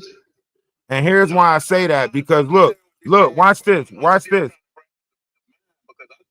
mine was not tangible. I thought mine, like you can't see mine. What do you mean? You don't know that you got a mind?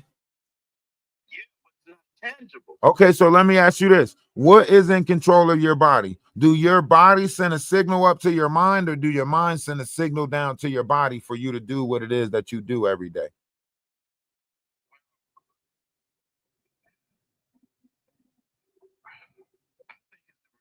I think the spirit sends the signal to the flesh. All right, so the spirit sends the signal to the flesh, right? Yes. What is the spirit? The spirit is it's like your soul is what makes you make decisions and all that. You don't understand what I'm saying? The mind is not tangible. It makes you See, that don't make no sense, because if that was the case, then everybody's decisions should be based off righteousness and goodness. But why is people acting out on feelings and emotions if everybody is using the spirit in order to see what you're saying? See what you're saying don't make no sense? You're trying to completely exclude the mind as being its own entity. Damn. I try to change the thought or anything, but it's something called. I heard you touch on it. This is to the host. You were talking about universal laws, and there's I believe the 7 Hermetic principles come from the universal law, and everything is mental. Everything starts in your mental. Everything begins with a thought. Even with the materialization of our world, when God said, he thought about it and he said, let there be light. So your thoughts is more powerful than your words can ever be. Your words is what materialize the thoughts to come into play. And when you talk about a carnal mind, instead of using those terms, I look at it more so pride. Our pride make us want all these materialistic things, but at the end of the day, it's not needed. So when you're in the spirit, it's more so being lighthearted and not detaching from the materialistic things that we desire from day to day. Do that make sense?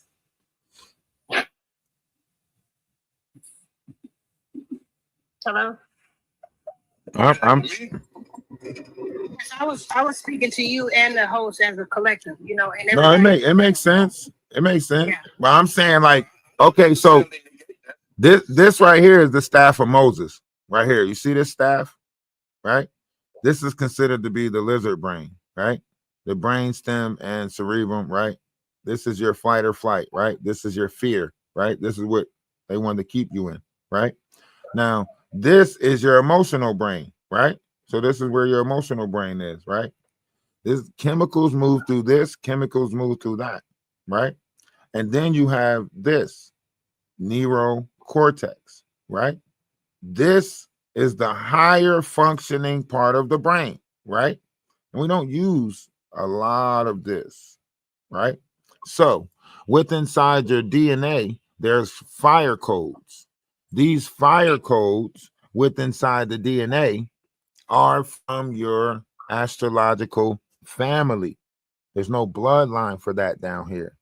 Just as well as we have a DNA database, there is a database that is connected to the RNA that is in your DNA, that it will awaken fire codes from the solar system, because that's where these solar flares are coming from. It is affecting your vessel in order to wake up different strands of your DNA. And this is why they tell you now that your DNA is changing and that you actually operate more strands of your DNA, like all 12 strands, 144 chromosomes, right? But And I believe that because just as well as our astrology predicts our zodiac sign every 3 months, you know, it also does something every thousands of years to where the planets and the stars align in a certain position to where there's giving off like gases or a pheromone, whatever one you prefer to use. But that's what's predicting us, and that's what's waking some of our DNA up, because the DNA it has a lineage of so many thousands of years old. That's why reincarnation and whatever you want to call it, it's nothing new under the sun. And we a different version of the ancestors. And that's my belief. Like I said, I'm not here to push my belief on anybody. I'm just sharing, you know, the things that resonated my soul, because I had a near-death experience. So No, I get you, sister. And when it comes to the mind, that's something that I'm a living witness, that the mind never stops. The body, it will shut down. The body is going to return back to the earth. But your soul and your consciousness, that is eternal. It's immortal. It can't be destroyed. You know, energy cannot be destroyed. it can only be transferred. Absolutely. So yeah, so that's why I say, like, if you know, we embark on this knowledge and stuff all the time, but you can see how the numbers drop when you start talking about stuff like that. So you see what people want to talk about. Let's take it. Hold on, let's play. And I get it, you know, but I'm not never gonna try to shrink myself or shrink my knowledge. But I will say this: I'm not gonna force, you know, my opinion and my beliefs on anyone. I just share it, you know, because information is good to be able to absorb different information. And just being on your live, sir, all the knowledge that you came with, and I've been at work, so I put my mic on mute, but I was listening to you. You're very, very articulate, and just keep on searching for this knowledge, because knowledge is power. And even I'm broke. I'm broken. I'm just trying not to break nobody else. You know what I mean? Even if I disagree with what the knowledge that's being given, I still lend the ear so I can kind of understand and overstand and understand whatever being delivered, because I like different topics like this. And even though we're talking about one topic with the young lady and the death of the manager, it's still a lot of knowledge being put out here, and that's what really draws me to your channel. And what's in your life. We were still talking about that. If we were still talking about that, the numbers would still be up. You know, people would learn from, you know, productive conversation, thinking out the box, and all that. You know, sometimes you got to think out the box. Jealousy. And then, like with the young lady, after I left your live yesterday, I seen that it was more information came out about this young lady. And I strongly feel, this is just my opinion, I strongly feel that the mother that lost her life, that her children could have a lawsuit on their hands, because McDonald's, they make it easy for anyone to get employment. And you're not supposed to deny people with a disability or whatever, but you need to really do a closer background check, because this woman did have a background. You know, she's already did some things in her past. So with that being said, the negligence that McDonald's showed with hiring this young lady, now it's a life being lost. And I haven't heard no CEO, no head of corporate, no one come on to be apologetic to these children for losing their mother, you know? That's why I say, like, I don't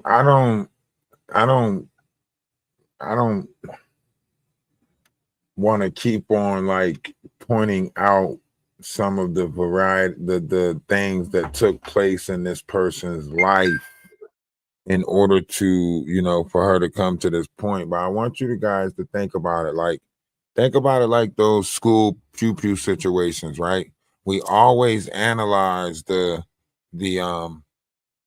person, right? So we can see this ahead of time, or make sure we recognize this energy creeping up in anybody else, if it is a demonic energy or a dark energy, right? Now with this person right here, right? With the depths of her situation, knowing that at her house or whatever, you know, in her past, the past 2 years or before she became, you know, moved to Detroit, she was already going through something. She's already trying to get on her feet, so on and so forth. We know how it is. I don't think anybody's actually realizing how dangerous it is for somebody her size to be homeless, alone, and out on the street. I don't think y'all realizing how many times she probably had to sell herself short, right? And when she finally get the strength and say, I'm going to get a McDonald's job, because I don't want to put myself in situations where somebody think they have access to my body because they gave me money or gave me roof over my head or gave me something to eat because, you know, I didn't get no money for Uber or whatever, right? Now, we always try to understand what people is going through that made them break down, right? And I'm not justifying her breakdown, because her breakdown took a life, right? But I am saying, damn, she was going through it. And you know, like, this is to touch on something else, you know, back with the universal law. Another universal law is cause and effect. People only worry about the effects of things, but they never go deep into the cause. You know, we all on here, we're going off of the effects of what happened, you know, and the life was taken. Nevertheless, what caused it? You know, it's I said it before and I'll say it again. It's three sides to every story. It's this young lady side, it's the manager side, and it's the truth, you know? And sometimes us on the outside looking in, we need to be mindful, like you said, of the words that we use. And I'm not here to shun the young lady on, because she could have been carrying a load that we don't know. But you also got to know that we're in spiritual warfare. We're in spiritual warfare, and it's amongst us real fast, not slow. And if you allow yourself, you'll end up being a vessel, either for the good or the bad. You know, and it's really no bad or no good. It's your perspective of what you consider as bad or good. But at the same time, you know, like back to what you said, love. Love is one of the strongest vibrations other than authenticity. Being authentic is the strongest vibration that you can ever, you know, give off as a physical being, having your soul having a human experience. But in the midst of this body, that's the strongest vibration, is authenticity, and then love comes right after that. So with that being said, you know, I'm never going to discredit what this young lady was going through. I'm never going to discredit that she may have felt bullied. She may have been going through something. And when you vibrate low like that, you know, people want to call it demons. I just call it low vibrational energy. You know what I'm saying? Because the devil and the God is in all of us if we allow it to be. Just as well as I'm calm on this phone, a situation can occur, and I may have to go in my lower self to make sure that I'm able to survive. And when I say going in my lower self, I may have to defend myself and doing something that will go against what I believe, and that's taking a life. But at the same time, I had to do that to save myself. So with all that being said, I never want to use the verbiage or the language to discredit what this woman experienced, you know, and what she was going through. And the key thing, I just kept hearing her say, bullied. Bullying, you could be bullied by your parents. You could be bullied by your siblings. You could be bullied by your coworker, your neighbor. Bullying can go a long way, and sometimes it doesn't have to be physical. It doesn't have to be something physically happening to you to be being bullied. You know, and if she was already vibrating low with what she was dealing with outside of her work environment, that could have been a trigger to where she felt like, you know, I can't take this no more. She probably felt like the world was up against her. Absolutely. Hold down the conversation real quick. I gotta use the bathroom real quick. Y'all hold down the conversation. I agree with your sister because there was a point that time in my life I like being myself. It feels better when you're yourself, when you're authentic, like you said. And we live in a world, it's so sad, but we live in a world where everything is shown to us, especially through this social media, what to look like, what to wear, what to eat, what music to listen to. So we amongst a lot of people that rather be followers than leaders and to be on their own way. You know what I'm saying? And to be on your own way, you gotta go back to self. You gotta go back to self. And that's where you find God. That's how you find the Most High, when you go back to self. And a lot of people search outside of themselves for somebody to save them, you know? And I had to grow up to think like this. I was raised a Christian. Nevertheless, when I was 16, I did study with the Nation of Islam. And a friend of mine, she was a Buddhist. So with that knowledge alone and in my near-death experience, I came to my own conclusion of just, instead of being a follower, knowing that God is within and everybody is searching outside and using their traditional beliefs how to get to them, but you create your own reality. What you believe and what you give power to, that shit will materialize. Excuse my French, I didn't mean to use that. Hey, so I'm just jumping in on the conversation. I see we talking about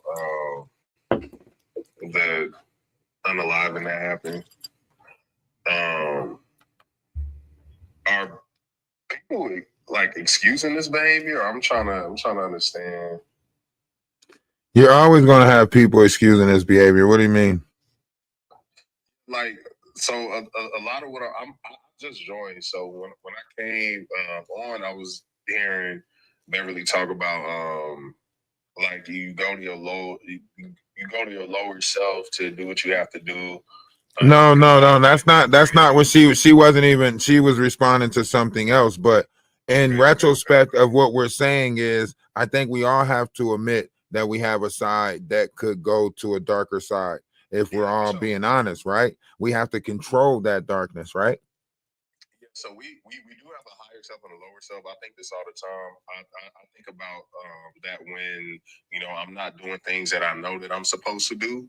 Right. And, you know, it could even be just as simple as, okay, I know I need to work. I know I need to work out, get off my ass. You know, the lower me is just like, nah, man, chill, just like be lazy. We definitely have a lower vibrational frequency and a higher vibrational frequency.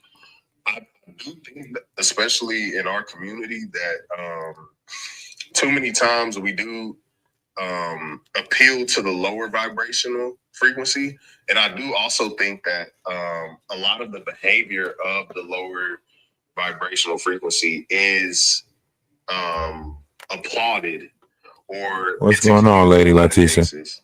I think that, you know, like, and I'm not saying, you know, you, Beverly, but from what I'm seeing online, I'm seeing a lot of people that's like basically okaying this behavior, just saying, you know, okay, you know, this person felt bullied or whatever. And I'm like, look, man, I've been bullied in my life. Like, I'm pretty sure everybody has gone through similar things, but this is the same.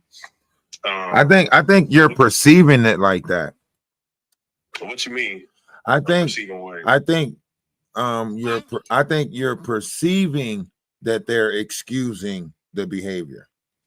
I see a lot of people saying, nah, like, get it, I understand. Like, people need to stop messing with people. I definitely see a lot of people that are. But that don't mean that they are excusing the behavior. They are analyzing the situation and saying, like, okay, let me ask you this. Why are you not analyzing this the same way you would analyze pew-pewing in a school when a bully is when a kid is getting picked on and then get frustrated and come in and do something irate, right? You take time to analyze both parties, right? The buildup of both sides, right? Yeah, but that never is a thought. So whenever I do see that happening, a school unaliving where it is like that, that is a common thread, which is bullying, but it's not met with sympathy, right? Like what I'm seeing, or even empathy, which once again I don't agree with that. I feel like this is such an extreme measure. So In wait, this so case, wait. I am seeing a lot of empathy. I'm seeing a So lot of you saying that you shouldn't see empathy in this case? So okay, so watch this. So you think that the world should feel about this the way you feel about this? No, I'm analyzing it the way that I see it. I think that especially in our community. Wait, stop. These are simple questions. These are simple questions that I'm asking you. Hold on, watch. You said that you think that no one should have empathy for this, right? Correct. Okay, so you saying that we should lack empathy in this situation, right? Yes. So you have no empathy in this situation, right? I don't have empathy for people who. So you want us all to be like you. No, this is my worldview. Okay, so why can't we have empathy then? Why can't you see that this is somebody else's worldview? Emotion or whatever thing you feel about it. I'm giving my perspective.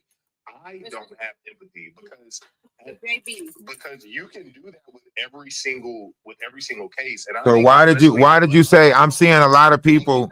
You said I'm going around seeing a lot of people. Okay, I'm sorry. Go ahead, because you're playing words. I'm sorry. Go ahead. My apologies. We a lot of times lack accountability and emotional intelligence. And so when you look at like a lot of the problems that we have, a lot of it is due to the fact that we champion behavior that we should not be championing. Like to me, there's no room for you being frustrated at work with your manager. So you decide to go in and do that. And from what I've read, this isn't the first unaliving that's happened. Or I'm not unaliving, I'm sorry, stabbing. She's Poking. done this previously. So this isn't just a situation where it's like, well, in this situation, she was just being bullied by the manager and she took it that far. No, this might actually be somebody who has mental health issues or somebody who, you know, there are people in the world who do just like causing harm to Now watch this, JB, watch this, because I'm gonna let somebody else. I know Beverly. I know Beverly is not. You know, she's waiting to get in on this, right? But watch this. One's in the comment section. How many people have problems controlling their feelings and emotions? How many people that's young right now we done seen have to walk off a job or go home because they couldn't control their feelings and emotions on the job? They became overwhelmed. Let's be honest about this. Bro, isn't that something that you learn as a child though? Like you learn how to control your emotions. Because we're talking about adults. So you like, saying that everybody learned how to control their emotions as children? You saying that everybody learned how to do that, or? But what I'm saying is, Okay, so now you're individualizing it. Now you're individualizing it, right? You can't. Go ahead, Beverly. Go ahead. I understand what you're saying, right? And I know that a lot of us do lack emotional intelligence. But do you know, like when we're dealing with younger people, that their frontal cortex is not finished developing?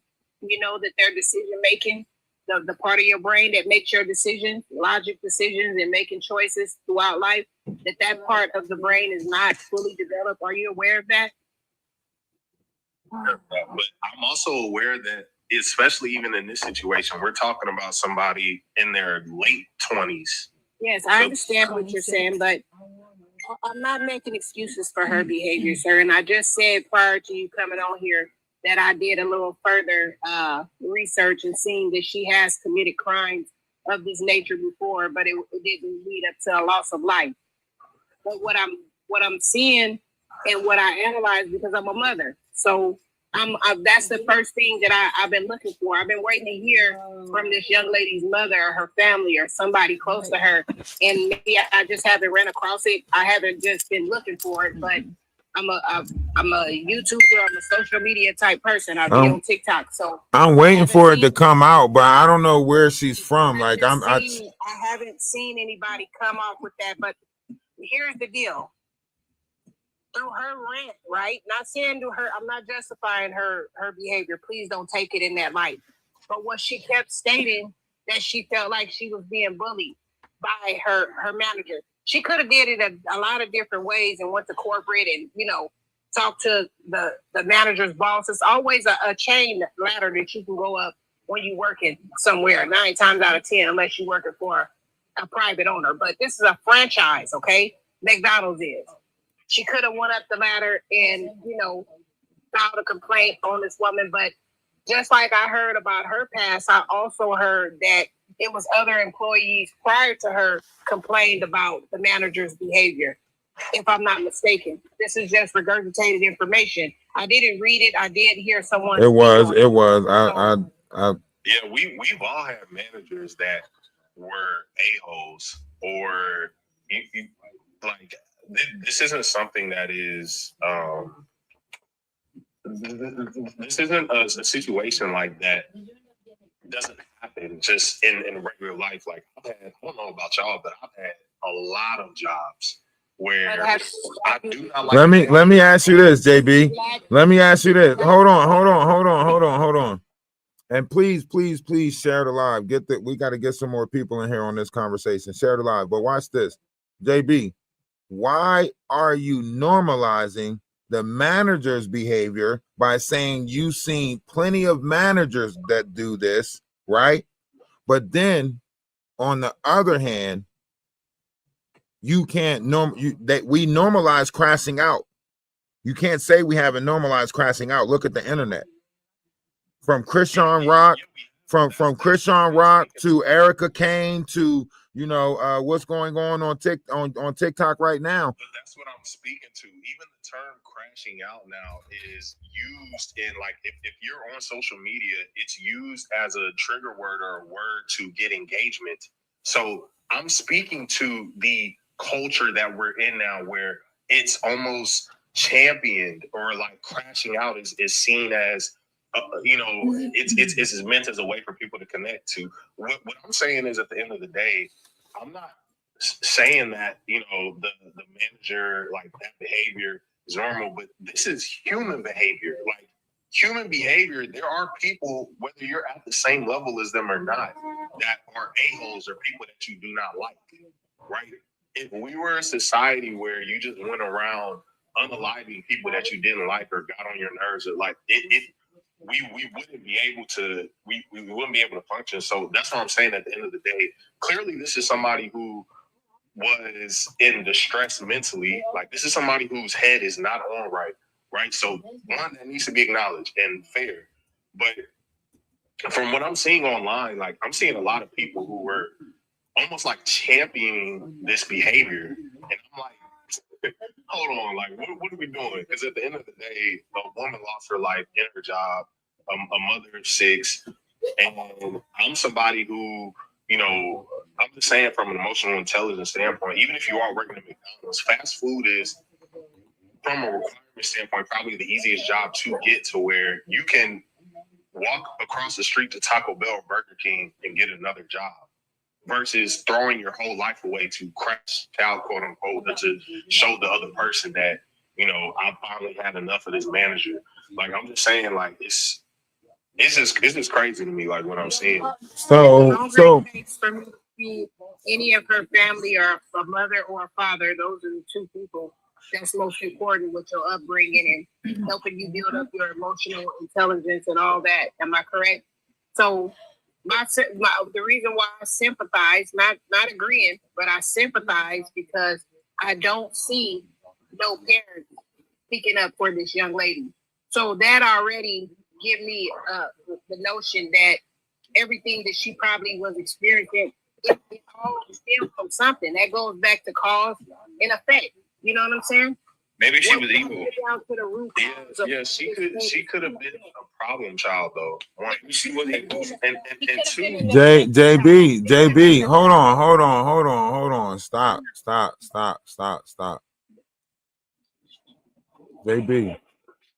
JB, how is it that you can sit here and make assumptions on one side of the fence, right? But then be damned if an assumption be made on the other side of the fence. Wouldn't that be you casting trash on one side of the fence and then saying, oh, well, y'all can't throw no trash over here? What? I want you to think about it. Hold on. I want you to think about it. If we already know the manager had discrepancies in the past, problems in the past, so on and so forth, and someone wants to analyze this so we can avoid crash outs in the future, right? And we're looking at it to say that both of these people was going through misplaced anger, and they chose the workplace to take their anger, and they both ran into each other, right? Because the manager was going through some stuff too, being a 39-year-old mother of 6 with addiction habits, right? So the manager was going through some stuff too, right? And we already talked to numerous other people who work in that area a mother came up yesterday whose daughter works in that area and worked at that particular place and said the manager did do different things, right? And we know that on both sides of the fence, they both were stressed out and going through it, right? Are you aware of her situation at home, or the home that she didn't have, or the 2 years that she stayed with someone and was going through some stuff? In order to get through in life, you have to have a job, and you have to have the hours of that job. So you have to keep that job and have the hours of that job, right? In order to make it in life, right? Yeah. And you brought up emotional intelligence, right? You said emotional intelligence is something that you learn when you're a kid, right? Okay. Now, I want you to realize that you learn nothing when you're a kid. You are taught stuff when you're a kid. So if you don't have someone there to teach you, there's no way you can learn it. You get what I'm saying? So you're saying you have to be taught not to unalive somebody because you're upset? Do you No, that's not what I said. That's not what I said, though. That's not what I said. I said that you said emotional intelligence. See how you changed the goalpost? You said emotional intelligence is something that you learn when you're a kid. That's what we was talking about. You changed the whole thing up to unaliving again. I'm talking about the emotional intelligence of a young lady who unalived somebody because she didn't like her manager. She didn't like the way the manager was talking to her. But we're not okay. That's the emotional intelligence I was talking about. I was talking about her emotional intelligence. Okay, so the emotional intelligence. Can I chime in after y'all brothers is done? With y'all Big Zach, conversation? go ahead. Big Zach was trying to say something. Go ahead, Big Zach. Yeah, hey, so management, when coming from management, I done worked in this field. McDonald's was my first job. The lady was a problem. She didn't want to be there at that point, right? When I got to the point where I wanted to leave McDonald's, this is what I did. I left. I got a new job. You don't get underlined for being a bad manager. You feel me? You get told on, you get reprimanded, you get trained, right? I've been in management so far over about 10 years now, right? And it was a problem. See y'all on TikTok making all these videos, you at work. If we seeing you, part of you at work on TikTok, just imagine what you're doing when you're not on TikTok. Yeah, you have to go home. I'm not sure if anybody's been in the McDonald's line or sat in the line, but when people get up to the window, they're mad, they're upset. They want to call corporate, and it get trickled down.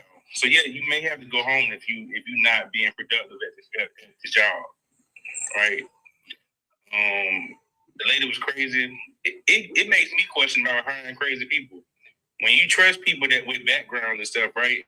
And you hire them, to do a job because they need money, right? And this stuff happened because she's had a record of this. So my question is, can people really be rehabilitated? Like, I don't know at this point. Like, I'm scared. I mean, I think people can, but I'm trying to understand how people are mostly taking her side when it's like, well, we know the manager, sent her home. Okay. Brandon, come on in. What you bringing to it? Because you just keep repeating the same thing, JB. Like, y'all taking her side. Nobody's taking her side. We're just talking about the situation. Like, but you just keep on having this fight with. I can't believe people are taking her side. I keep on finding people taking her side.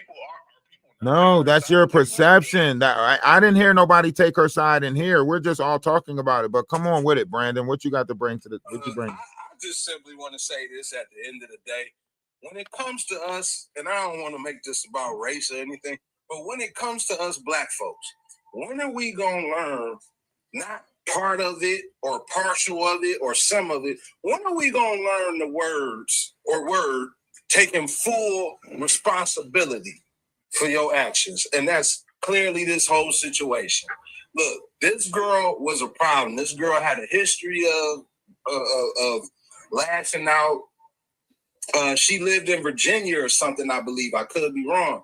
But she lived in Virginia and stabbed her Taco Bell manager and changed her name. So I honestly don't believe that this girl had mental issues.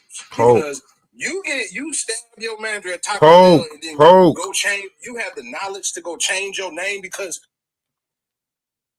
I know you hear me talking. I know you hear me keep on telling you stop saying that word. I know you hear me. So I don't know why you keep on screaming. You say what? You say what? Said is no. We're saying that. I muted him because he keeps saying. I keep on trying to tell him to say poke. You gotta unmute. We in the messed up place as a people where we think. Go ahead. Brandon, go ahead. Yeah, that's all I'm trying to say, man. It's just responsibility. That's it. At the end of the day, man. Accountability for her actions. Responsibility. It is nobody to blame. It is like I said, I don't believe there's no mental. I don't think she have a problem taking accountability. She told the police. Hold on. Stop trying to. That turns into a mental. Bro, please stop trying to yell over me. Please stop trying to talk over me. You say take accountability. She has no problem taking accountability. She literally told the police officers like what she did, right? Even when she got into it previously, she spoke on what she did, right? I mean, she's not, they didn't go in there and say she's guilty because if she plead guilty to man one, then you know what I'm saying, that's like, yeah, and we're looking at premeditated, right? So maybe they're trying to just fight for a lesser or a more lenient, right? She knows that she lost it and she, you know, lost control of herself, whatever the case may be, right? So this is not an argument of that, right? She felt like the boss or the manager was bullying her. She felt like the manager was stopping her from getting her hours. She got sent home by the same one. Look, that's fast food, man. She got sent. She got sent home by the same. Food. Bro, you cannot She got make sent a home living by at the same person 3 times. food was never made Right? for big grown She adults. got sent Fast home. food was never made for big grown adults. She got sent to home make by a the same. living off of. She got Fast sent. food is a startup. She got That is a sent. startup, and that is for people, probably for younger kids, maybe just going to college, freshmen. She got Other than sent. that, once you She get got sent past home them by the college same person. years, no disrespect, because I completely understand. Hey, you got to do what you got to do out here.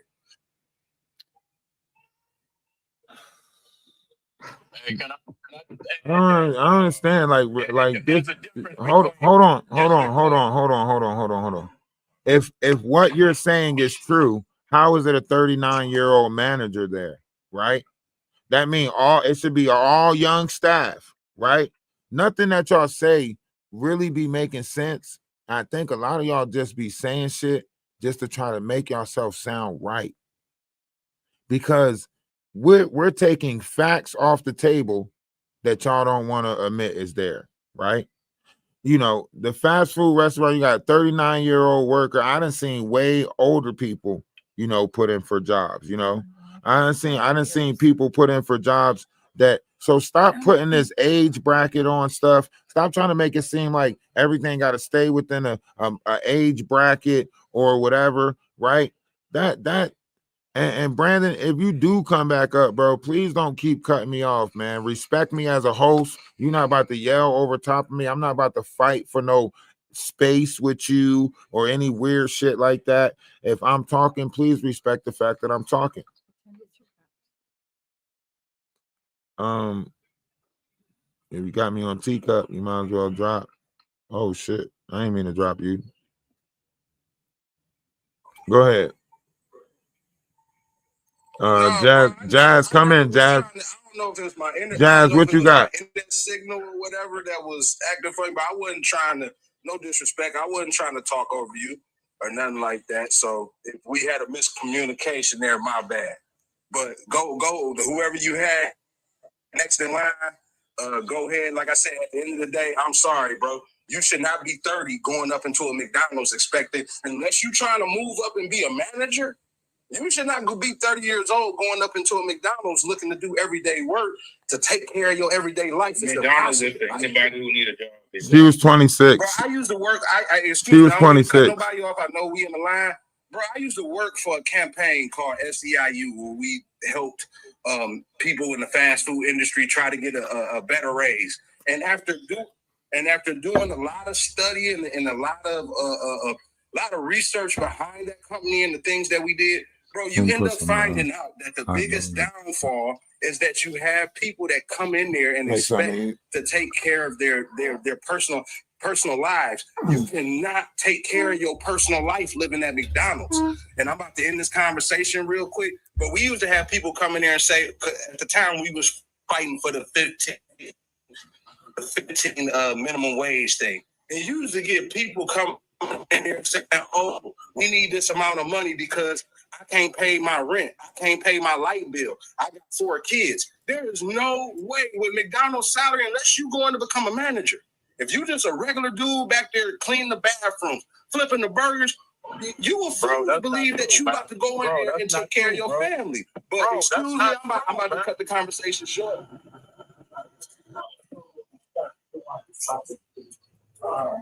Yeah, I'm about to cut the conversation short real quick. They got 30,000 in their account.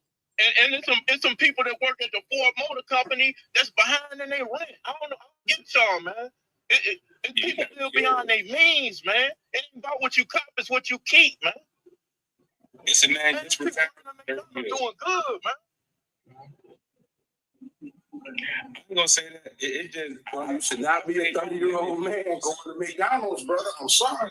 Some people meant to be the I'm sorry, bro. work ever. Like it's okay for that. Like it's okay for that. But I want you to think about what you're saying. Before we move forward with this, right? I want you to think about what you're saying, right? You're trying to say that, you know, there's like everybody's looking at this different, and that's why I say perception goes a long way. Your perception of this reality is jacked up, bro. Like you're saying, like you're putting. Hold on, stop. Listen, let me finish. Let me finish. Let me finish. Let me finish. Let me finish. Let me finish. Let me finish. Right. So what you're saying is like you're putting your pride and your ego before anything, right? The real, like, that's why I'm glad my dad taught me a half a loaf is better than no loaf at all, right? Because you saying that, you know, even though we are supposed to strive to be our best, some people have a starting point, right? And you trying to deny somebody, like you trying to downplay somebody else. That's what the problem is in the hood right now. Your mans will come to you and be like, man, shit, I just put an application in at McDonald's, and you'll talk shit, bash them, trash them, all types of shit like that, instead of saying, well, you got to start somewhere, right? Just like you come up here and try to be like, man, y'all corny as hell trying to da-da-da. Like, bro, it don't make sense, bro. That don't make sense, bro. Your pride and your ego is so big. Everybody not inspired here, bro. Everybody don't have those same aspirations. Bro, look, I don't mean to cut nobody off. Bro, I'm learning how to run a business. My father owns a DSP where Amazon with a contract. And I actually run a business. I actually run 3 business. Nah, stop. Nobody asked you to tell us about your accolades, right? I'm not about to go accolade for accolade with you, right? We not about to do that, man. Stick to some of the facts. It even making sense in your life. How you going, but you bringing up everybody else's accolades? I don't. You want me to bring up my accolades? I don't want to. That's ego. Bro, you're not gonna keep cutting me off saying not trying to cut you off. You can't keep cutting people off saying not trying to cut you off, right? We letting some other people get in on this conversation. You said what you said, right? We had a rebuttal about it, right? Let's move on. Jazz, can you come in with some let's change the energy. Okay, hello. Hello. Am I supposed to comment on what was just said, or no? You can. I mean, I don't know. You can comment on that if you want. You're free to comment on whatever it is that you would like to comment on. So I just wanted to say that I kind of understand from both sides of the spectrum, you know, the point that everybody's trying to make. I do think that people's standard of living is going to dictate what they view as, you know, where they should be in life and things like that. Me personally, I know that there are people that just have to do what they have to do. I think that what people are willing to do is going to vary based on their level of responsibility. So of course, like if a man doesn't have children and he doesn't have a woman and all that other stuff, you know, he's probably not going to feel any kind of way about working at McDonald's, and you know, that's probably comfortable for him. He can stack money, he can, you know, he only has himself to worry about. But if we're talking about a mother, yeah, that ain't gonna cut it working at no McDonald's unless you're very close to management or your goal is management, and then later on ownership and things like that. I think from what I've witnessed, even in my own personal life, staying stagnant is not going to be of service to anyone, especially given the kind of economy that we're living in. I refuse to stay stagnant. I refuse to be just okay in life. I've always excelled to try to be more than okay and very, very comfortable, not just for me, but for my children. I don't want them to, you know, just be okay with the bare minimum in life. I've left relationships because there were men that I've met that had that mentality. They were okay with just being okay. Okay. Let me just ask you a question. Are you familiar with, you know, the concept when it says like everybody don't learn the same, like when it's talking about learning curves and trying to understand how we're all different, and we're all, what about the late bloomers, right? What about the people that don't get it? Some people don't get it till it's too late. Some people don't never get it, right?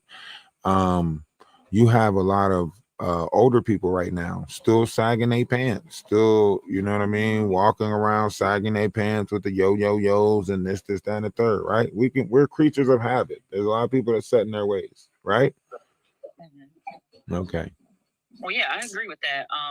I think that it matters when somebody has had enough of their situation. Like, my thing is this, especially when it comes to a man, don't complain about your situation and you're not willing to do anything about it. That's my thing. And that goes for anybody.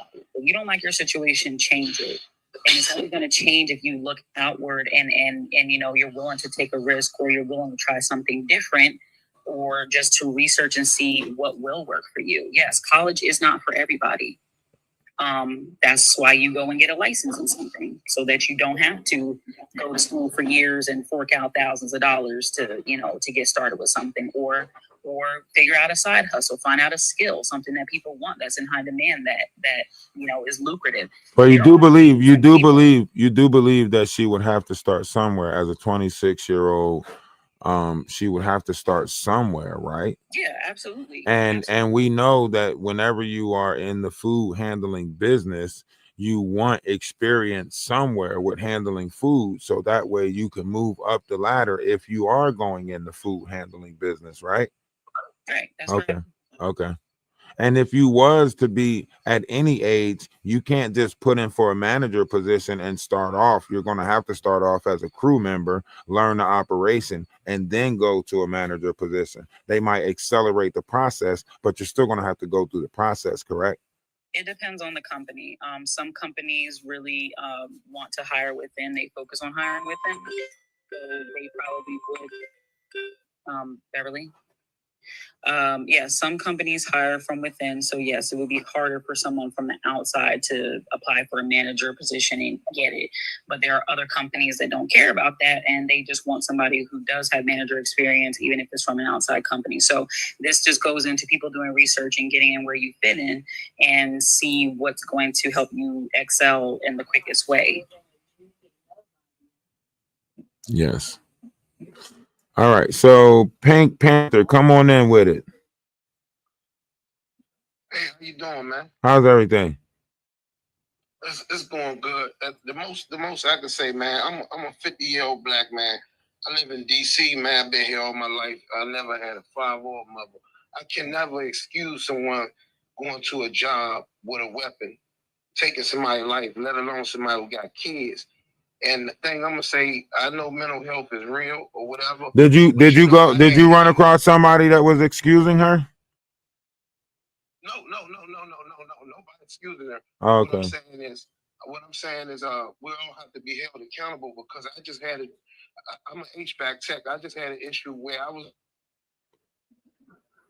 the only one working in 100-degree weather. And my issue was this: since it was favoritism on the job, I didn't care about the money. I turned my key in and my key fob, and I told them I was out. So now I got a better job, thank God, because it's all about choices.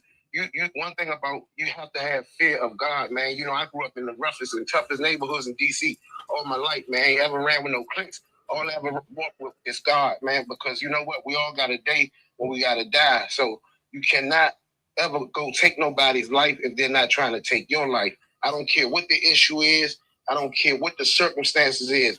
You look at everybody's life and love it like it's your life. You're absolutely right. I get what you're saying, but yeah, there's a contradiction in there, because you say everybody gotta die. To say that everybody has to go, right?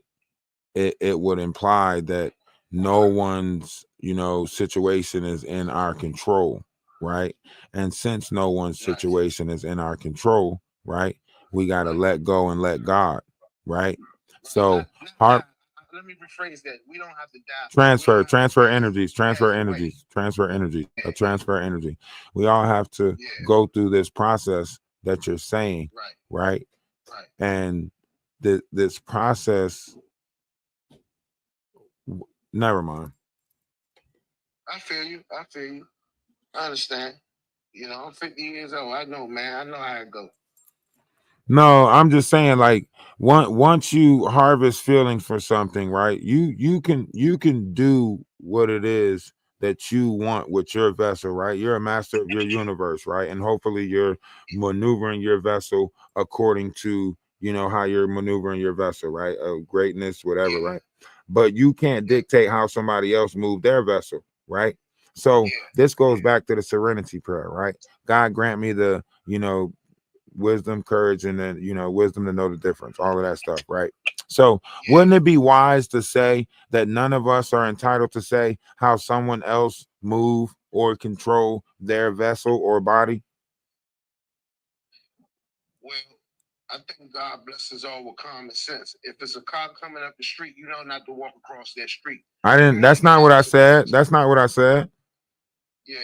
I said, isn't it safe to say that I can't say what someone else does with their body?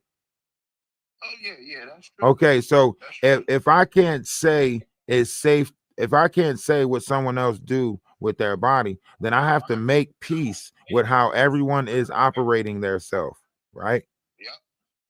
So why harvest all these feelings and emotions for an incident that took place? We all know that this is unacceptable. We all know that, you know, but logically it doesn't make sense for us to keep applying feelings and emotions to the situation when we're just logically trying to talk about it, because we have a abundant amount of our youth that is in the same mentality as this person right here.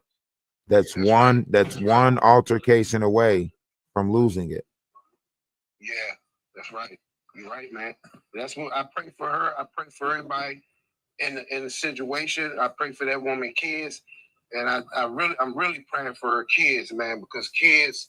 Oh my God, I'm really praying for her kids, and you know, praying for everybody on this chat and watching this, man. Everybody in the world, because this right here has to stop, man. Got to come to some. You know, we all got to start showing more love, and only love can conquer hate, man. So it got to stop. Absolutely. Oldies goodies. Yeah, oldies goodies. What's going on with you? What's going on? So, as a GM in the business, and I just want to share a little thing because y'all were talking about people's situation. As a former child from the foster care system, I chose to be a GM because one day I was literally at my breaking point. I was in the bathroom on the floor crying at my job because something happened to me. And my GM was the one who came in and took the time and tended to me. So from now on, when I deal with my employees at work, that's one thing I take into consideration is what are you going through at home? Let's sit down and have a conversation. Maybe you need to change your schedule around. Maybe you need some bus money this week. What is it that I can do to help you get through whatever it's going through? I think a lot of GMs does not take in consideration that when you're dealing with those type employees, especially if they're over like 25, 26, like we say, and they don't have their stuff together, there's a reason why. Unless they're there for a part-time job, you know, or something like that. You say you was in a foster care system? Yes. Okay, so you had a caseworker, right? Well, I mean, but you were in a system though. You're familiar with the system and how it works, right? Okay, so when you're in a system, you're given a caseworker. That caseworker might have 28 to almost 40 something cases, right? So when you have the system like that, right, they don't care about all of those cases, right? And after a long period of time, which might start it off as passion, right, starts turning to something else, right? So you got a 15-year manager at McDonald's, right?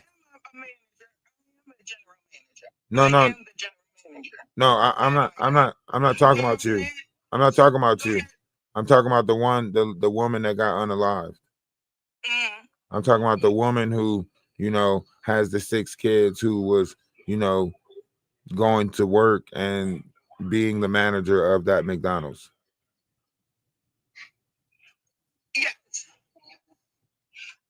I get, she deserved to get that done. No, she does not. Absolutely not. We never said whoa, what? Where'd that come from? No, what I'm saying is you're saying you're talking. I was coming from a point. No, I was trying to explain management. Like when you're a manager, you have so many people working up under you, people coming in, people coming out. You always got to replace people, right? At some point, like it starts getting lenient, and you start like, certain people slip through the door. You're not really watching everybody. You got life that's going on at home, and you're not really like, you know what I mean? Like, you know how people say on the job, like, McDonald's don't pay me enough for this. You get what I'm saying? Okay. I get that. And what I usually tell them is I list their duties and a great job anyway. But I get what you're saying on that aspect.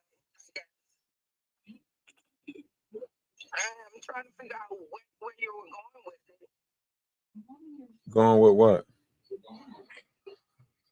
Okay. Go ahead.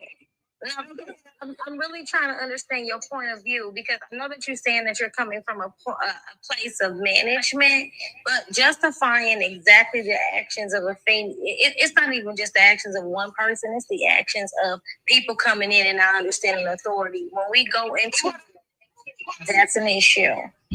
Every time you stop at a stop sign, are you getting bullied? Every time you stop at a red light, are you being bullied? Because those are just things that you have to do. Those are called rules, right? You have to stop at a red light, right? That's not the government bullying you. That is you having to follow rules, correct? So when it comes to certain things in life, and we all know this, there's a definitive, there's a way that you can handle stuff, right? If you are sick, and I'm not saying that the young woman wasn't sick, I'm not saying that anybody, but if you are sick, there's a hospital, right? And if you need medicine, there's meds. There's ways to everything. She was not being bullied to the point where you need to bring in a knife and actually stab somebody. Poke them, poke. Say poke. She went and got the knife. She was bringing it. That was crazy. She right. She 100% right. You guys say you gotta get, Just know it's hard to came back. I'm being bullied. I ain't come back. That girl was crazy. So see what you were saying. You were saying management and the operation of management.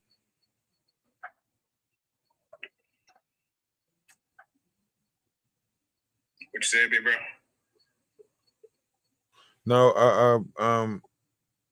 somebody in the comments said the manager hit her first. But this oldie but goodie was saying that she's the manager and the operation of management and how they go about conducting themselves. And I wanted the reason why I was saying it is because I was bringing up the operations of management, right? The proper protocol. How do you go about it? One time verbal, second time written, third time disciplinary. However you look at it. I've been in management before too. So on and so forth. So I am familiar with the operations of how you're supposed to, go about as a manager, right? And you can't put yourself in this situation because you're not this manager and you wasn't, what we call like provoking or whatever the case may be. You seem like a clear-headed person that knows how to communicate and know how to deal with people, right? So we have to take how you would go about it out of the equation because we're looking at how someone else went about it and we're analyzing how other people want about it, not us in particular. You get what I'm saying? She tried to say that lady by just sending her home, like, because she could have just wrote her up and got her out of there, but she sent her home to go start over and try it again, and she came back off the lady. She sent her home. She sent her home 3 times. I'm saying she could have just wrote her up. Was 1 or 2. But here's the thing. She also argued with her on IG. The manager was arguing with her about her IG. Because with technology, it probably came across her feed as a friend. Yeah, but you can't get into an argument with me about what I'm posting on my IG and then start cutting my days and sending me home. That seems like you get what I'm saying? I'm not justifying it. I'm no by no means am I justifying. I'm just saying it's a lot. It's a lot. It's a lot. She should have rules and regulations of what she can and can't post. They do. If she would have, if they could have fired her for just posting the McDonald's shirt on Instagram. They could have fired her for that. So if the manager would have took the job, you know, to the next level, the corporate would have sent it back and said, let her go, you know, or whatever the case may be. But you're really trying to say that lady, to be honest. That's how I look at it. She was trying to say that lady. No, she wasn't. She was not trying to save her. She was not trying to save her. She was not trying to save her. If anybody at that McDonald's was trying to save her, they would have sat down, understood her situation. They laughed at her for being homeless. They laughed at her for smelling and stinking. They basically, you know, yeah, they sabotaged their work to make it look like she wasn't doing her job, right? And then any altercations, they would blame it on her and send her home, or however you look at it. And a lot of people didn't want to work around her because she stank and she was homeless. So don't make it seem like they were helping her, right? She was homeless already. Nobody offered her a bath. Nobody said, yo, come to my house and clean up so you can look presentable. Nobody said, hey, let me pull you to the side. You got a little odor coming from you. Let me buy you some hygiene products. I worked at Arby's before where I literally went out and myself brought a grown-ass man hygiene products and pulled him to the side and sweet talked him into using it like, yo, the ladies is liking you, but they saying that you smelling a little different. This Axe body spray will get that off of you. So all you gotta do is just use this Axe body spray. Dudes start coming in with the Axe sprayed on them and everything, right? Rico Suave type shit, right? So it is about how we talk to each other and how we approach each other and how we deal each other, right? This person had a lot of screams of help and everybody ignored the signs of help, right? And now you're saying that the manager was trying to help her. How? Eliminating someone hours is not helping them in a world where they need money in order to get to the next stage in life. Why are you putting that much responsibility on people? Why is you putting that much responsibility on people? You just said the manager tried to help her, try to save her. You said you used the word save. You said the manager tried to save her. No, follow proper protocol as a manager. Follow proper protocol. Give her the right written warning if you having a problem with her work ethic or whatever the case may be. Follow proper protocol, right? So you sitting here trying to excuse the following of proper protocol, but not trying to look at it from an understanding point of we're all going through some shit. Make it make sense.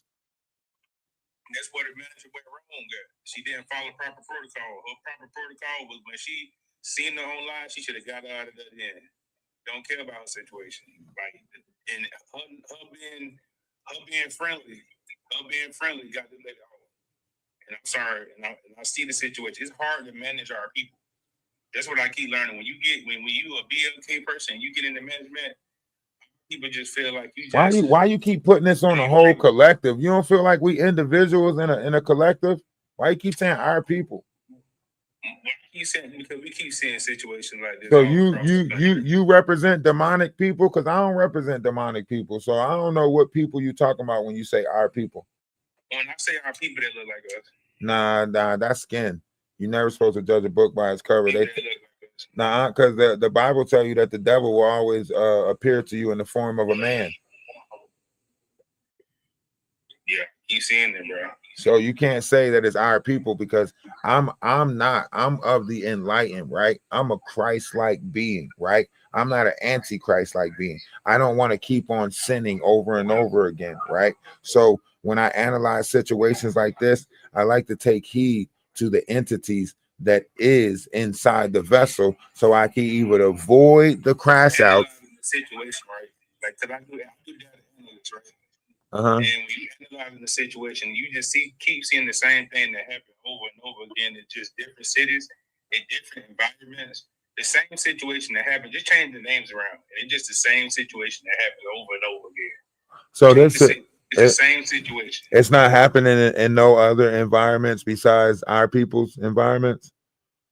It seems like ours is most violent.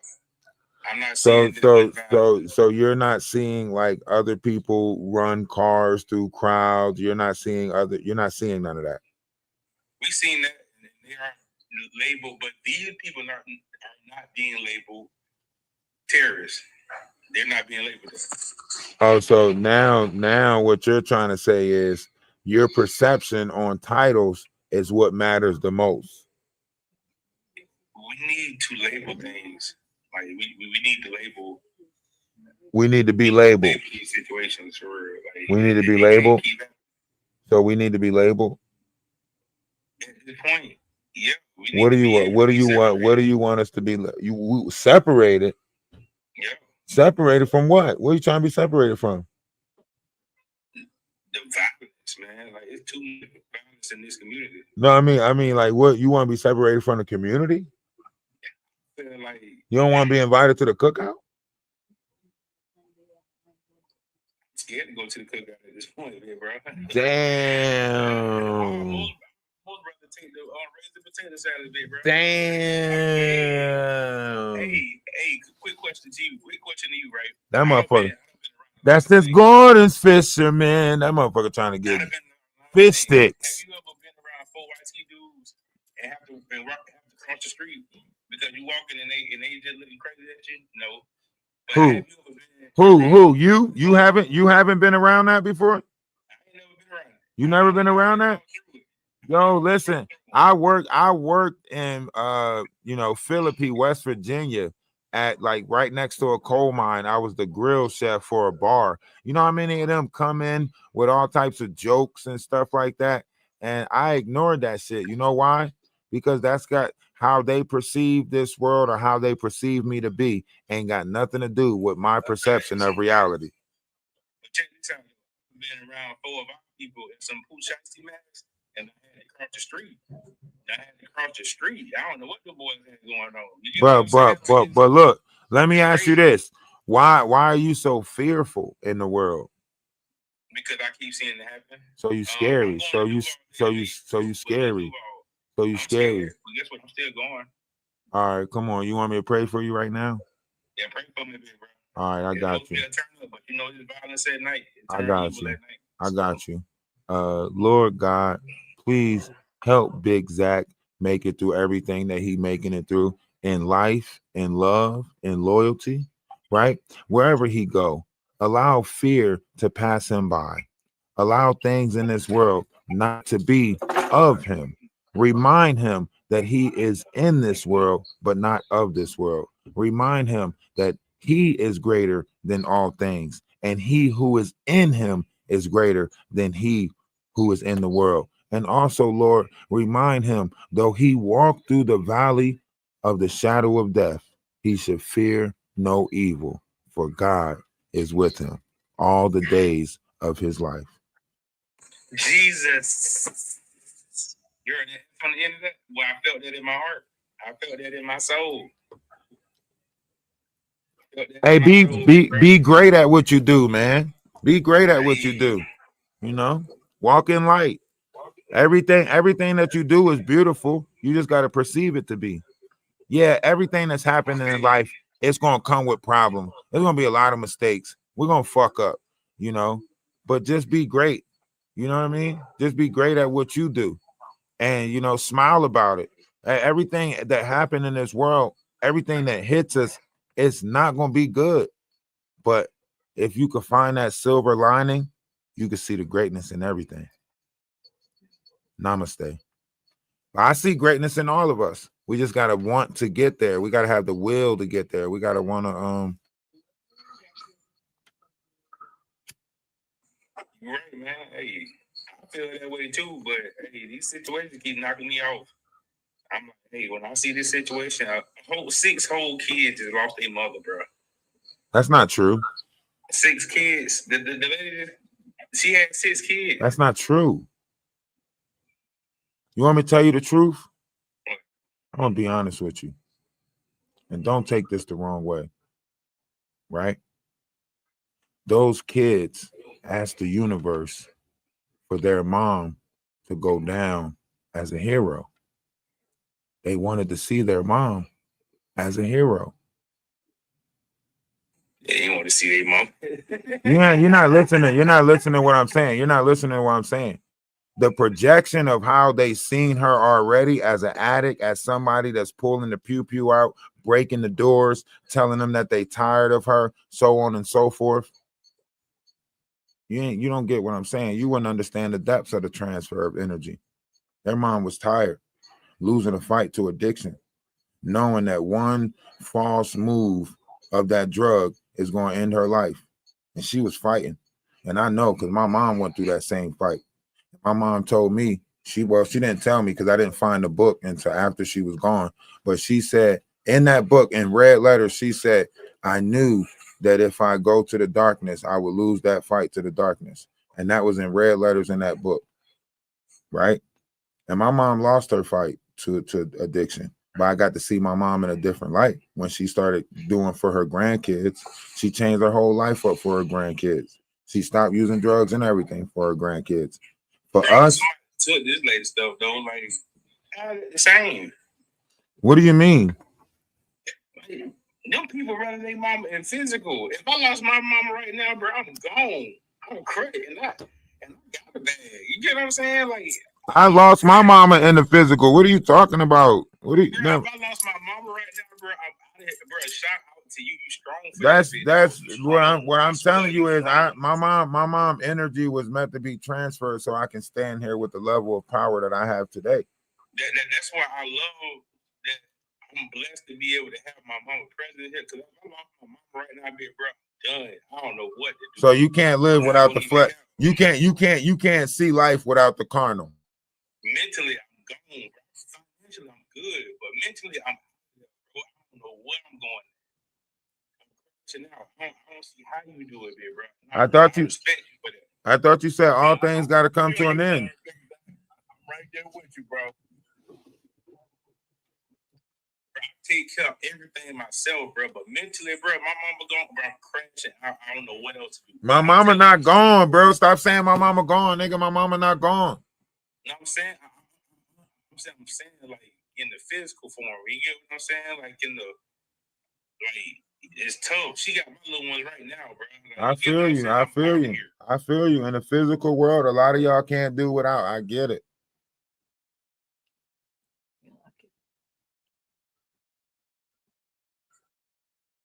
Some of your TikTok subs are weird. They're not weird. We just have different varieties of conversations over here on TikTok. That's all. Was he raised in a barn?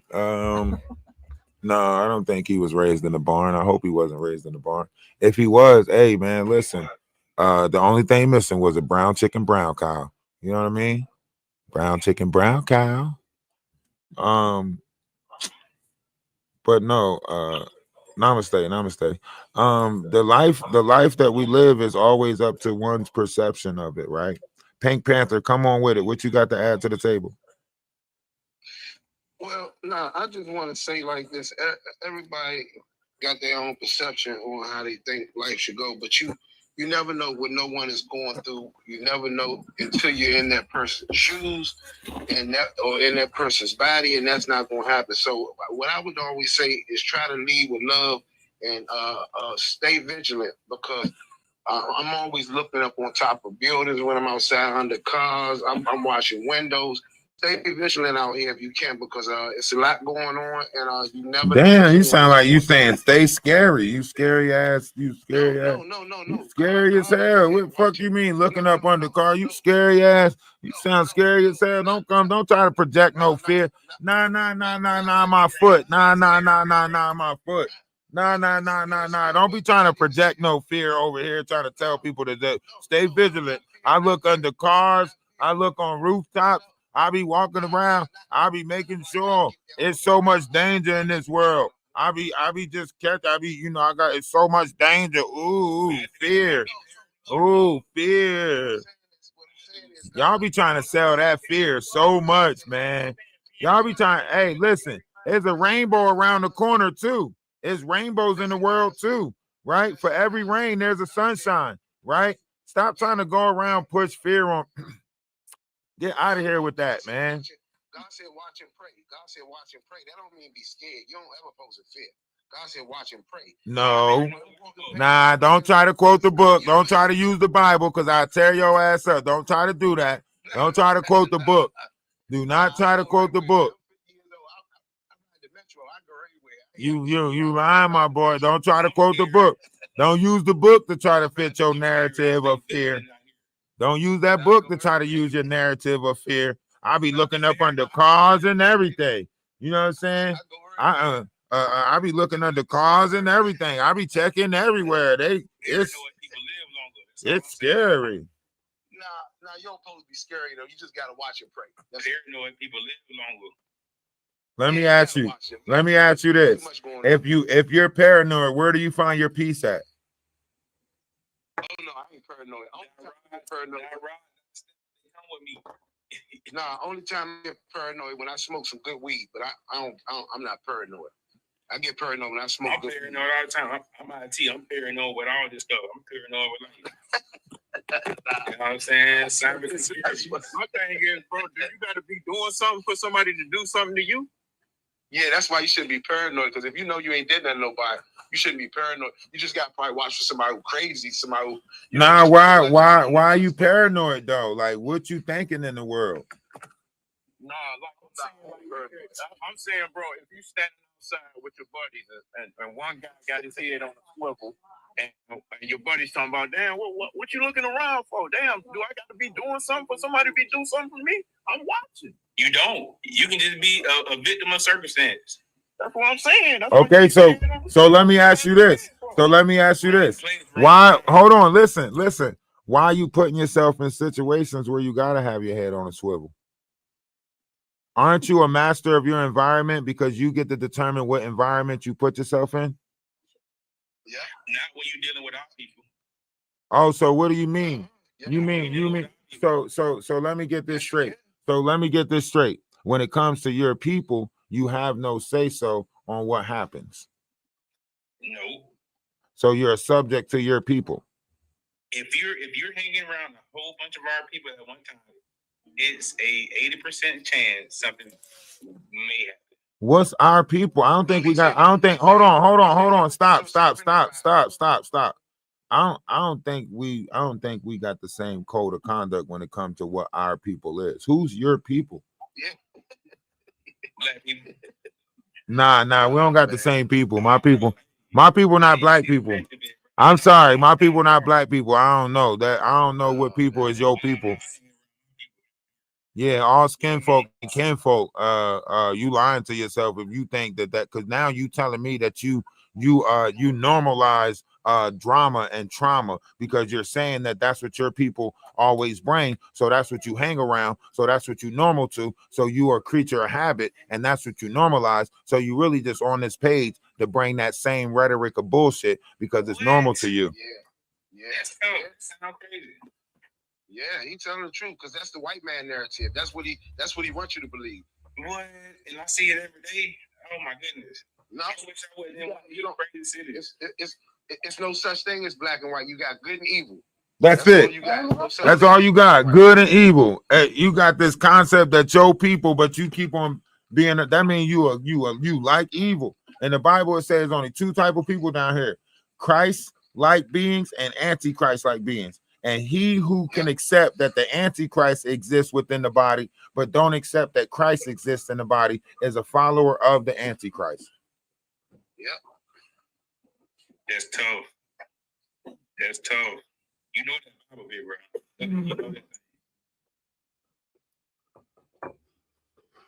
You know that. You got to get up out that environment, bro. Socrates said the secret of change is giving all focus to the you that you want to be. And if you don't want to be that, then I don't know why you giving so much focus to that. That means you like that shit. And we're all subjects to our environment. So when you want to change, the first thing you really change is your environment. You gotta have that get up and go type mentality. Yeah, and God will give you a closet to go into. You can go, even if you have to go into a little room and close the door. You can change your environment. I don't care if you got to go into a little closet and close the door. I watched my uncle get killed in front of me in 19. Unalive. See, and I used to go in the closet every day and just close that door and listen to all the shootings in 1985, 86. My uncle got killed in front of me. Unalive. I used to pray, and then one day I got up out that neighborhood. Nah, you ain't about to do that to us, bro. You ain't about to keep on saying that shit. Y'all some scary ass characters trying to keep on trauma bonding and bring y'all sad ass trauma bonding ass I stories. don't want to trauma bond. You know what I'm saying? Nah, I'm talking about you. I'm not about to, you're not about to keep on sitting here and talking. I witnessed this, not witnessed that, and it's a fearful world, and you shouldn't go outside. Get your ass the motherfucker up out of here with that dumbass shit. Motherfucker, tell us about the motherfucking mysteries and wonders. Tell us about the motherfucking electric slide. You know what I'm saying? Tell us about the parties that you went to. Tell us about the motherfucking the you know what I'm saying, the swinging that y'all was doing back in the 70s and the 80s. You know what I'm saying? How y'all used to just yeah, you know what I'm saying? Tell us about that shit. Don't keep bringing us that motherfucking, you know what I'm saying? Don't keep bringing us that sad ass bullshit. Y'all always want to give people y'all motherfucking miseries and hide y'all celebrations. Don't keep motherfucking keep coming, keep laying misery on the table. I'm 54 years old, brother. I done seen it all. No, the fuck you. That's what I'm saying. You supposed to be up here talking about some hand clap. Where have you been? I've been around the world and back again. You supposed to be up here fucking doing some, get some spoons out of something. Fuck. I ain't supposed to be, you supposed to be out this motherfucker with spoons showing me how to do the hand clap and shit. Show me, give me some celebration, man. I play jacks with your ass. Stop bringing us the miserable ass stories. Erica, what's going on with you? What's going on? I tried to come on earlier, but everybody was like kind of in a deep, they're going into a dark place. But, and I don't know, I missed some of it because I had to get off for a minute. But just talking about, if you don't mind if I speak about this young lady she got in trouble, you know, and all that. I can speak on both sides. I do think that she deserves to face the consequences of what has happened. I do think that she has mental health. I do think that she needs to be given assistance in that direction of whether it's therapy or maybe medication, whichever or both, whatever works better for her. But I also I'm a mom, and I feel really bad for that mama. She lost her life, and whether she was perfect or not, those kids are the ones that are going to suffer, you know, and they have to live the rest of their life without their mom. I feel like people are so judgmental on, you know, having hate toward people that make a mistake. And what she did is a giant grievance. I mean, she murdered somebody. Unalived. Makes it a little different. Unalived. It makes it a lot different, actually. But I still do think that I don't know her whole life history. And Can I ask you this? Are you a mother? I do know that, like, in this isn't just to be like, oh, are you a mother? Stuff, but I have been, and I've seen it, and it's awful. Are you a mother? To watch somebody have pain like that. So I Are you a mother? Look at it from both sides. Huh? Are you a mother? I'm sorry. I am a mother. I have, yes. Okay. No. You don't have to go too personal. I just wanted to know if you was a mother, right? Now, yeah. I want you to think about this. The reason why we are all failing each other is because we are not mothers and fathers of everyone, right? We always say we look at everyone as our kid, right? But then we lie, right? Because I'm looking at this 26-year-old and I'm thinking about my daughter, right?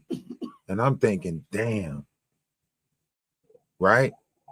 Because even if my daughter did do something of this magnitude, right? And I would never, you know, condone such a thing, right? We still would have to deal with what took place. We still would have to deal with after, right? I still got to go Right. visit her. Absolutely. I still got to write her. I still got to answer that phone. I still got to show her that somebody's there for her. Because that's what I we're know. supposed to I do do as feel what we're bad that supposed this to do as 26-year-old mankind, right? The the Bible says no one there. the Bible says, There's how system. can we love God who we never seen, yet hate our brother and sister who we see every day? Right. Right. I agree. I just wanted, I don't know, I have a little bit of a different viewpoint, you know, then it seemed like kind of, there was one guy that came on that was kind of like really just, I don't remember who it was. And honestly, I don't have hate for him either. I see his point of feeling one way over the other, but I just see both sides. I love the and fact that see, there's so like, many no different matter what, there's opinions in the heartache world. on every angle of this. You know, we're all connected consciously, and it's a great thing to have so many different opinions in the world because it all connects to the same singular consciousness.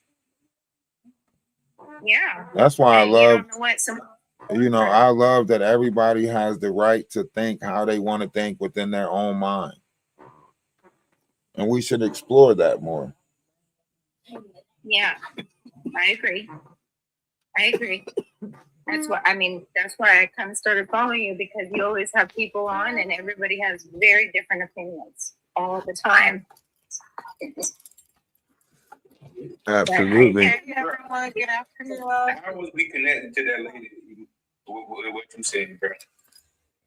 Hold on. I'll explain it to you in a second. Go ahead. I don't ever. Good afternoon, everybody. So Grand afternoon. this whole situation is very sad. Come again?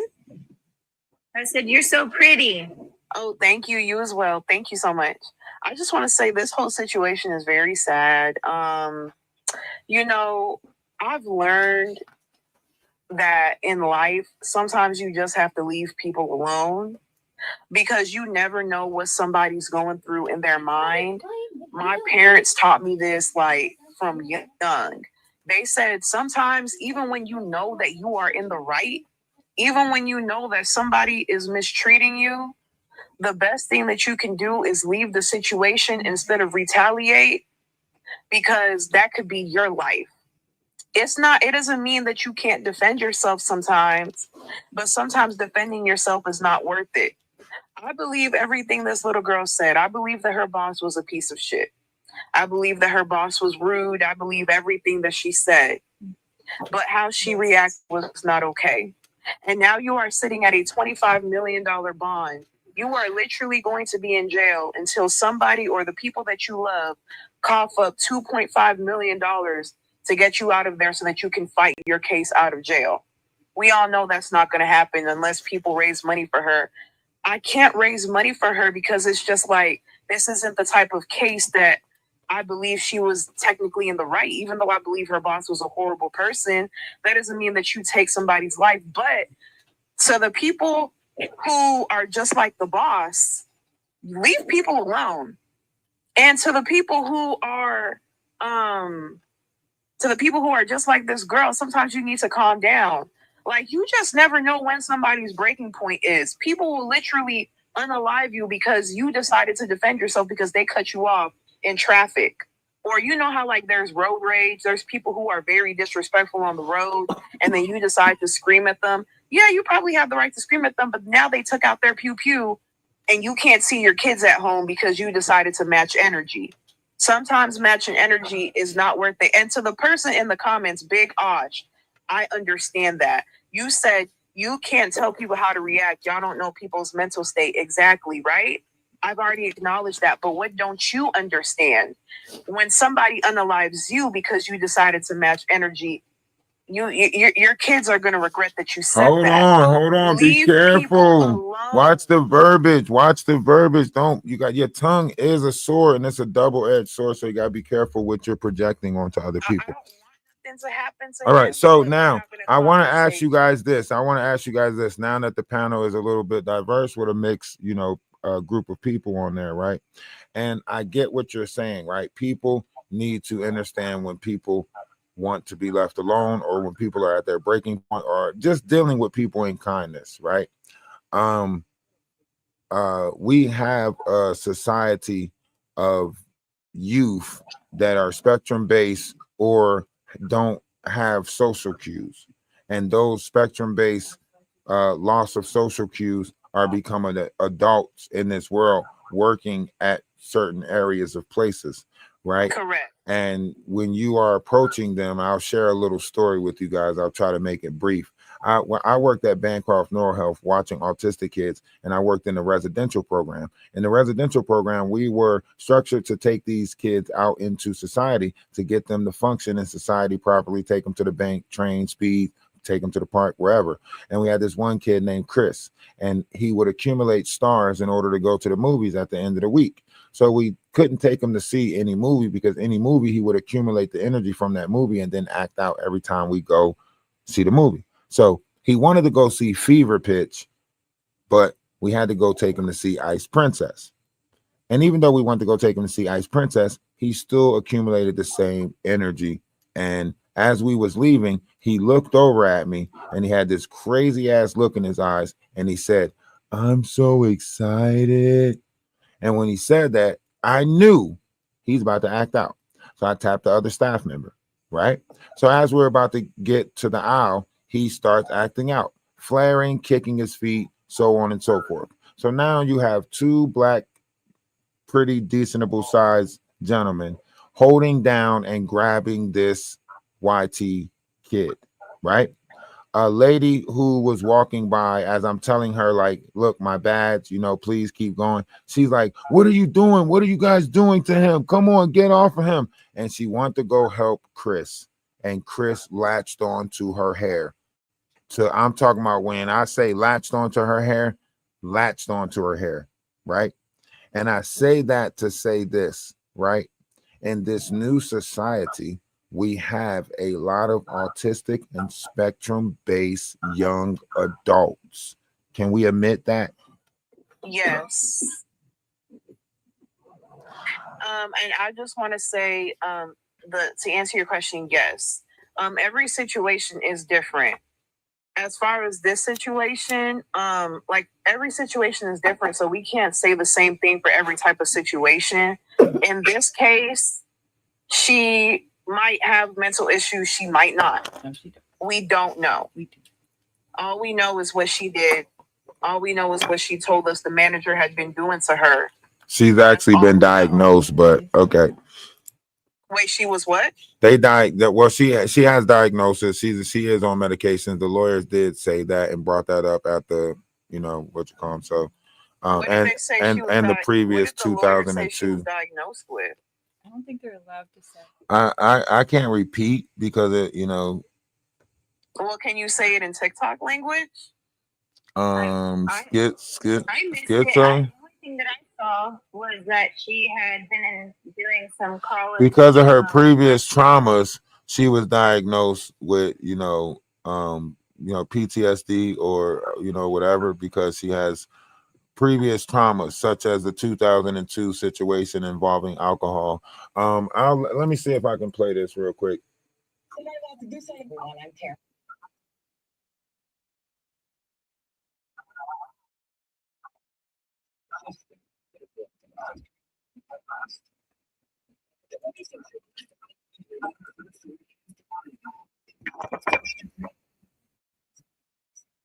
Stabbed her manager, 39-year-old Jennifer Harris, inside Y'all the gotta mute McDonald's y'all where they mic so both y'all worked can hear on it. 9 Mile Thursday morning. Prior to the stabbing, Muhammad was sent home by Harris for not performing her work duties and told Harris, "I'll be back." 2 days before the stabbing, Muhammad posted a video on her Instagram, which is public. This is a small portion of that video. But to get sent home 2 days in a row, man, and I came in on my off day to make up my time, and she still sends me home early, it's not funny. Somebody will have to do something about that. It's not funny. Investigators say the suspect stabbed Harris several times inside the drive-through portion of the fast food restaurant. A customer, a CPL holder, was in his car and witnessed the crime. Authorities say he shot his gun in the air, attempting to stop the violence. When the suspect ran out of the restaurant, the CPL holder held her at gunpoint until police arrived. Muhammad admitted that she intended to kill Harris and stated that after she was sent home, she drove to a nearby park, decided to come back and stab stab Harris with a knife that she had inside of her vehicle. Harris, a single mother of 6 and a longtime McDonald's employee, was pronounced deceased at a nearby hospital. Meanwhile, the prosecutor revealing this in court about Muhammad. The defendant does have a prior instance of at least one that I'm aware that involved a stabbing, similar obviously to the stabbing that occurred in this case involving a knife. That prior stabbing occurred in Virginia. Muhammad's attorney arguing she was in an extremely abusive relationship that was not only mental but physical, that involved alcohol issues, which is where the habitual second stems from, and her prior record. The judge. See, a lot of people keep on saying that this other stabbing, this other, poking happened at a Taco Bell, so on and so forth. But really, the Taco Bell situation is another situation where the girl kept poking her at. That was at the Taco Bell. The girl kept poking her at Taco Bell. She got fired from Taco Bell for having the knife, and then she worked at McDonald's. But the poking situation is from that abusive relationship that she was in, or what they said was an abusive relationship was really her living in someone else's, doing a rent to own in someone else's house, right? Where they say alcohol was involved and so on and so forth, because the dude kept trying to use her for, you know what I mean? Right. So that's where that situation comes from in Virginia, right? Which is Commonwealth. So that would be reason why they couldn't find it in the records of McDonald's looking it up in Detroit, because you can't see Commonwealth records when you look up shit. Right. You know what I mean? So a lot of people are taking a lot of things off the table that's actually on the table. And then they're putting shit on the table that's not on the table. You know what I mean? By trying to say that she had PTSD from her previous relationship, and that is exactly that is why they're saying she was diagnosed with stuff because of the previous relationships where different things was involved, and that would get you what? PTSD is real. It is. Yes, PTSD is real. That's why she and to be honest, this is why she had the steps that she would go through. If you seen her when she went to the park, that's first, right? I want y'all to realize how dangerous it is in mental health, right? Because she was doing everything that they teach you to fucking do, and y'all didn't even pay attention to it. Look, she would remove herself and go to a safe place, or whatever place she thought was safe, which was the park, swinging on the park, reminding herself of her childhood, right? And then she would contemplate the actions of what took place, right? And she did that by VI keeping a video of it or talking to her Instagram, right? And she would admit when she was wrong. Even though I did go off, all I can say was I needed to be left alone and stay away from me, right? Because I needed time to compose it, right? She's going through the fucking steps that y'all tell us to. That's why I hate when y'all diagnose us with ADHD and ADD and all this other fucking shit, because then y'all give us these steps, but y'all don't tell nobody else about the fucking steps. So when y'all see other people doing the fucking steps, y'all act like y'all not aware of the fucking steps. When they say, please stop touching me, please stop touching me, please stop touching me, that means you're in my space. Y'all don't recognize the signs of dealing with somebody with autism, close spectrum, borderline, high functioning aspects, right.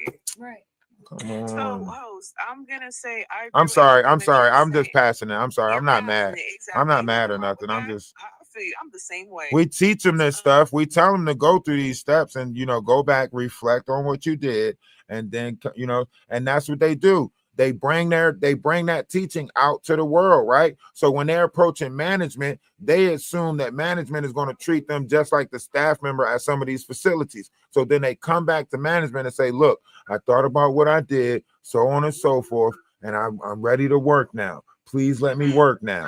That's what they do. And they get fixated on that. So when they say, I need to work, I need to work, I need to work, that's why they keep repeating the same shit over and over again.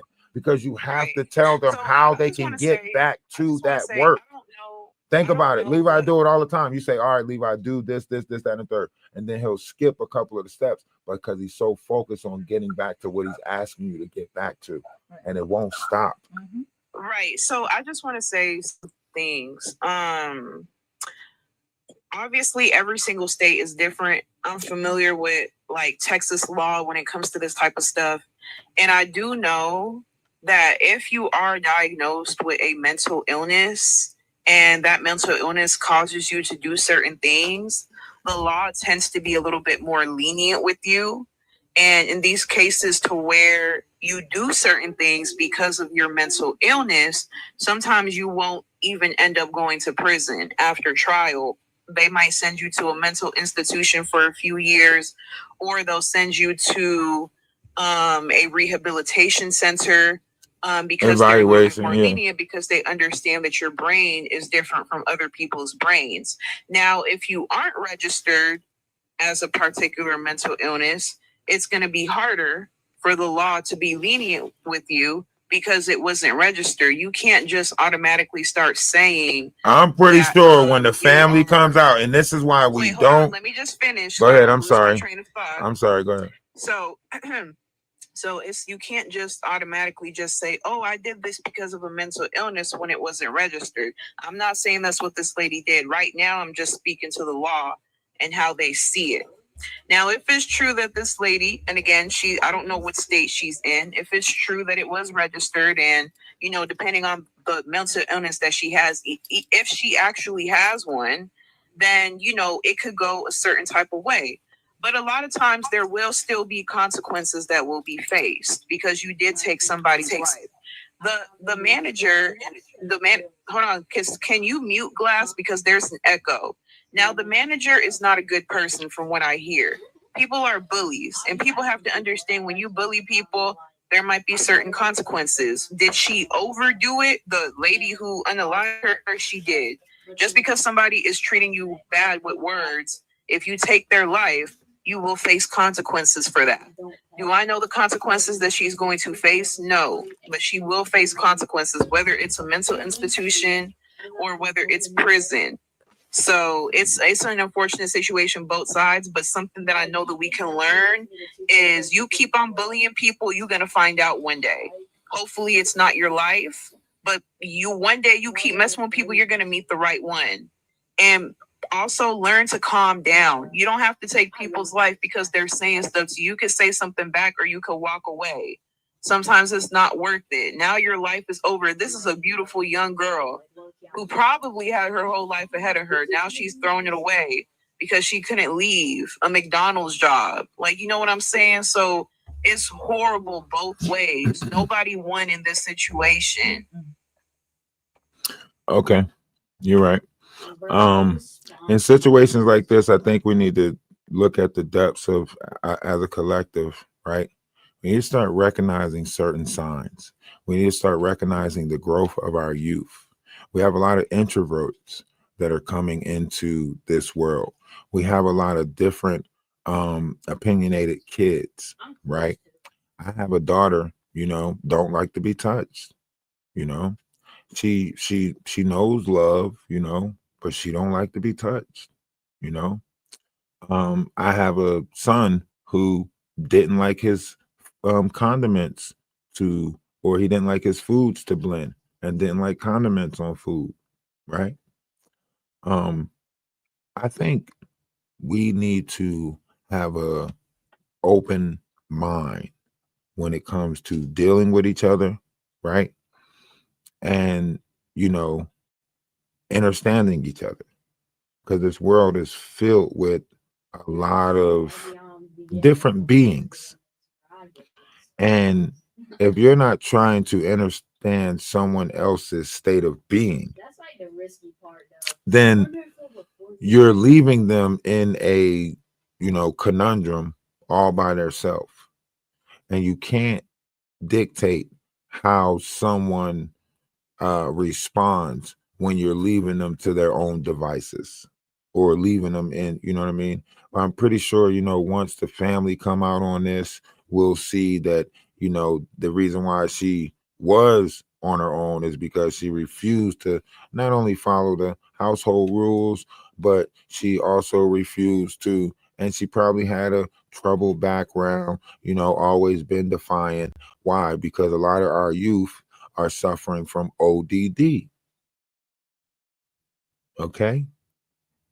Now, a lot of y'all might not know what these things are, but it's real. And just because you're not taking your kid nowhere to get diagnosed doesn't mean your kid's not going through it. All right. Some of y'all kids, I see y'all kids, y'all take them in McDonald's, they run around McDonald's, touch all over shit, knock shit over, all types of shit. What type of kid you think that's about to grow up to be? Stop playing with me. But you know, here we are living. KP, what up? Michael, you're not, or Michelle, I don't know, whatever it is not coming in. You're still buffering. So we're gonna drop you down and then bring you back up. KP, what's going on? Bring it. Can you hear me? Yes, we can. Okay, I just want to stress that our youth, it's like we got to stick to the OG rules. We got to pull their tail coats. I'm not going to sleep on youth like that because I'm very involved in our communities and I deal with the youth a lot. And in reference to this case, I'm going to just say this. There's no life that, you know, I really don't go out to the family. But with that being said, I am someone that walked off of my job 2 weeks ago for the same exact thing. Never thought about doing anything like that. But these older women, it's a problem. And I can about imagine what she went through. And a lot of people are going through, they just not talking about it. They get a little power, we call it power tripping. They in their 50s, going on 60s, 9 out of 10, probably some, you know, kids from back in the days got their life together, and that's all they know. And they're mean. Now, I'm in my 40s, and I'm telling you, I seen it for myself at a retail store. You ain't lying. And I'm like, wow. And I just walked out. And it's not cool. And it need to be talked about. And it need to be really, I think some training need to go down. The young lady was totally wrong for that, but she snapped. And you can't say, especially when young girls have trauma. Can we get like new classes in school, like people training skills, like people. Can we get like people training skills? Like, how do we get like better people? Like, how do we get classes that teach people how to, you know, communicate? A lot of this, like a lot of our youth speak with sarcasm. A lot of our youth speak with, you know, how do we get the people's skills up? I'm gonna keep it a buck with you. You just treat people with kindness. I live on the east side, and people always talk bad about the youth on the east side and the people. I meet the most beautiful people. I can't even explain it. I mean, women, the young girls that I know that have been through something. Just a smile, speak to them. In reference to training, I think that the women that been in that position for over 5 years, they need to take classes. They need to take classes. They in there power tripping. I'm telling you, and I'm in my 40s, and I walked out. I could not believe it. Like, wow. How can you talk to people like that? And then it went from, because I'm still cool with the assistant manager, it went from like people just come to me, I can just gravitate to me. Like I said, I meet the most beautiful people over here on the east side, and people just gravitate to me. I don't know what our problem was. It went from 40 hours a week to 1 day a week. Then she started following me around the store. It's all bullying because I'm tall and she like 6'2", and she's in her 50s. And it's like, really, I'm in my 40s, and these young girls that work here, she treat them like that. Like, really, I just left. I just left. And I'm going to be honest with you, since this is on the floor now, I even went as far as to try to call, I don't know the exact name of it, but they have a company that you can call downtown Detroit and make these complaints and stuff. No answer whatsoever. I don't know what her protocol, what that young girl did or whatever. But I know where I was at, I was told that this is a continuous thing. not cool. And one thing about our city, we all stick together and nobody throw upset. She was as old as she is. She was throwing up where she from, and I'm trying to tell you, I experienced it, and I'm in my 40s. She stressed. She was from Highland Park and this and that, and like, who talks like that at that age? She didn't intimidate me, but it just made me. I couldn't take that, and I left. But you know what? We realizing is that unfortunately, it's to the point to where people are. Everybody on YouTube, go over to TikTok. We are 5 hours in. People trying to get people to crash out. That's the best way.